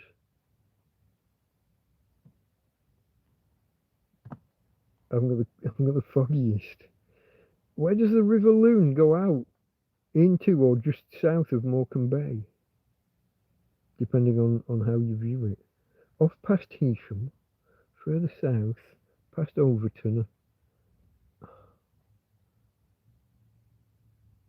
I'm not from there originally. This is my excuse. Also, I've been away a long time and I can't remember the names of silly places. Like, alongside Morecambe, you've got what was a separate village, now part of the same conurbation, but called Bear. Bare, like naked. Bear Lane. Got a train station and everything. It's a real place. Noel Edmonds opened a park. Noel Edmonds, when Mr. Blobby was a thing, Noel Edmonds famously called his made-up village Crinkly Bottom. And they went looking to open 2 theme park type things, 2 experiences. Not theme parks with rides and shit, but lights and statues and areas. So they looked to open up 2 places in the country, 2 crinkly bottoms, one in the north, one in the south. Obviously, a place called Bear has to have a crinkly bottom. Literally, there was a place called Bear Crinkly Bottom. That's kind of funny. So when I'm talking about stupid names, and I almost had the place where the loon goes out into the bay. Glass and Dock. Fuck, I got there. I don't know how I got there, but I got there. Because it's not even... What does it mean? I mean, dock. Yeah, fine. Glasson. Glasson. I think O-N. What does that mean? Glass on the dock? What's glass? I don't know. We need Rob Words or somebody. We need someone who knows words to tell us why it's called that. Yeah, if you're somewhere beautiful and you've got hills all around. Yeah. Oh, Tom intended to be here, but I had a big nap as well. I thought I'd missed it. I fell asleep at 5 o'clock and woke up at 8. In my foggy brain, I mistook. So I use the 24-hour clock on devices. I mistook 2000 hours for 2200 hours. Somehow 20 and 10 somehow got mixed up in my head. I thought it was 10 o'clock and that was late already. Instead, I had 2 hours to spare. But I woke up after a 3-hour nap and I was a little bit dazed and confused for a good 30 seconds, actually.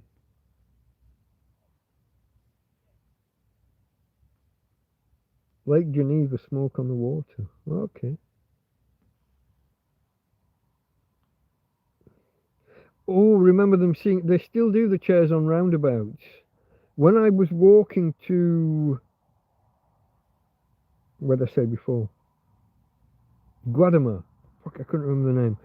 On the way to Guadamar, just after La Mata, there's a little run. There's a main road. It's the... What do they call it? Is it the 333? 332? N332, maybe? I'm not a drivist, so road names and numbers don't stick. There's a big furniture shop. There's a petrol station and a row of shops, and one of which is a big furniture shop, and then a little bar on the corner. And just after that, there's a big roundabout, and there's a very, very pretty lady there, getting a little bit old for this game now, but and very, very tan because she's just sat in this. There's like an armchair, not the full sofa, but a single armchair, leather. She's not sitting on a deck chair or something. I don't know where she dragged this there from. But yeah, she was sat there day after day after day. And she was frightened of Tina, but she was always very frightened. She always said hello, and she was always... She actually gave me a bottle of water one day because I was walking. It was a real hot day, and I didn't get this. So this was in the middle of... It was COVID, when COVID was on... When the rules were being relaxed. But this is when I discovered I'd accidentally been breaking the rules by walking through 3 of these health districts when you're supposed to stay within your zone. I was living in my apartment, my last apartment, the one I ended up getting kind of thrown out of. I had so little money and so little food. A meal, when I had a meal, would be a soup, big pan, water, 1, maybe 1.5 carrots, and one large potato, boiled up into, till the potato. I would either grate or thinly shaved potato, half the potato, and the other one I would chop kind of roughly. The idea was that the small chunks of potato would dissolve into the water, would become the thickening agent. But that's all I was eating. I was doing I was doing a 16-8 fast. I could only eat for 8 hours of the day. I didn't have much food anyway, and I would do a 2 or 3 day fast every now and again as well. And on the fasting days, I would do these long walks. So on the days when I'm not eating at all, I'm going off and doing 24 kilometers to get there and back. But I'm also walking around that town while I'm there. And I'm doing this, and I'm not taking bottles. I've never been a one for. In London on the underground, you got all these people who've brought bottles of water with them, and I'm like, you can't get between work and home or shopping and home without carrying a fucking bottle of water. Now in Spain in the peak of summer, you know what I mean? Yeah, I'll put 1.5 litre bottle of water in my backpack, or maybe 2 litres for me and the dog. And a little collapsible drinking bowl that a lady bought us one time. The lady was called the Renault adverts Nicole and Papa. That was the name of the lady. French-speaking Belgian lady, which also fits with the whole Nicole Papa kind of vibe. She bought me a blanket for the dog, a collapsible dog bowl.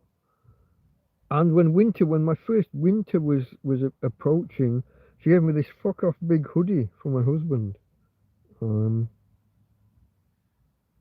Going back to when I was talking about how many layers of clothing, that's a 6th layer I had for a little while.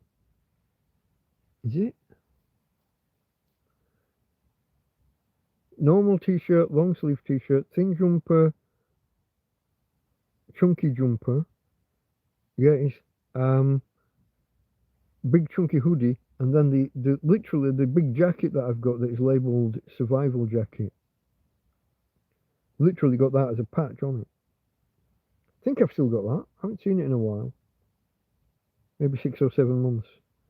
Could still be out in the field, or it might get thrown away. Don't know. I think I've still got it though.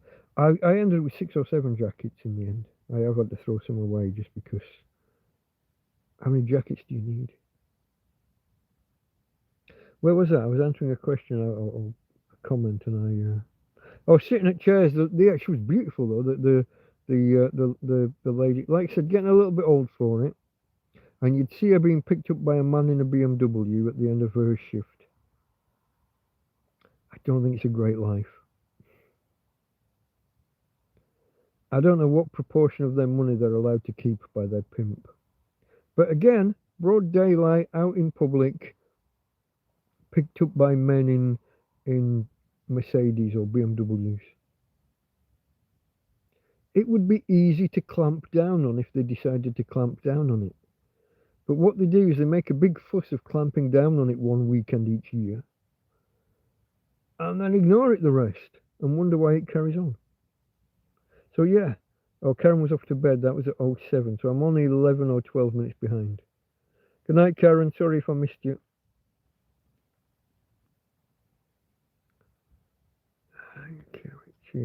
Okay, let me. I haven't had any comments for 10 minutes according to chat here. So either I've bored you or chat froze. I bored you all. Okay, we're on 19 thumbs up. So if there's anybody out there that hasn't, 20 is supposedly significant with the YouTube algorithm. So that would be useful. We're down to just 5 people here, folks. I guess if it drops any lower, we'll go. I'll hold on a little while longer and see if more people arrive. But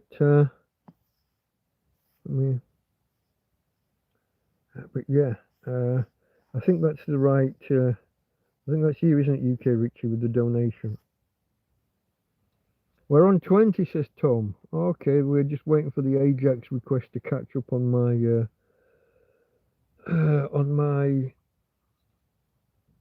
device, on my phone, on my YouTube app, whatever you lost for words.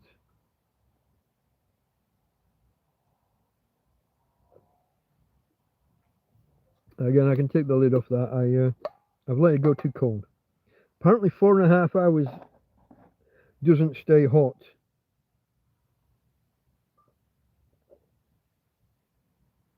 It is still tepid though. So it's not, I guess tepid's the word. Cold coffee can be okay. Hot coffee, as long as it's not too hot, okay. In the middle, tepid's still drinkable, but it's not the nicest flavour.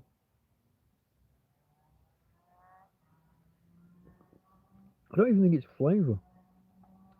It's almost the texture. It's almost, I don't know. I'm not sure what it is. I'm just burbling. Now that's finished. Let me put it out of the way. Give us a second, folks. I have to shuffle off a little bit. Oh, put it up on the chopping board on the top of the. You okay there, babe? You're awake, yeah? You were snoring a little while ago. Now you're awake. Can I get a cuddle? Oh, you're not properly in the bed. Why are you out of the bed? Your chest's cold. Your head's cold. You want to go under? You're going underground. I'm not sure. I don't know what you want. I'll put you under and you can wriggle. If you wriggle, I'll get you back out. Okay, I put her half under and she wriggled fully under. She wanted to get in under the blankets. We'll allow it. I'm probably going to have to end soon anyway, guys. This shoulder is reaching across to control the chat. See if I can pick this up and do it. But it will become less stable. So I think we're going to call it quits here sometime soon anyway. So even if we are on 20 and that means YouTube starts putting more alerts out, I don't think that's going to do us any good. Any final comments? Oh, I can't show you Tina. I've just buried her. Are you a beer man or a spirit man? Beer mainly. There are some I like. My preferences when I do have spirits, brandy and whiskey, but vodka is perfectly acceptable to me too. Those would be the main ones. Ones that I don't drink or can't drink. Oh, I didn't cover the biggie. The big news that I had today. It's not good news. The big news I had today. Maybe I should have covered that while there were more people here. I've just reminded myself.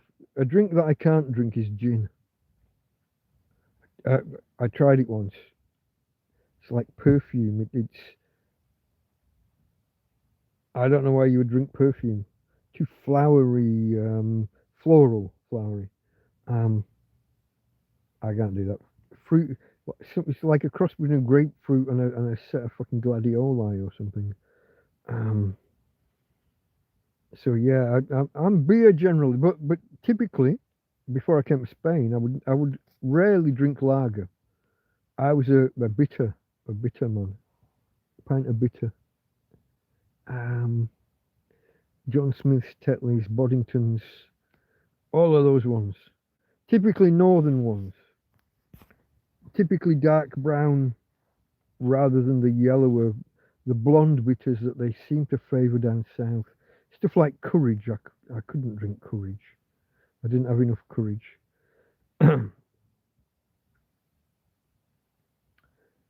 Tom had an incident at 16 and can still down 20 beers, no qualms.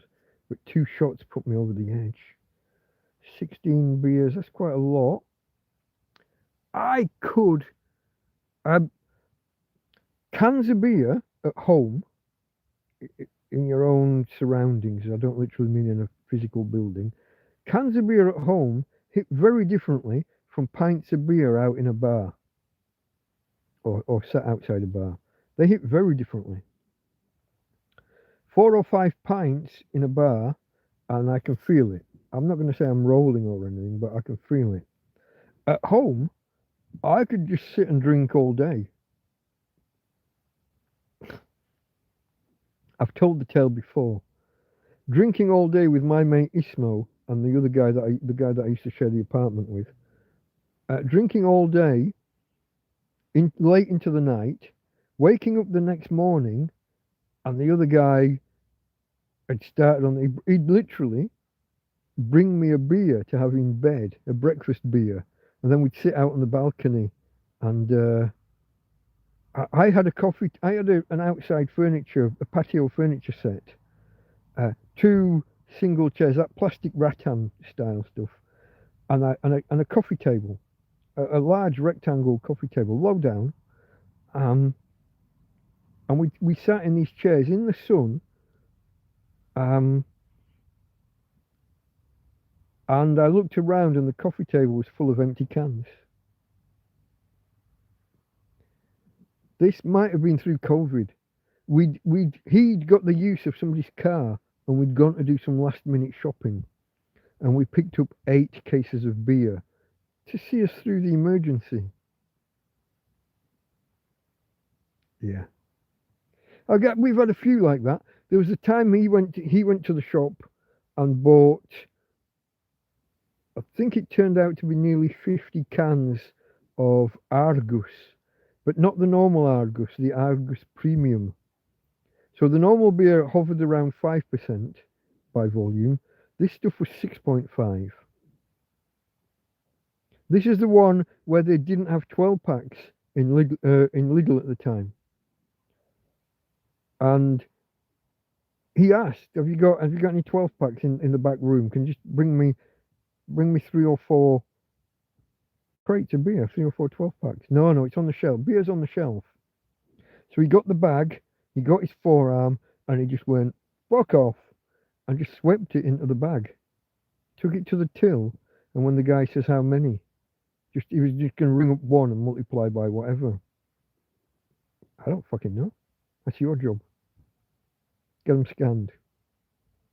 And when the guy said, what's wrong? What? You've bought 12 packs from the supplier, and you've opened them all up and stacked individual cans on the shelf by their hundreds. Sell me 12 packs. Make it easier on yourself. Today, they're loose. You're selling them loose. Get them fucking counted and scanned in, mate. So that's what the guy did. And me, Ismo, and Christian, this was when I still had my place. I had my house on Avenida de la Mancha. I was renting not an apartment, but an actual house. Was it 2-bedroom or 3? I think it was 2. It was 2 and a bed settee in the living room. I had an upstairs and a downstairs. Spiral marble staircase. Not an iron spiral staircase, but it's probably not marble, but big heavy tiles for the staircase. Deadly. If you don't walk on the outer edge, it literally went into nothing on the inside of the spiral. Deadly. Frank, I was leaving. Oh, okay, numbers have picked up. I said when we hit 20, alerts and things go out, we might get more people. We were down to 4. And I was literally just about to say from her ladyship and from me. But let me scroll back. Gin is the worst. I can't drink it. It's just that fruity floralness. And I know it is made from a berry, isn't it? I've got no idea what a sloe berry is or what it smells like or tastes like. But I have eaten a baby grapefruit type thing that had very much a similar taste or flavour to gin. The reason gin reminded me of something else, folks, I should have covered this earlier while we had about twice as many people here. But I just want to mark this because I found something out today. The passing of a friend. But apparently it was 6 months ago. So that's a little bit bad. But the lady that when I was first made homeless, the lady that I stayed with for 3 months, who eventually got sick of having me underfoot, which is understandable, and she threw me out. So for a while I wasn't bitter about it, but I had mixed emotions, but I did things wrong. I stayed in under her feet all day when I could have been going out. In my head, going out was going to cost money. Go for a coffee, go for a beer, go and have a bite too. Whatever going out meant in my head at that time meant spending money. After being homeless for 2 months in the park, I realised you could sit around all day outside and not be spending money. At the time, I had a phone, a tablet, a Kindle Fire tablet, and I also had a Kindle book reader.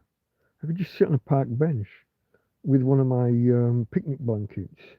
You could just sit there and just while away hours. I didn't get so I just stayed in her apartment, under her feet, in the way. So I did things wrong, and we fell out, and she kicked me out. That's that's fair. But she died 6 months ago. I was told today by actually by when I've told this story before about how I got kicked out. There's a lady she knows. I don't know whether I'd say they were friends. They were certainly acquaintances and would gossip occasionally. That sounds cruel. They would chat when they met, but they didn't go around each other's houses or go out together. So I'd say acquaintances. When I was first made homeless and I'd spent 3 days I didn't have any food. I didn't have any money. This is the lady that dug into her purse and gave me 15 euros. And she told another lady what was happening, and the other lady dug in and pulled out a 20. So suddenly I had 35 euros. So this is the lady, the Irish lady that gave me the 15 euros and told the other lady. She's the one that told me. I was going into the supermarket. I was taking Tina out of her trolley and making a mess of getting her out of her trolley, out of her chariot. But then this lady said, oh, hello. And then we're talking. Oh, how are you? Did you find a place? And I'm like, no, I'm in a field down the bottom. And then she says, oh, Lorraine died. And she wasn't that old. And there are some details I can't tell you.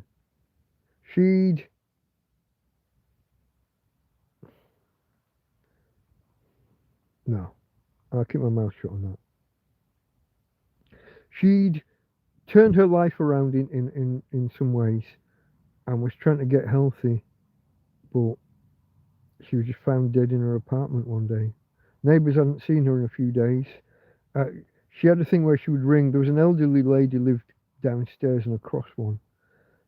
She would ring her a couple of times a day to check on the other lady, but she ended up going first. So a friend who did me a huge favour when I was first truly homeless gave me somewhere to be for 3 months. Yeah, we fell out. But I bore her no ill will. She actually, all of my things were left there. I don't really know what's happening with my things. They've probably been thrown out by her family, who would have no idea whose things these were and would have no idea how to trace me or anything. But yeah, this lady has passed, and that's kind of shook me a little bit. Like I said, not that much older than me. 8, 9, maybe 10 years older, I would guess. So that makes you think. So yeah. There was Frank Nodobity arriving. Good evening, Delta Mike. Good evening, Frank. How is the weather up in Vermont? Beer then spirits, slowly in the night, as you say. Drink too quickly in bars. I don't think I've never regularly drunk spirits in a bar. I can't afford them. I'm talking UK. I can't spirit. When you think how much you can buy a bottle of spirits for, and the price in a bar, what do you get? 5 or 6 measures, and that could have bought you a whole bottle with 28 measures in. I can't justify that kind of shit. When you then look at Spain, where you can buy a litre bottle of spirits for 10 euros, or a normal bottle for 7.50.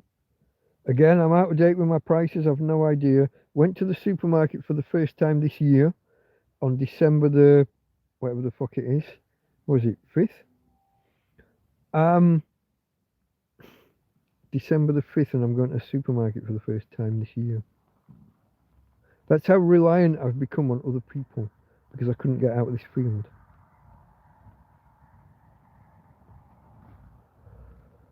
And it killed me as well, doing it physically.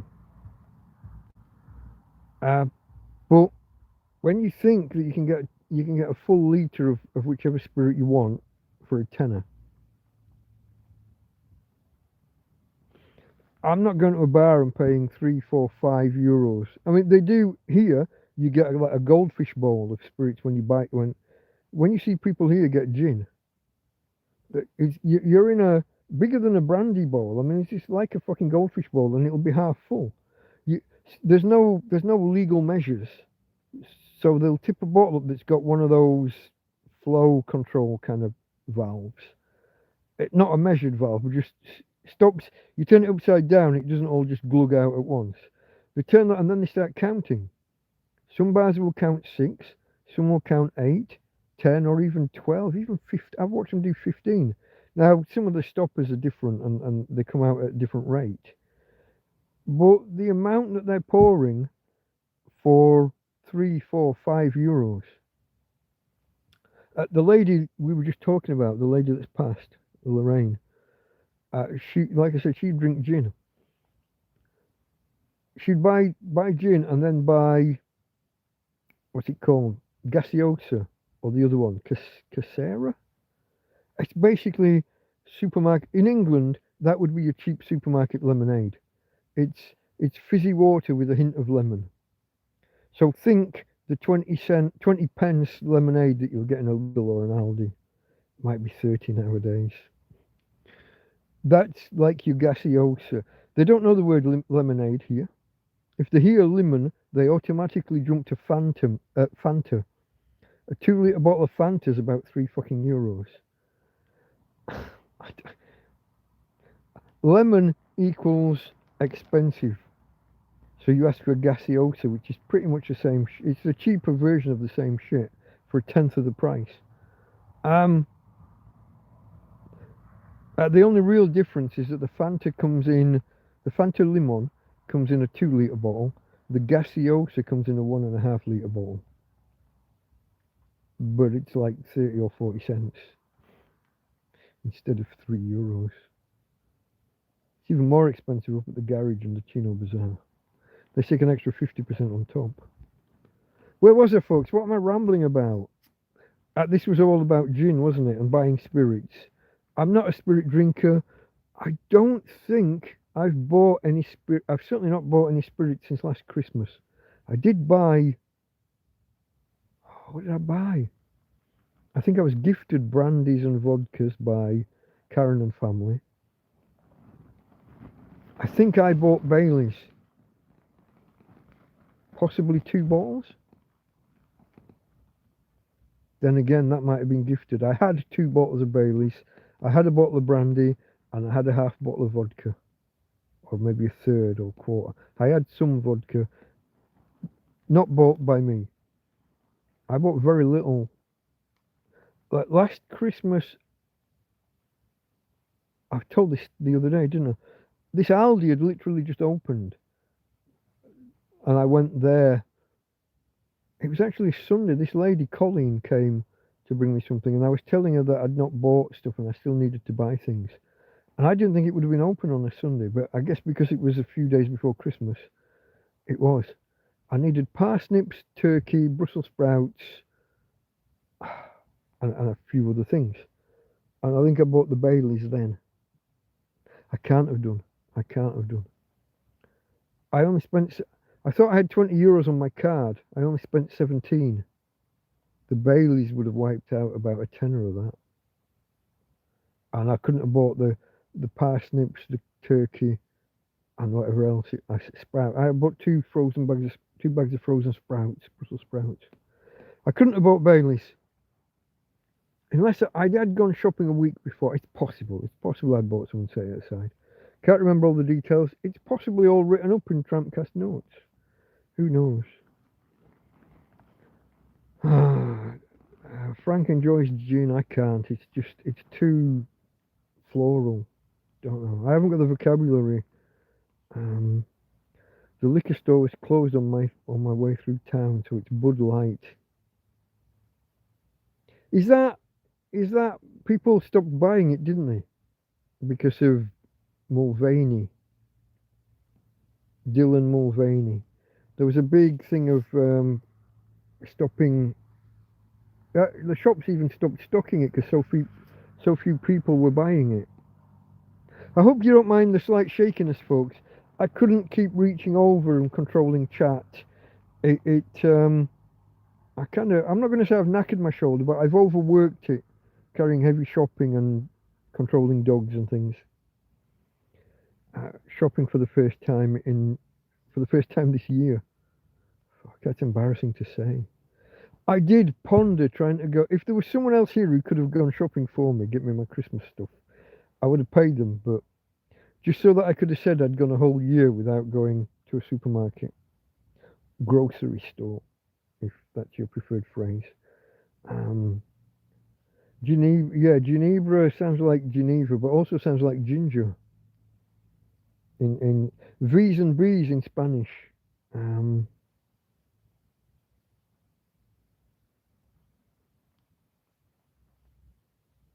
You have to know your tipple. You have to adjust to what is it. Where's your tolerance level? At what point are you nicely merry, and at what point are you too far gone? And if you're the kind of person who gets aggressive, you definitely need to not get there. Fortunately, I'm kind of not. I'm not an aggressive drunk. As long as I'm still here. If you get blackout drunk, who knows? Which is why I very rarely. I got caught a couple of times when I'd been drinking at home with these guys, and then they said, "Hey, let's go to the park." It hits different. Out in fresh air hits stronger than being inside an actual bar, which in turn hits stronger than being at home drinking. There's like it's not a cascade because it's rising. Well, maybe if you say them the other way around, it's a cascade. Outside at a bar hits strongest. Inside at a bar hits the next level down. Drinking at home, it almost doesn't touch you.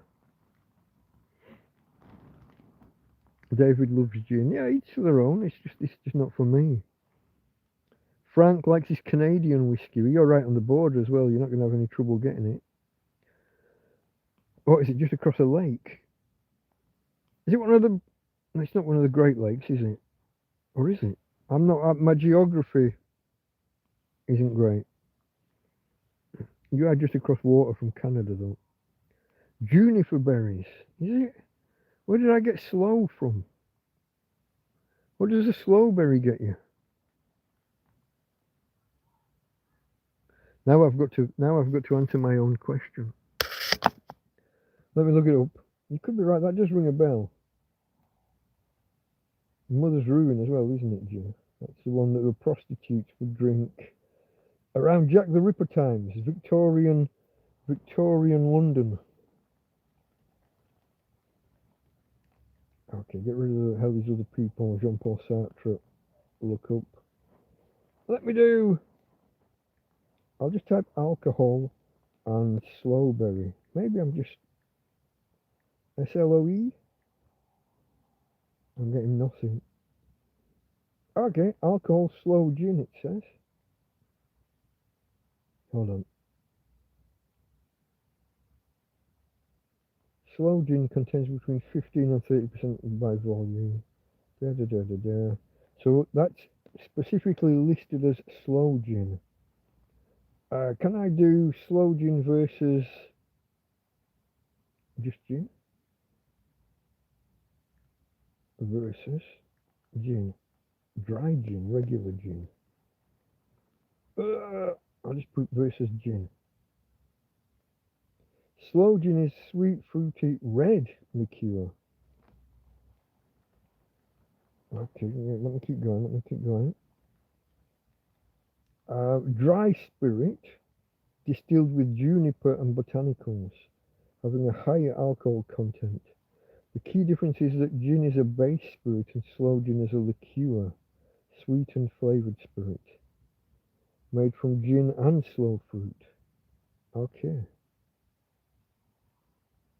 Tell me about the flavour. So traditional is dry. I don't know what they mean by botanical, piney and crisp. And the other one, sweet, tart, fruity, rich plum berry notes, often with almond hints. So the person who gave me some to try,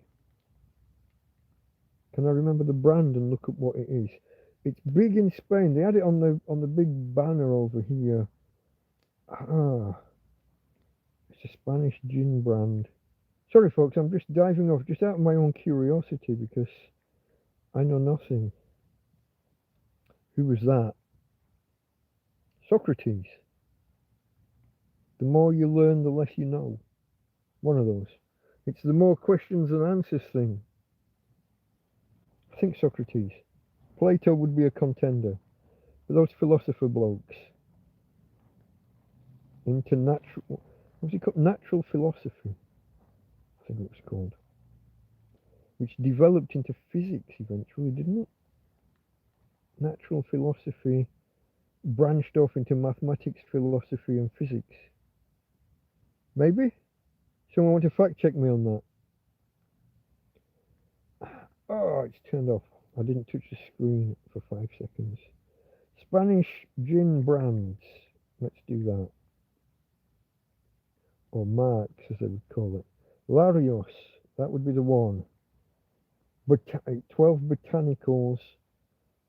Which was the one that had botanicals? That's not the dry, is it? That's the... I don't want to buy it. I want to know about it.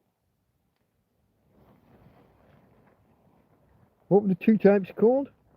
There was the slow gin and the dry gin or normal gin. So this must be, they're talking botanicals. That must be the slow gin. Unless I've mixed myself up. Anyway, there we go, folks. Hit that thumbs up if you learnt something today. We've covered. Was it ontological? What was the philosophy term that we learnt about the study of existence? We covered Jean-Paul Sartre, Hell is Other People, from the play. I can't remember the name of the play. I'm going to have to watch this back tomorrow so that I can learn properly. Get it seated in there. I knew Hell from Other People. Hell was. I knew it was. I did know Jean-Paul Sartre. I couldn't get the name. I knew it was a French philosopher, playwright bloke. So we learnt about that. I think ontological is the study of existence. So we learnt that. That was part of the Jean-Paul Sartre philosophy stuff. And Hell is Other People. And now we've learnt about slow gin versus whatever the other fruit was. Jennifer Juniper berry. There we go, David had that, but yeah, okay, mate. So we're both right. I'll call it a draw. In Norway, we did prohibition for a bit. Yeah, always. It's the same with drugs. Heroin, cocaine, all the rest. You have a prohibition, you create a black market. You're never gonna, if there's a market for it, if there's a demand for it, there will always be a supply. All you do is drive it underground and put prices up and force people to mix with lawbreakers. Al Capone et al. All those guys in the Chicago Valentine's Day massacre, wasn't it? That was all alcohol. I can't remember what year. We're in the interwar period where lots of people were running around with machine guns and military training. So I'm going to say 20s. Possibly 30s. But yeah, I mean, that's a dangerous thing as well, isn't it? When you've got a whole country of ex-soldiers trained in weapons and access to weapons, and then you create a big black market in something because of the what's a movement called to stop drinking? There's a word, but that whole get on the wagon and don't fall off the wagon is almost religious. One of you will have it before I'll have it. Oh, there's a long way to go there. Frank said 1930s. You could well be right. The opium of the people. Who said that? Karl Marx, but he was talking about religion. I think it was Karl Marx. It could have been one of the other, like the Trotskys or whoever, but I'm thinking it's Karl Marx.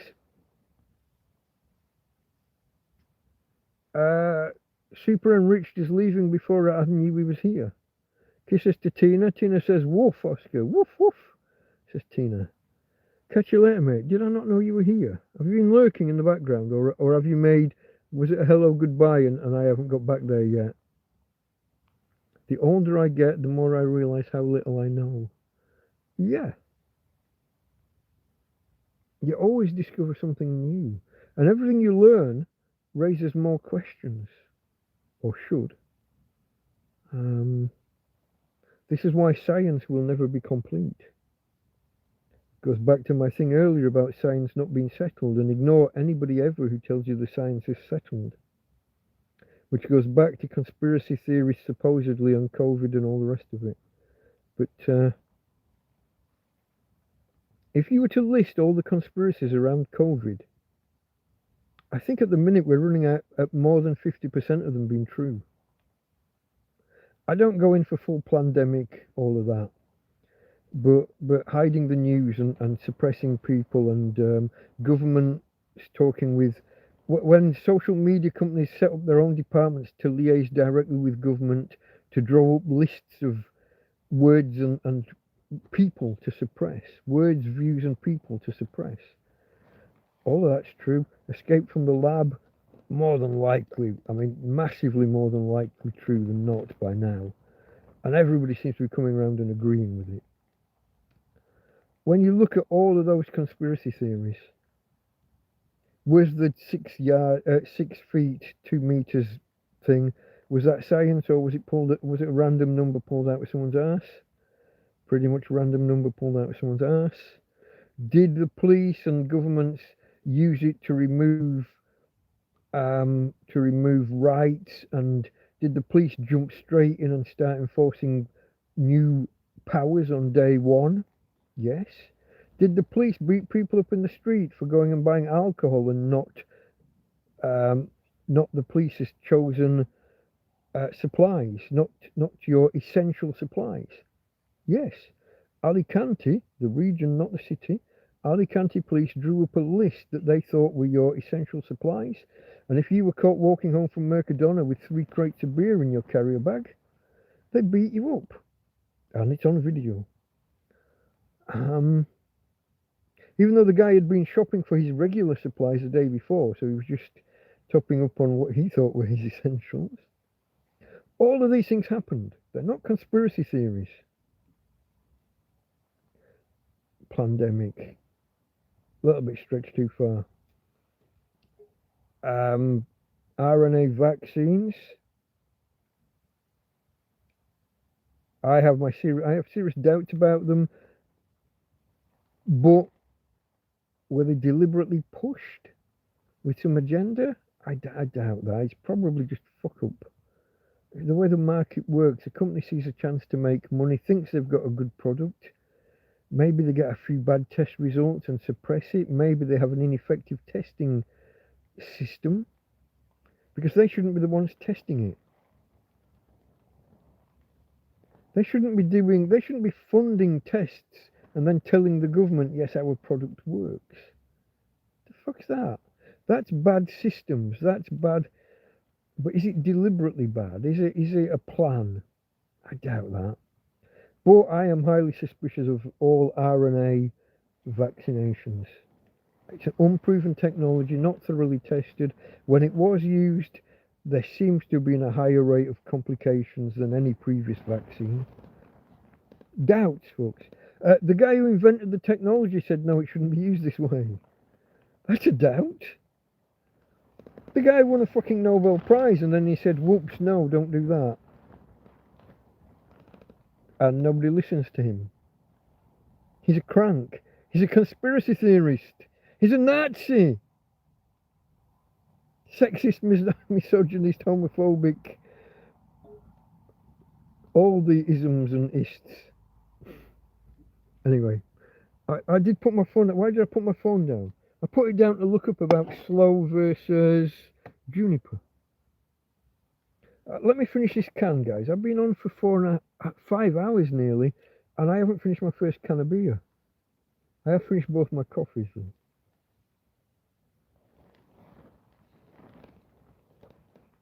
Now this time, I have just remembered not to throw this can away, such that it can be used to continue supporting the lamp.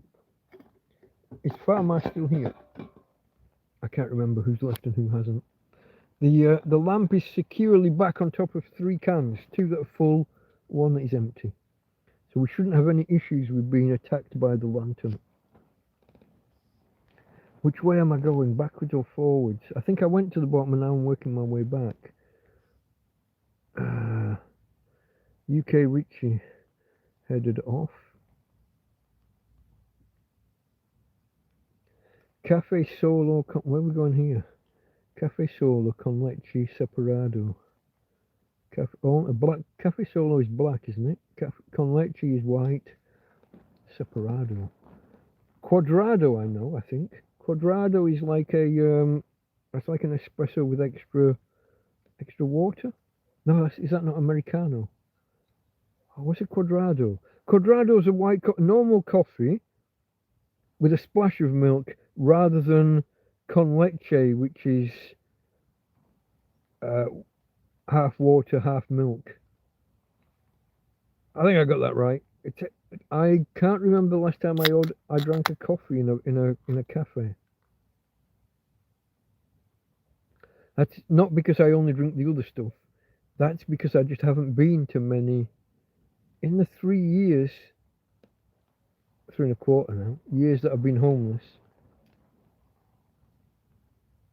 in a cafe bar.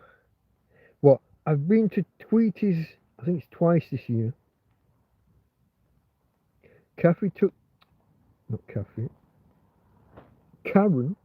took me to the captain's table one time. We had breakfast there. Ismo took me to, or treated me to, he didn't take me, but he treated me to Murph's. I had breakfast at Murph's. We did have a coffee. And then at the end of the meal, we moved on to a beer. I think we were going to get a Canya. But then we decided we weren't gay and we had a tanky like real men. That's a pint for anyone who's not in on the link. That was the first word I learnt out here that I'd not already learnt at home. I came to Spain. I spent 3 days trying to find a bar that was open in the area I was living.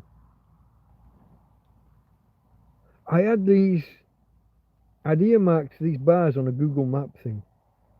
And initially I was kind of looking for English sounding bars. Just while I got settled in. The idea was to drink in Spanish bars, but in the first week or so. And bear in mind, I had money back then. I was homeless, I mean. 40 or 50 grand in the bank, which I lived on for 6 or 7 years.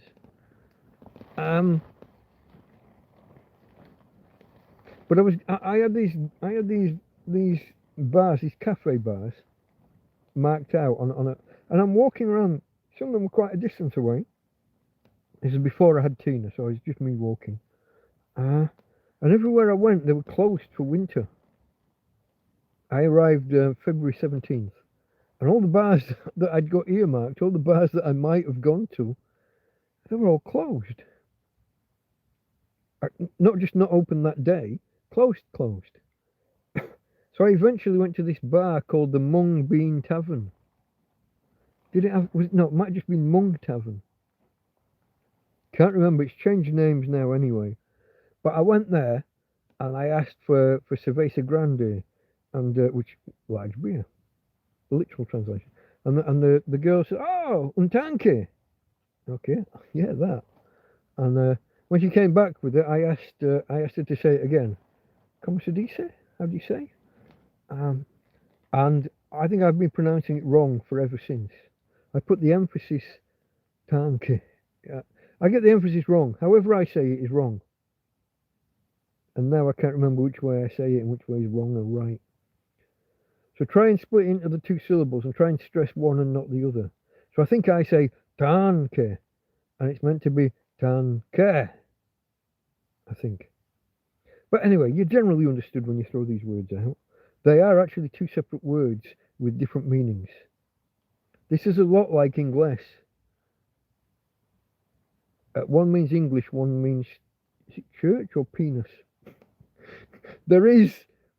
You got to be careful with some of these words, folks. If you stress in the wrong place, it's a totally different word. A bit like present and present in English. There's three presents, isn't there? There's the gift, there's the time, present tense, gift, present, and present.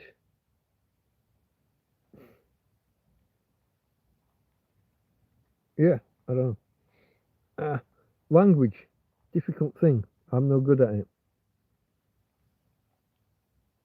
Which way am I going here? Tienes que pedir una limonada casera. You have that pedir. Is that not to miss? Pedir. You. Pedir. Oh, is that puedo? To can. You can that to have a lemonade casera. Limonada casera. You say lemonade around here or anything close to it, they've got no clue. They don't recognize the word at all. They grunt like the French. Huh? Might be a regional thing. I don't know. You have to ask for gaseosa or casera. Or if they do recognize, if they hear the limon, they're gonna throw Fanta at you and charge you a fucking fortune. I don't know how Fanta cornered the orange and lemonade market for pops. So you don't have like lemonade and orangeade. These things just don't. These words or anything close to it, approximate to it, don't exist, as far as I can tell. Yeah. I just got to scroll back. -7 unreal. Is that a temperature? Who's got -7? Frank Nidobody. Yeah, north of Vermont. Yeah, you're gonna be cold, aren't you? Vermont's. It was only -15 this morning, although some parts got down to -23. This is like when I talk with my mate Ismo in Finland, and he's talking about -30s and -40s some days. Not yet, I don't think, but their ski season has started a couple of weeks ago.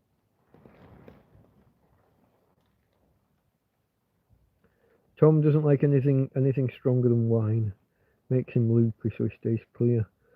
My brother gets made loopy by the herbal. He smashed his own room up once because of it. What do you call it? Psychotic break. So he doesn't touch that stuff.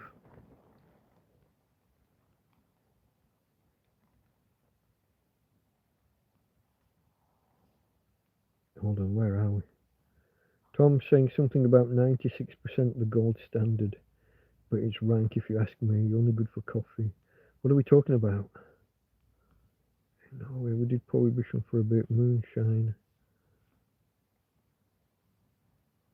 Okay, so the tradition of moonshine, if you like, carried on, and this is your 96% alcohol. I couldn't do that. What's the green stuff?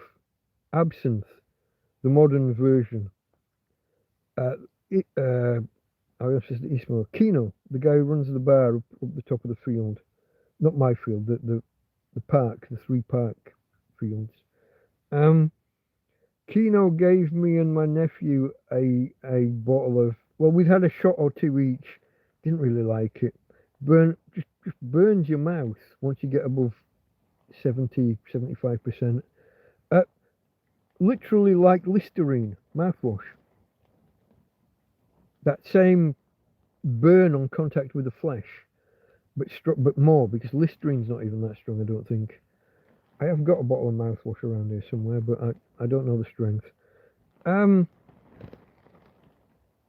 No, but you can't taste anything much once you get that strong. It's just burning. It's like a too strong curry. It's just damaging the nerves and the cells, the lining of the mouth and the throat.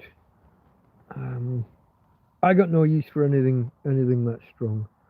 And besides, I did get blind, literally not blind. What's the word I'm looking? Blackout. I got blackout drunk that night. Not a good experience.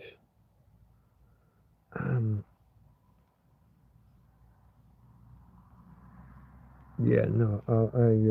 We went home with that bottle and finished it, and then I don't remember what happened. Okay, I'm back to territory that I've seen, the juniper berries and all of that conversation. There's Tom and his moonshine tradition, firewater, mostly made of potato and sugar. That's like vodka then, yeah? Vodka's a potato mash, brewed and then distilled. Basically, you make a potato wine, and then you get rid of most of the water. And there's a couple of ways to do it, isn't there? You've got the evaporation distillation, or you've got the freeze. What's that called? Frost. It's something Jack. There's probably all sorts of names regionally. But where you freeze it, the alcohol doesn't freeze, so you lift the ice out and then you freeze it again. Lift the water ice out. And what you're left with at the bottom is mainly the alcohol you're after. But whereas distillation removes the heads and the tails, so the first stuff that comes out is the volatile, the wrong alcohol, the wood alcohol.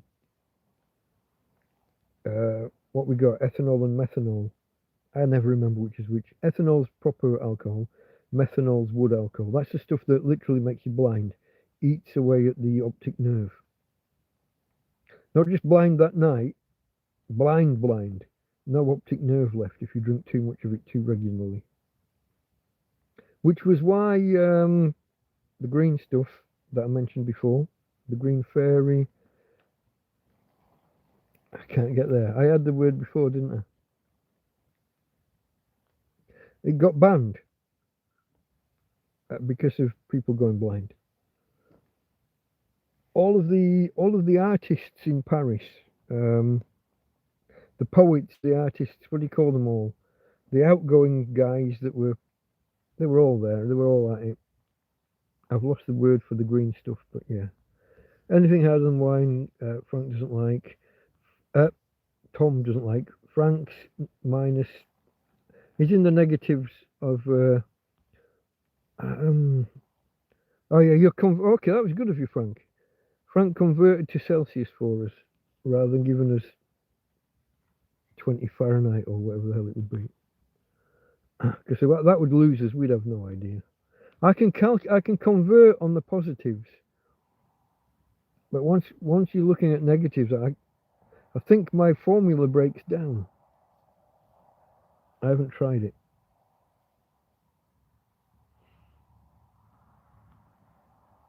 Cafe Soil can like tuna. Okay. Got ahead of those UK Richie leaving, yeah. And if you watch this back, maybe you'll watch it back tomorrow at UK Richie. But thank you for the donation. That's assuming I'm getting my right Richards and Richies, because different names in different contexts. I know nothing, Manuel from Barcelona. He's almost a philosopher, isn't he? Yeah. I know nothing, Faulty Towers. Or Flowery Twats, as some of us know it. I don't know how they got away with that.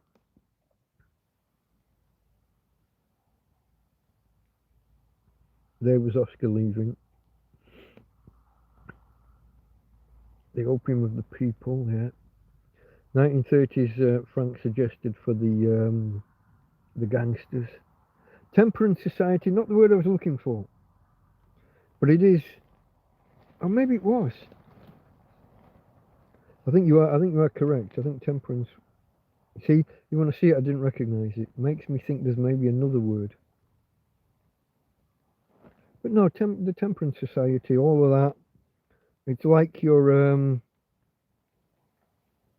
Salvation Army type things, pushing people to not drink, going teetotal, taking an oath, and a prohibition that's related. Absolute knobs, says Tom. Talking about teetotalers and the temperance society, I wouldn't judge. I'm not against someone who makes that choice. The 12 steppers, of course, are kind of, well, they're not forced to make that choice, but yeah, the Alcoholics Anonymous, the people, well, the alcoholics, the people who've got an actual problem, not just people like me who've got an alcohol problem in that I can't afford enough of it. I shouldn't joke. Can I say? Should I say? I got family members, close family members, who've gone through that. AA helped them early on. Later on, it became a burden's not the right word. This higher power stuff that they talk about, and then they start pushing the baby Jesus. They say it's not religious. So step one is about accepting there's a higher power, and you can pick anything. It could be a tree, it could be nature. You could call it, I don't know, fate or any of that. But then they'll sit in meetings and say, step one is all about accepting the baby Jesus. And you're like, hold on, what happened to the tree and karma and all the other things it could be? No, suddenly get preached at. Now, this isn't official, this is individuals within. But they're a big group of individuals within. And that tends to push some other individuals out. In my relative's experience. You've also got the people that can't keep their mouth shut. Bump into them in town and then start talking in front of other people about last night's meeting or not everybody sticks to the anonymous thing. Like I said, not my tale to tell, but I talk about in the abstract. So I don't know, Tom, I wouldn't judge, but absolute knobs. Here in the US, we would say you're nursing that can. That's a while ago. I'm into the second one now. Although I'm making my hands cold and I'm warming the beer. Everything in my fridge is kind of warmer than it should be as well, because I was low on power. And then at the end, I suddenly had enough power, and I could put it on. I put it on twice, and I brought the temperature down from like 14 degrees in the fridge part down to -3 on the meter. But if you turn it off and then just turn the meter back on and have a look later on, you're on 5 degrees really, +5. So it's fridge-ish or fridge-esque temperatures. But when you're running it so little because you've had a cloudy day or 1.5 cloudy days, I didn't have enough power to. And tomorrow the weather forecasts are mixed on whether it's going to be cloudy or not. So I'm having to manage power tonight. Had a struggle yesterday with no power. Had a struggle today with it coming in slowly. And now I've got to guard that power in case tomorrow's as bad as one of the forecasts is saying. Dull, not raining or anything, but the pictograms on the weather forecast just show solid grey cloud. There's no sun peeking out. Now, well, it's not always as bad as they predict. David's had 4.5 pints bottle of gin tonight. That's a good one, mate. Happy Friday. What have I've got a can and a half. No, not even a half. I'm here. I'm indicating, but I've literally only just opened this, haven't I? I'm a very bad alky. You know, I get the comments from people and the people walking past tutting, and I told the best story was the ones who we kept leapfrogging each other on the way to the shop.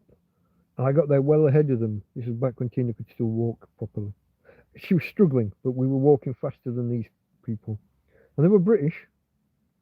And I heard the whispers and the murmurs. But I got to the shop ahead of them. I just tied Tina up, which meant they caught me up and they walked in directly behind me. And you walk in this one. Some Mercadonas you walk in and then you turn right and have to go right to one end and then you start. This one you walk in through the middle.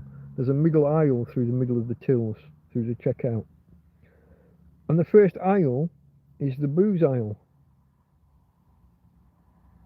And the first item is the cheap supermarket's own brand beer. And I wanted a 12-pack. So the first thing I pick up and put in the trolley is, but then I've got a shopping list and I go off and do my whole other shop. But as I'd pick this beer up and put it in the, and it was either a Friday or a Saturday night. So this was like my weekend supply.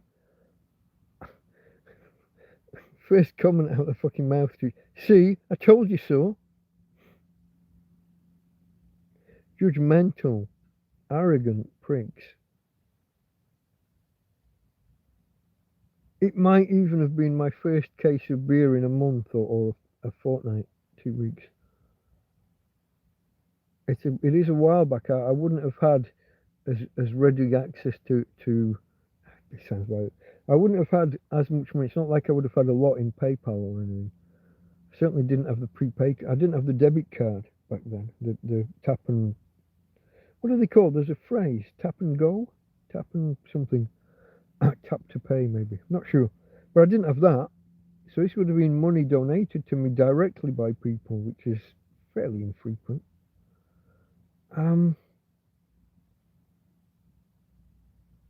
Yeah. So no, I enjoy your 4 pints and half bottle of gin. My mates would decorate Christmas trees with empty beer cans. That's an interesting yeah, that's like a studenty thing, I would imagine. You wouldn't be doing that in your 30s and 40s, I wouldn't have thought. And this computer tube. Hello, mate. Up late, DM.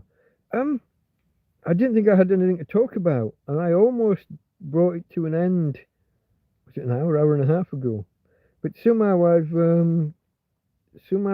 I've managed to keep prattling on. I have repeated some of the stuff from early on the basis of not many people would have been here in the first hour and be here now. Some people would have cycled in and out. As a reminder, folks, that means that some of you here might not have pressed the thumbs up button. When I do my Christmas Eve stream, I want to hit a record. I want to hit that 46 or 47 that we hit that time. Hanging out with a tramp on Christmas Eve if you're around and if you're not doing anything else. I'm going to try not to clash too much with Scruff Dog, who I think is doing something.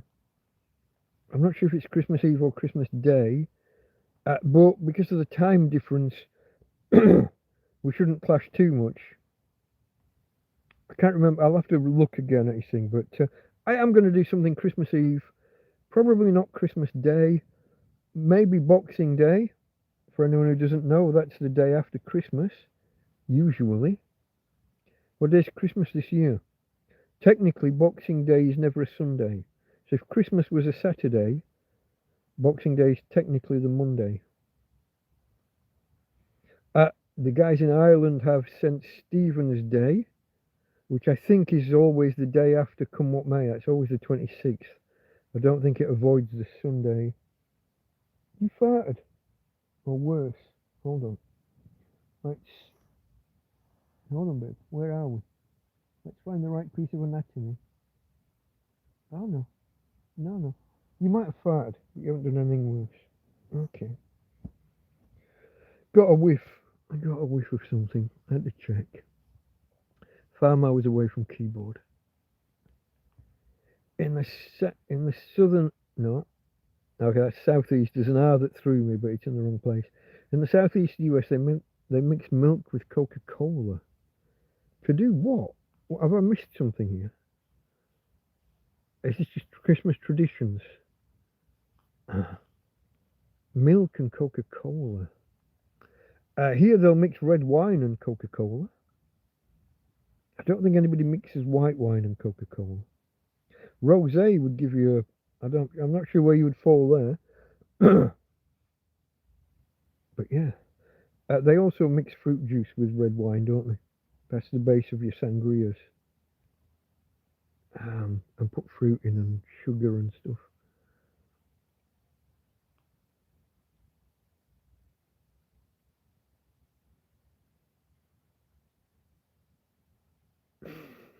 The beer cans were on the tree to drain every drop so nothing got wasted.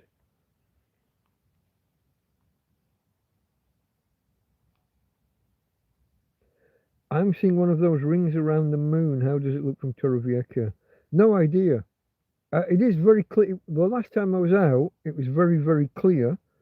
There was the odd cloud in a little bit of a wispy, weird shape. But I haven't been out since. I'm not sure. I don't even remember why I was out. I remember I had to open the door to get out, and I had to tiptoe over bags of food. All of the things today that I bought at the supermarket that aren't in the fridge, everything fresh. Tomatoes, leeks.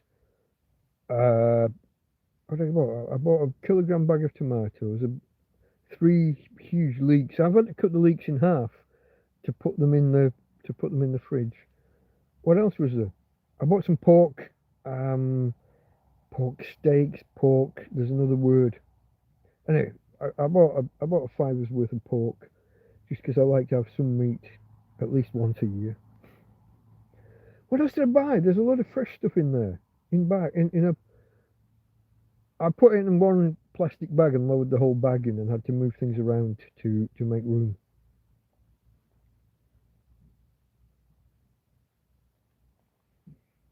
I got no idea what I bought for. I bought more fresh. Oh, carrots. There's carrots. Kilogram of carrots. Let me get the list out again just to remind myself, because I don't always have the best recall. Hey babe, whoa, whoa, whoa, whoa, whoa, calm down. I'll help. What do you need? Are you too warm? You are warm, but I don't think you're too warm. I'll pull it off for now. Oops, that sounds bad. I'll remove the covers for now. I'll give you 5 or 10 minutes and then I'll wrap you back up. Give us a second, folks. What do we got? What do I buy that's fresh? Well, the lager went in the fridge, but that's not fresh. We're off to a good start. First item on the fucking list. It wasn't the first item I picked up. I put the heavy stuff on the conveyor first to fill the one big bag, and then the light stuff goes in the little bag afterwards. So, what have I got that's actually fresh? Nothing here. I think I bought the wrong flour. I bought harina para bizcocho, which I've translated afterwards, and that is cake flour. Flour for cakes. You can use it for a pizza base, but it makes basically they say it's mainly used for flatbreads and things that rise slightly. I'm not sure. It says on it in Spanish, kind of self-raising, but I don't know. I think it's got baking soda in rather than either baking soda or baking powder. There's a difference. I think it's got that rather than you're supposed to put yeast in. They would clash, if I remember right. Flour with baking powder, or is it baking soda? One of them, you have to activate. One activates with heat, one activates with acid, like a citrus or a vinegar. Put a little bit of that in, and that creates the carbon dioxide. So the third way is to use a yeast and let it proof. Anyway, keep going. Where's the stuff that actually went in the fucking fridge? The pancetta filetada. That's pork fillets. They're not chops. There's no bone in them. Pueros, that's the leeks. Okay, there you go. Pimento dulce tricolor. That's the three capsicums, bell peppers. Tomatoes, 1 kilogram. Broccoli, I forgot broccoli. Yeah, I bought broccoli, and then there's carrots at the bottom. Everything else is in it. So those all went in the fridge.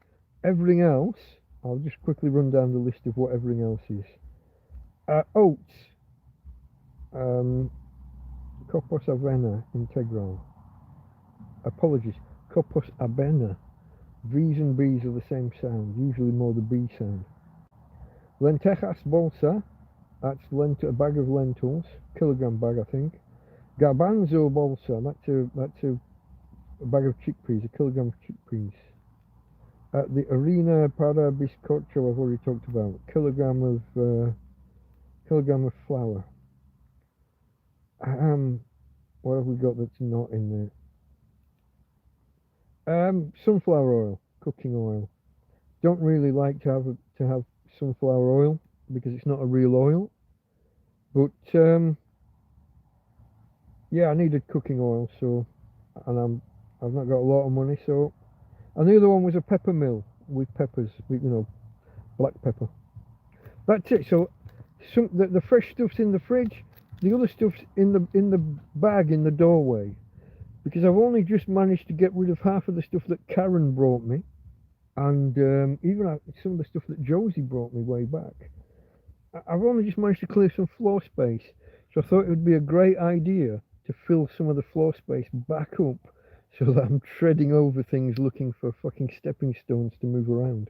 So whatever I was doing outside, I had to open the door and then I've got to step over things. The other day, I had to put the Christmas tree on the floor in the doorway because it was in the way where it was. And now the Christmas tree's still on the chair. Doing nothing tonight because I haven't got the power. I haven't got the electricity. So yeah.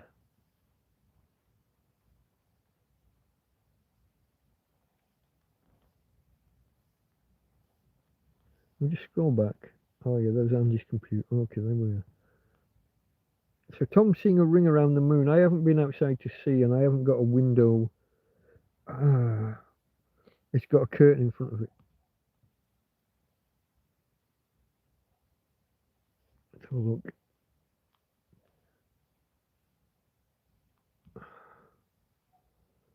Tom. Okay, there's people saying hello to each other. Last night being so cold, the moon was extra. It wasn't a full moon as well, though. It's actually a full moon last night or the night before, no? And even now, I mean, we're so close to it still being full, it's still ludicrously bright. Frank had all his curtains drawn to keep heating, but you could probably still see it shining through. Tom Tombstone is showing a bunch of speakers on the word up. You complaining about the volume? I don't know what that is.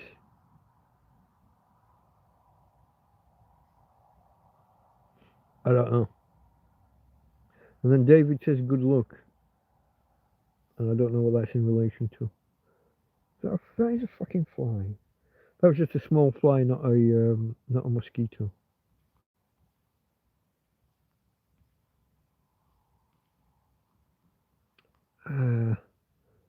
Okay, there was UK Richard. No, okay, Farmer saying goodbye, but he missed a bunch of farewells. Fancy cornered the market in with Deutsche Steel. Don't know what that. Shandies are grapefruit or pop juice with beer. Historically, lemonade with proper real beer, with ale. But then lager shandies became a thing. They call them radlers over here. Something to do with cycling. People wanting a refreshing drink that's not too alcoholic while they're on the roads in summer. I'm not sure the derivation of the word radler. But yeah, radlers and shandies are basically, it's a lager shandy. Proper real shandy though is with a proper brown, an ale of dark beer. Andy's seeing 21 likes. I'm seeing 21 now as well. Mary Jane. Is this a marijuana reference? Plenty of psych. Okay, this is when I was talking about my brother and how he smashed the room up. Yeah. We still rather choose the herb than the drink. Yeah, I mean, I'm not judging anybody. Do what you do, but if you have a disposition where it knocks you over the edge, so like myself, blackout drunk isn't a good. I'm not aggressive. I'm told, but if someone's aggressive to me when I'm gone, I do get aggressive. Other than that, I'll sit in a corner and chunter to myself, or maybe fall asleep. But if somebody offends me while I'm blackout drunk, apparently I'm quite aggressive.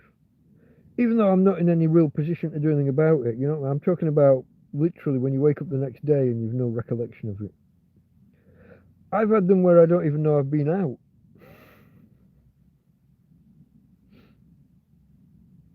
I went out one time to a beer festival, a Camera Real Ale festival, with friends. I know nothing about real ale, but my friends are members of Camera, the campaign for real ale in the UK. I went out with them. We had a great afternoon and evening, and we went on to one pub after, and then I headed for home. And the next morning, I wake up at home. It's Sunday morning, and I go off to my regular bar. Not exactly local. It's a 20-minute walk away. But people start talking to me about last night, and I'm like, no, I was out. I was out at this beer festival. We went to one bar, and then I went home. I should say pub rather than bar because UK. No, no. Apparently, I've headed for home, and then in my head, I said, fuck it, and I've gone for that 20-minute walk. I was already 5 minutes from home, 10 minutes from home, but I went for an extra 20-minute walk, and I went to the other to my regular bar, and I had 2 or 3 hours there with absolutely no fucking knowledge of ever being there. I bored people, I chunted, and people couldn't tell what I was saying, but I wasn't aggressive or anything that I know of, that anybody's told me of. I didn't even know I'd been there. Yeah, that's not where you want to be, really. Avoid that shit.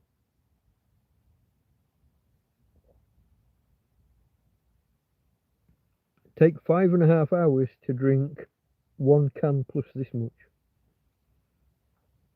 It is getting, the can is getting warm. It's been in my hands so much. I'm going to have to pick the phone up again, folks, if you don't mind. It will get a little bit shaky. How many of you are out there? We're down to 8. If it drops much more, we'll end soon anyway. But I'm not actually, I'm just talking about not being tired and now I feel like yawning. That's psychosomatic, that's not fucking real. I'm happy to carry on if you guys are, but if the numbers drop too low, I don't want to be sitting here talking to no one. Are we still in the weekend? We're only just in it, aren't we? What's the time? 3:30 my time? So I'm 3.5 hours into the weekend. A lot of you guys will be 2.5 hours in. And Frank and Farmer won't even be here yet.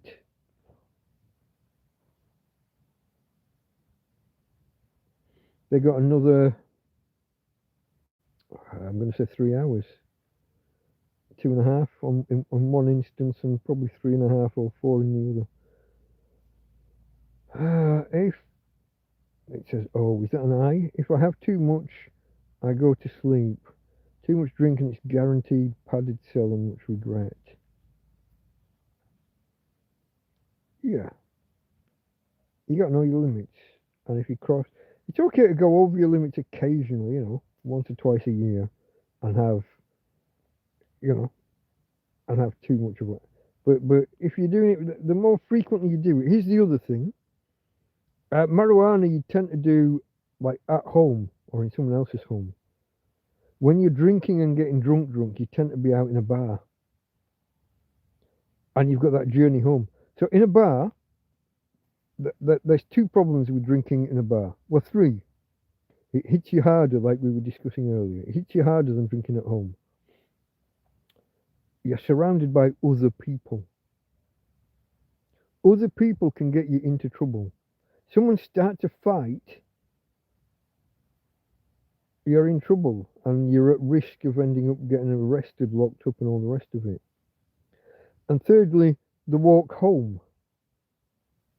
Other people and or the police just stopping you and asking questions, like they do in Spain. Because they're allowed to just demand ID for no reason, they can just pull up in their car, wind down the window, ask you who you are, what you're doing, where you've been, and demand your ID, which can spiral out of control. So those are your three main issues, and most of them just boil down to other people.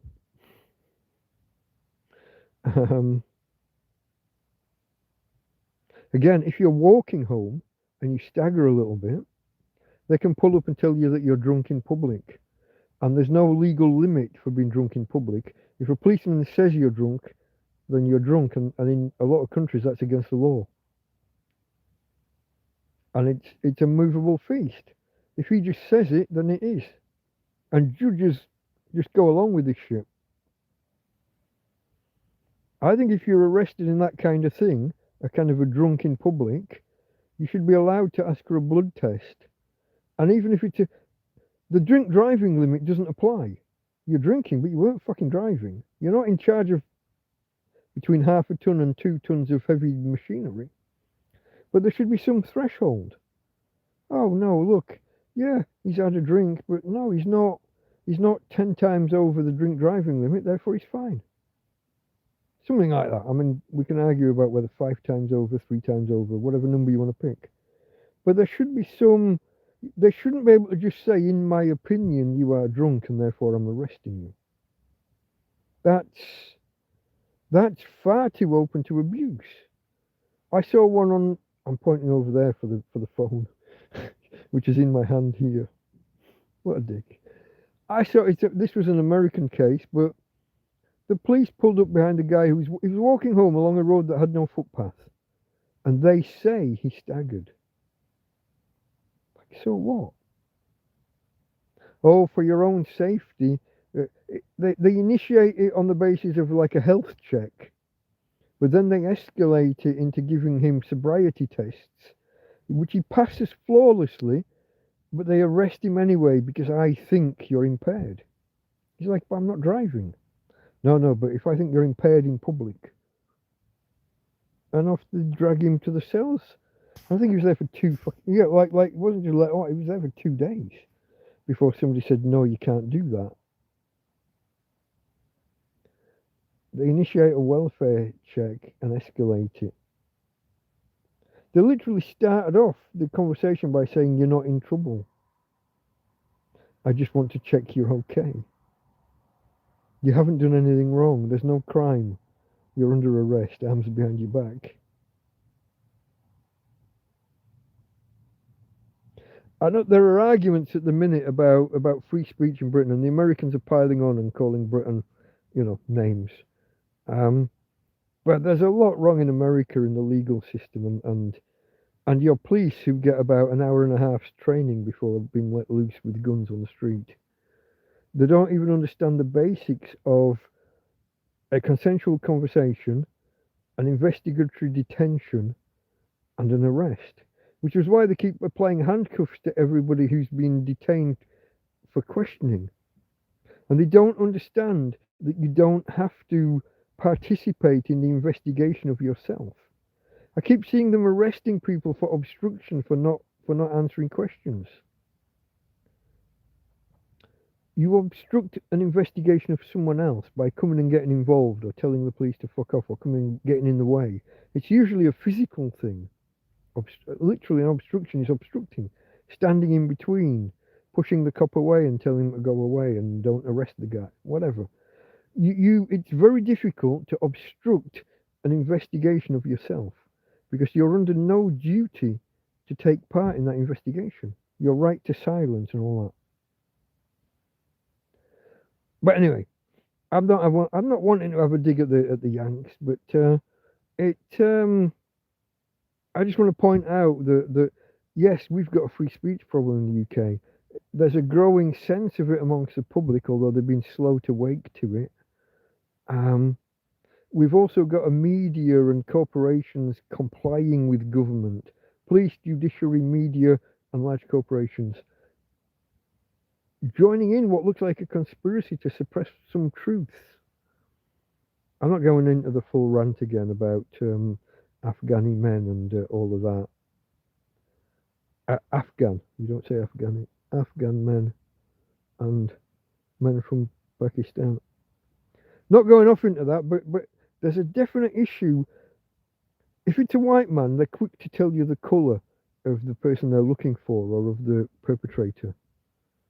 If they say, please don't speculate, you know it wasn't a white guy. I'm not going off on that. But this free speech and police turning up to lock people up and search their house because they said something on Facebook. America's got problems too.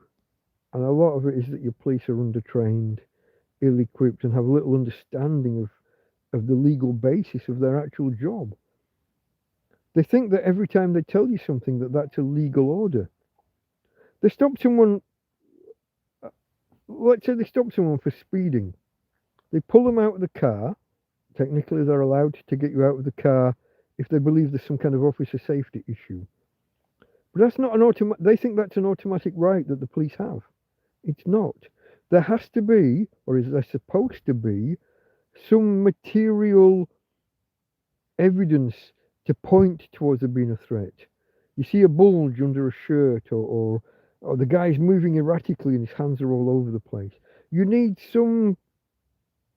Maybe someone reported this car as taking part in something. Maybe they've been involved in a hold-up or a road rage incident. Maybe there's some reason to suspect them of being at. There has to be something. The right to just pull people out of cars isn't just automatic, but they do it. And the next thing they do, they start telling them to sit down on the grass. You're not under arrest. You're being detained for an investigation. You're in handcuffs and told to. You're dragged out of your car. You're in handcuffs and you're ordered to sit on a wet floor. I've got movement. I don't know if it's the fabric of the tent. There isn't really any wind at the minute.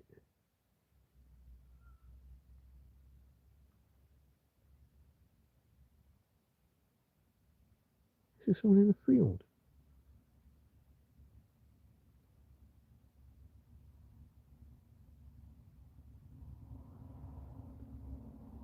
Oh.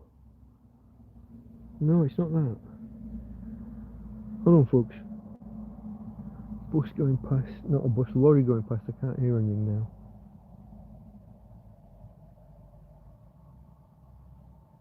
It could be a moth against the fabric or something. It could be the wind blowing the fabric, or it could be a mouse.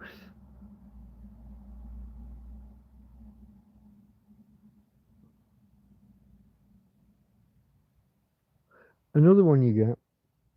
Let me see whether I can show. Is this too embarrassing to show? I don't think so. Another one you get. You see these bottles over here? There's a soap bottle back here with a black lid. Don't know if you can see it. And it's this fabric of the tent's resting against it. Sometimes this will sway, maybe from the window, maybe if I'm moving, and then you get a kind of scratchy noise from that on that. But the noise wasn't there. It was over there somewhere. The tennis racket of death isn't lit up because I don't have enough power. Don't know, folks. Don't know. We're down to 5. I'm probably going to call it quits soon then, guys. Maybe I'll wait until 6 on the 6 hours on the counter. I'm on 5:43. I may have lost a minute. I think we've had a couple of disconnections.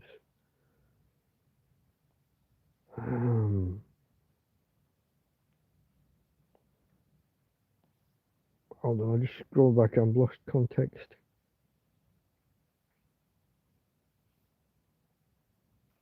Okay, there was Tom saying if you ask too much, you'll end up in the cells and it'll be a padded cell. You got to be careful. Psychotic breaks from going too far is the...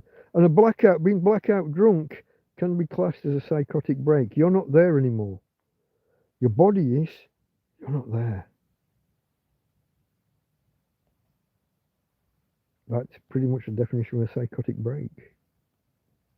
The body's doing things that you're not aware of, you're not in charge of. In some instances, you're not responsible for. So yeah, blackout drunk, also known as blind drunk sometimes. But true blind drunk is where you drink methanol and damage the optic nerve, permanently damage. Get really, really hungry. Get the munchies, as we call it. Yeah. This is why people used to stop off at the fish and chip shop on the way home from the pub. Now they go for Indians and Chineses and things.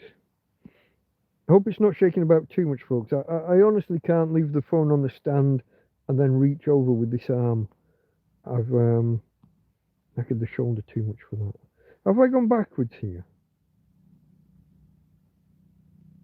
What's the time?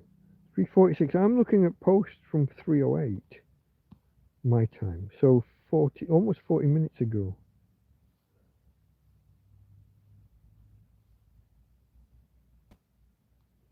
Cheap bootleg alcohol. They cut with methanol. You get these ones, don't you, where they'll cut it with antifreeze just to bulk it out and try and... Again, it just disconnected. I was just saying about some of these places. Sometimes it's a mistake, and they've left the methanol in. They haven't removed the heads and tails, tops and tails, whatever it's called, in the distillation process. Sometimes they've used that ice freezing method that doesn't remove the tops and tails. That frozen distillation thing. But sometimes you get bad people who'll just mix in antifreeze and other similar things that break down in the body into... What's the stuff they embalm you with? Antifreeze, when drunk, breaks down into the chemical that they use for embalming people. And there's a cure. Oh, there's a treatment. If you have ingested too much methanol, proper alcohol, bottle of vodka, say, it can be ingested, but even better, you need a doctor for this. You mainline it, 5% alcohol solution into the veins, into the as an injection, as a drip. The body, the liver, formaldehyde. There we go. I got there. One of you's probably said it, but there's no chat visible on my screen right now. Where was I? Formaldehyde. The 5% solution. The body has a preference for ethanol over methanol. And if you can keep the liver busy enough with the ethanol, the methanol will pass straight through and out and be... That's the word I'm looking for. Excreted. That's the word it wasn't actually the word I was thinking of, but it was a better word, so I'll take it. It gets excreted. So the cure for methanol poisoning, if you catch it at the time, is basically alcohol poisoning. Controlled. There you go. Bottle of vodka taken intravenously as a 5% solution. I think 5. I'm remembering this from Quantum Leap and Doc Martin. I think they've both done... he also used, on Quantum Leap, he also used alcohol to prevent an early labour, which is controversial.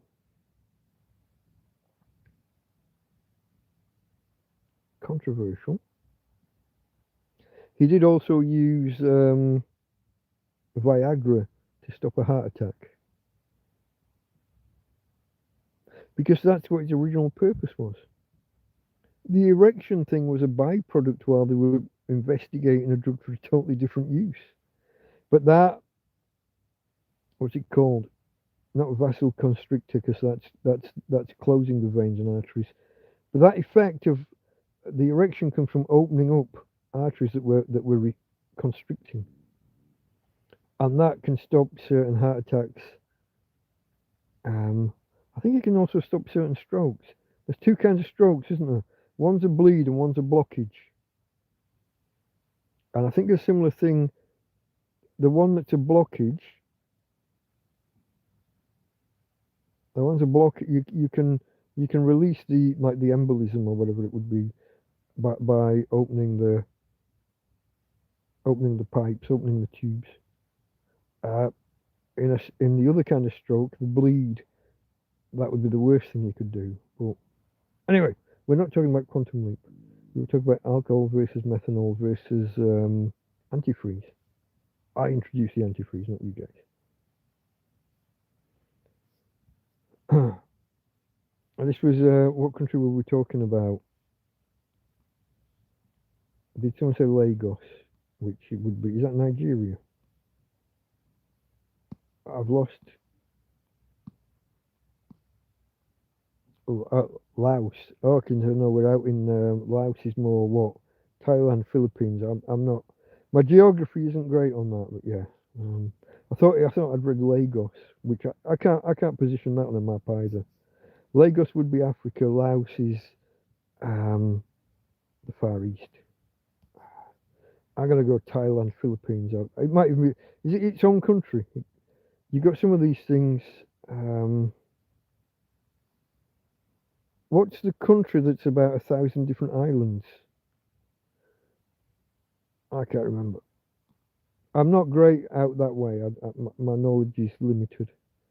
It's what we were saying earlier. I know nothing.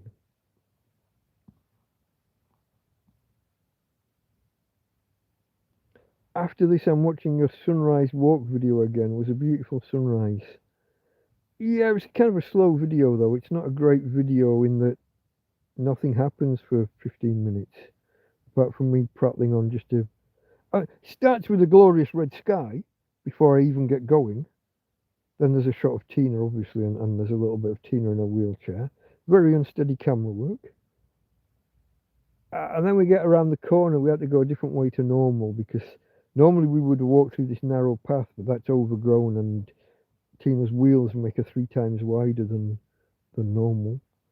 So we had to go a slightly different way. And then that bank of cloud that sat on the horizon and blocked the sun even after sunrise. The sun was blocked, technical sunrise above the horizon, but behind the clouds. So we just had to wait for it to clear that. And I had to fill time. I should really have just... I don't know whether I should have played it at 10 times speed and zoomed through some stuff. Or whether I should have just chopped some out and cut it down. 20-minute video on average gets watched for 5 minutes. That's not great. But I thought it was nice. It was a nice enough morning, nice enough experience. A little bit chilly. I had a strong wind coming from behind me, which I think you can hear in the microphone at times. I wasn't sure whether it would show up or not, but yeah. But it was a beautiful sunrise. It was. Whoa! It jumped.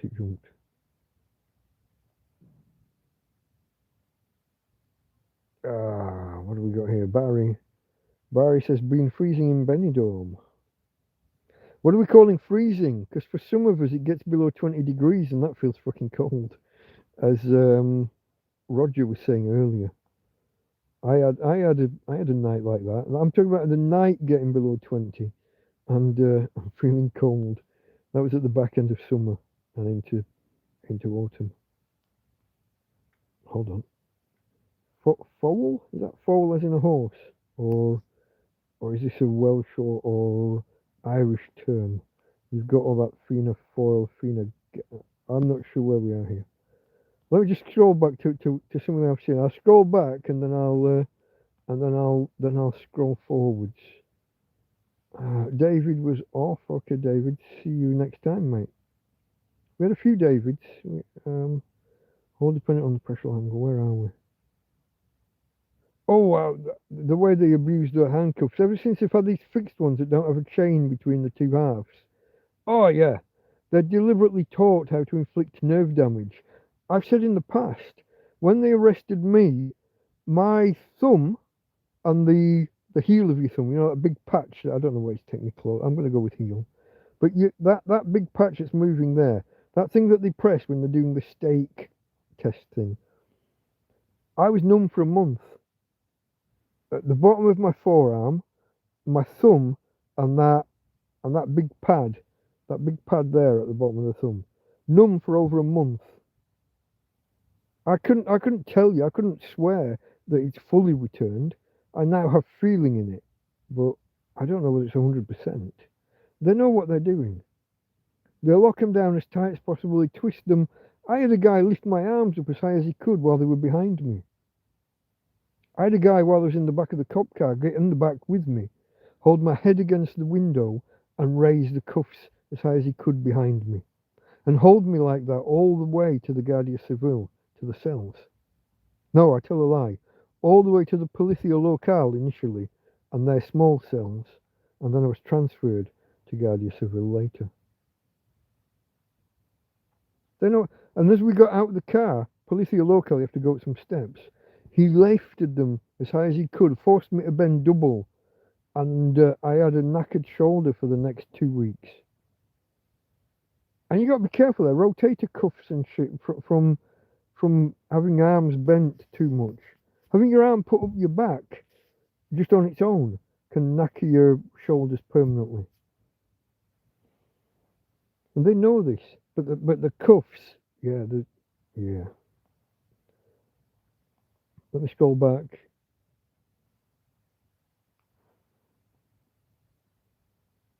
Where are we going here? Is the police office? What have I missed? I might have missed. It's jumped again.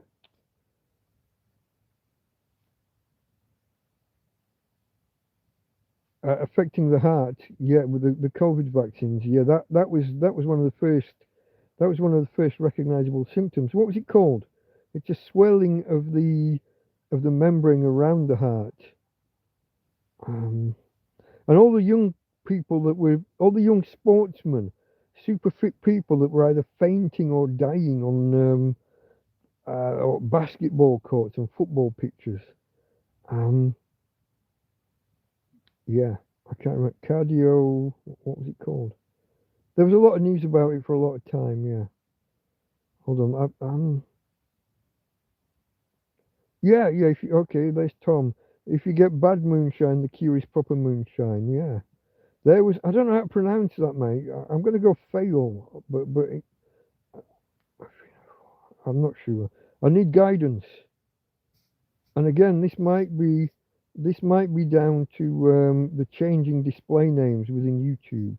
I don't know if I know you under a different name from the different that when they had a longer name and then they've replaced with a short. This could be your first time talking to me. For all I can tell, because of the names, I am up late. I thought I was running out of steam somewhere around the 3 hour mark or 2.5, and I've carried on to 6, and I don't know how. I don't know what I've talked about. There was David leaving. Okay, here was Tom talking about the handcuffs and the pressure, the angle and everything, yeah. Nerve damage. Back in 2006, trying to hail a cab in Canada on New Year's. Buddy fell into a snowbank and pissed himself as a cop drove by. Then an ambulance. Apparently they were busy with someone else. I don't know if that's fortunate or unfortunate. The ambulance might have helped if he hurt himself falling over, but you don't want the police involved. There's nothing they can't escalate and make worse. Welfare check. Have I got my welfare yet or not? Yeah, and the spelling of check as well would work for a payment in America as well, wouldn't it? Welfare check. We spell it differently over here. It's got Q's and U's and things in it. In Britain, at least, because of the French influence.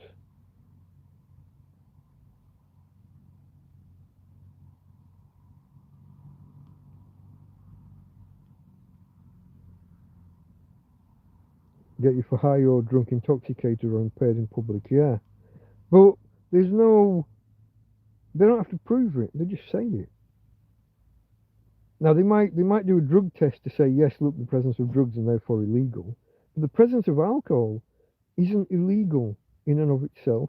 There's no limit there's not a blood test limit, as far as I know, in most countries for just like being drunk in public, intoxicated in public.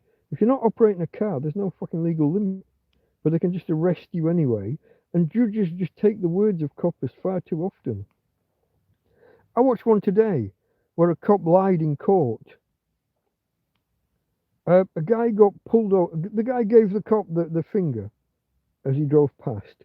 So the cop pulled in behind him, followed him for 2 or 3 miles, and then as he went over the crest of a hill and he was 3 miles over the 55 limit. So he was doing 58 in a 55 zone, but only for a second or two while he crested this hill and waited for the cruise control or whatever it's called to kick in and moderate. There was just that slight lag.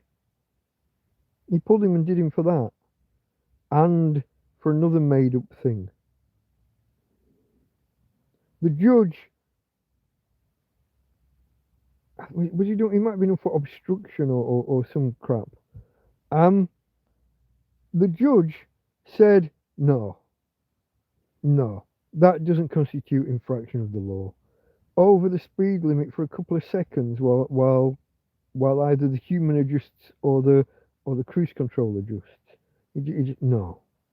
And he'd heard the guy say about giving the cop the finger. And so it was, the cop didn't deny it. It was clearly retaliation. So what does the judge do? He says, no, kind of not guilty. We're not going ahead with that. But then he turns to the kid and says, look, you've done nothing illegal. But then proceeds to lecture him on taking risks and inflaming the copper, getting the copper enraged, and how that could be a bad thing. So, whilst telling the guy, you haven't done anything illegal, he then lectures him about doing something entirely legal and leaves the cop alone who's just committed perjury about ticketing somebody in retaliation, both of which are separate offences. Giving out a ticket in retaliation, illegal. And he did it twice, 2 tickets. And also perjury in court. But no, he lectures the kid who's done nothing illegal. Fuck that shit. I'd have that judge sacked, or at least retrained. Remind him, you don't get to lecture people about doing things that are entirely legal. And you should be blowing a fucking fuse about the cop doing things entirely illegal. Especially when they're doing them in the courtroom. I saw another one today which enraged me. A guy had a gambling problem and had stolen some money. He's on probation. He's done a month or 2 in jail. He's on probation. The judge has explicitly said, this isn't like, there's no alcohol testing, and what, the guy's paid the money back, and the judge has said, look, he has to attend probation every once a month or whatever it is. He has to report to his probation officer. But the judge has explicitly said, no need for drug testing, no need for alcohol testing, which you have to pay for yourself when you have to do that. Certainly in America, I don't know about Britain. And the guy goes along and he says, yeah, I'm on probation. This is what the judge said. And the probation officer says, the judge isn't in charge here. We are. Basically, fuck the judge. And makes him do the drug and alcohol tests and pay those fees. And makes him attend probation more often than had been stipulated by the judge. Judge, the guy's in court at some point, just as part of the normal proceedings, appear every now and again, and he mentions this. He doesn't deliberately grasp him, but he says, I was there last week, and she's like, hold on, you were just there this week. Oh, yeah, they're making me go, weekly or whatever. And she's like, no, my order was monthly. He said, yeah, but when I went and I told them it was monthly, they said, the judge isn't in charge here, we are. So the judge gets fucking furious, contacts probation. Turns out this woman, the probation officer, has moved on. She's resigned from there and she didn't get sacked. Now, probation officers are officers of the court. They have to obey certain rules. Basically, they have to obey the judge's rules. To not do so, they are in contempt of court. So what happens? The judge refunds this guy the fees that he's paid for these drug and alcohol tests that he shouldn't have had to take. I think while he was in prison, he'd completed a drug course and properly rehabilitated. So there was no testing. She decided he was a good, honest guy. He'd paid back this money. He had one little 500. He paid back 30 grand. He had $500 left to pay.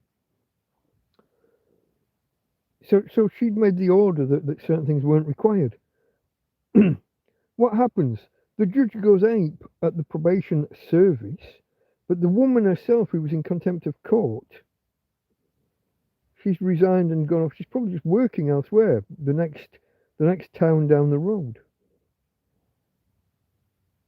I don't mean America, I mean Western society. We have to get stricter at this shit. We have to stop letting people resign and go off. A cop who breaks the rules shouldn't get to resign, walk off, keep his pension, and somehow criminal proceedings against him don't happen because he was a cop. We got to stop that shit. Probation officers who do stuff in contempt of court, just saying the judge isn't fucking in charge here, we are. That's contempt of court in and of itself. Then making the guy do things that aren't on the order that she's written, that the judge wrote, that's contempt of court. And there were multiple levels of it. But she has to just resign and go and work in the next town. Drag her ass, but it's no good the judge shouting at her boss, at the guy in charge of the probation office. She's got to go and hold that cunt back. The fact that she no longer works for the probation service doesn't mean she didn't commit contempt of court. She should still be held liable for that shit. Anyway, I'm gonna get going because I think we're gonna hang up soon, folks.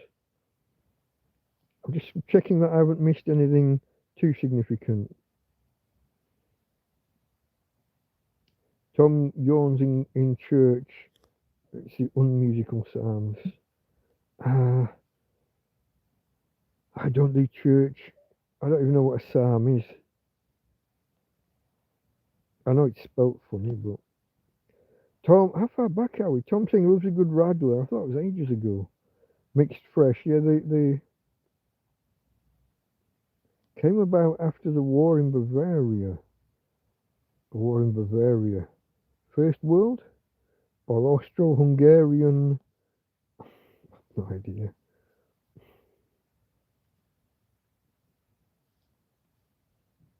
I always think of National Lampoon when I hear someone say eggnog. I haven't watched it in so long. National Lampoon's, was it Christmas Vacation or whatever? Maybe I'll get that. I've probably already got it downloaded on my hard drive.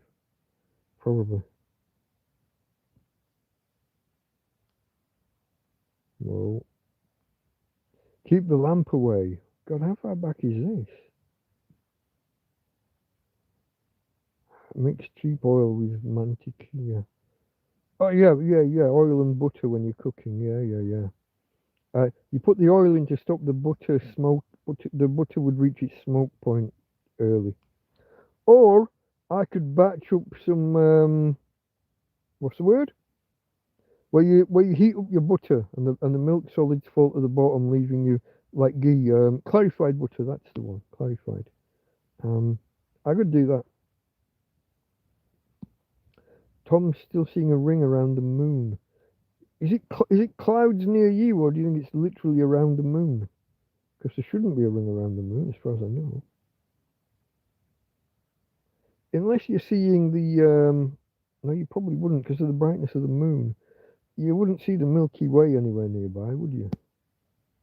You're just getting some kind of atmospheric, what do you call it, like bokeh, like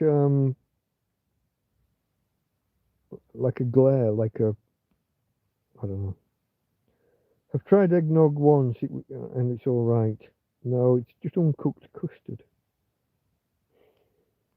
Changed my mind. It's just custard that somebody forgot to cook. Hold on, where are we here? It's like cake batter, David. It's egg yolks and whole milk. Whole milk or cream, yeah. Sugar. It's what? Tell me what custard is. It's egg, milk or cream, and sugar heated up, and some eggnog is heated. Some will take the egg whites separately, froth that up, and fold it in to make a thicker, what do you say, a thicker mixture. It's jumped right down to the bottom. The vax is the attacks. Okay, well, I don't want to go too often. We did conspiracy theories earlier, but yeah. I'm not, you see, I got called anti-vax at one point. I believe in proper real vaccinations. The ones that Edward Jenner did, the ones that the French bloke, Louis Pasteur, rabies, wasn't it? Those are proper vaccines. Take an inert sample of dead virus, pump it into someone's body so their immune system recognizes it. This RNA stuff might work, might not, seems untested or undertested, seems like it's had far too many issues in general. DNA, there was DNA samples found in them, actual DNA from other people. There are limits and thresholds set for these things, and some samples were, get this number folks, get this number. They weren't 10% over what the legal limit was supposed to be. They weren't 20% over 50. They weren't even double. 300 times the allowable amount of remnant DNA from whatever samples had initially been used to extract the stuff. 300-fold. Oh, that's nothing.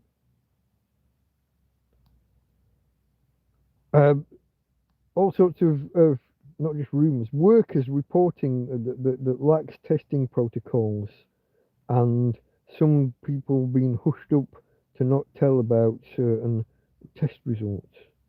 Only publish the results that are in our favour, kind of test results. All of these things. Tom says even the run-ins he's had with local and Guardia, they treat me much better than Norwegian cops. Really? I've never heard anything bad about Norwegian police. Barry Ace Card Sherber.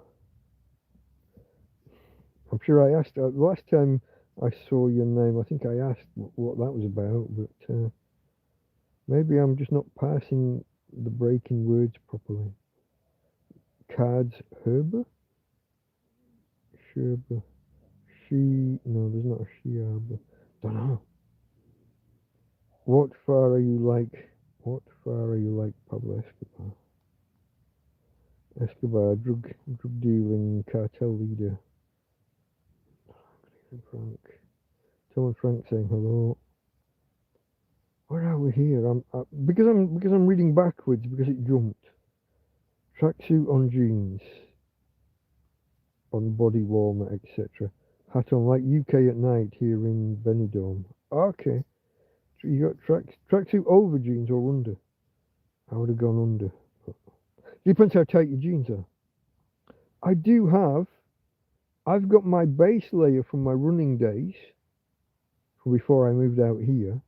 I still had them, and I've used those in the past as kind of long johns under whatever trousers I was wearing at the time, which tend to be either jeans or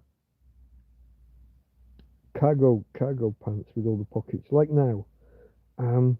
Last winter, I didn't put long pants on at all. I wore shorts all the way through. I only put shorts on this year because I had a lot of bites and blisters and things get infected. Every scratch I got from in this field, a bunch of flies got me infected. Oh, there was Frank leaving. I'm out. I'll catch you on Scruff Stream Saturday. Or tomorrow, if some of us know it now. Although not for you. You're not the... Hold on. No, today, if some of us know it. It is still tomorrow for you. I would know it as today. That's the thing. Okay, I'm back to where Barry said freezing in Benidorm. I think I've got everything. No, I haven't. Hold on.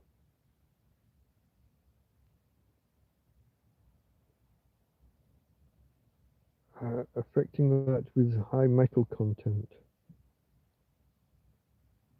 It's a good way of getting rid of high metal content in radishes. I didn't know radishes had a high metal content.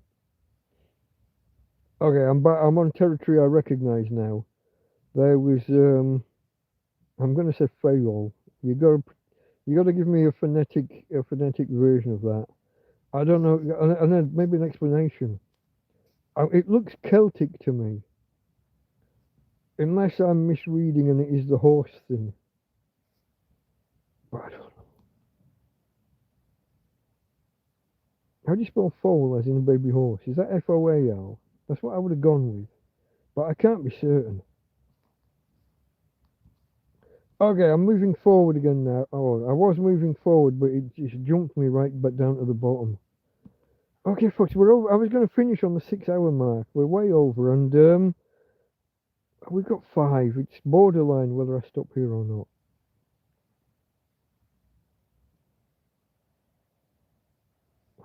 Foal is O-A-L. Okay, yeah, that's the horse. So that's not this, which leads me back to Welsh or Irish, some kind of Celtic or Gaelic.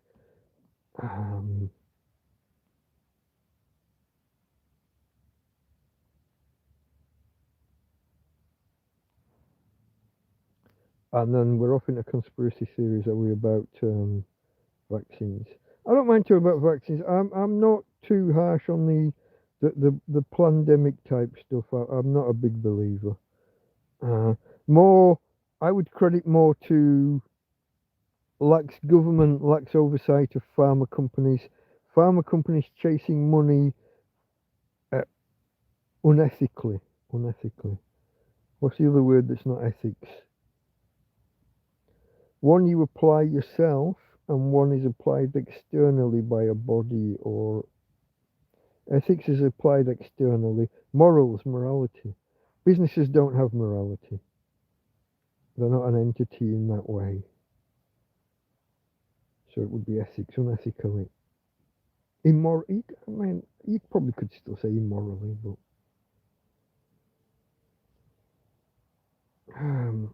well, farmers off, I think. Yeah, I think we all are, folks. We'll probably we'll call it quits here, just after 6.25 hours. I'll draw a line under it. I don't actually feel that tired, but I don't think there's any point carrying on with just 4 or 5 of us here. I can't end the stream in the appropriate manner to which you have become accustomed. Oh, she's just perked up. Maybe I can. Oh no, she's laying down. Her head's cold. Right, she might want to go under the covers in a second. Let's see whether I can do this, folks. She might perk up when I... any final comments? I'll ask if there's any final comments from you guys while you're still here. I will just say cheers to everybody for joining me tonight and seeing in the weekend. Cheers, everybody. Here's to you. And thanks for the thumbs ups and the donations. Cheers.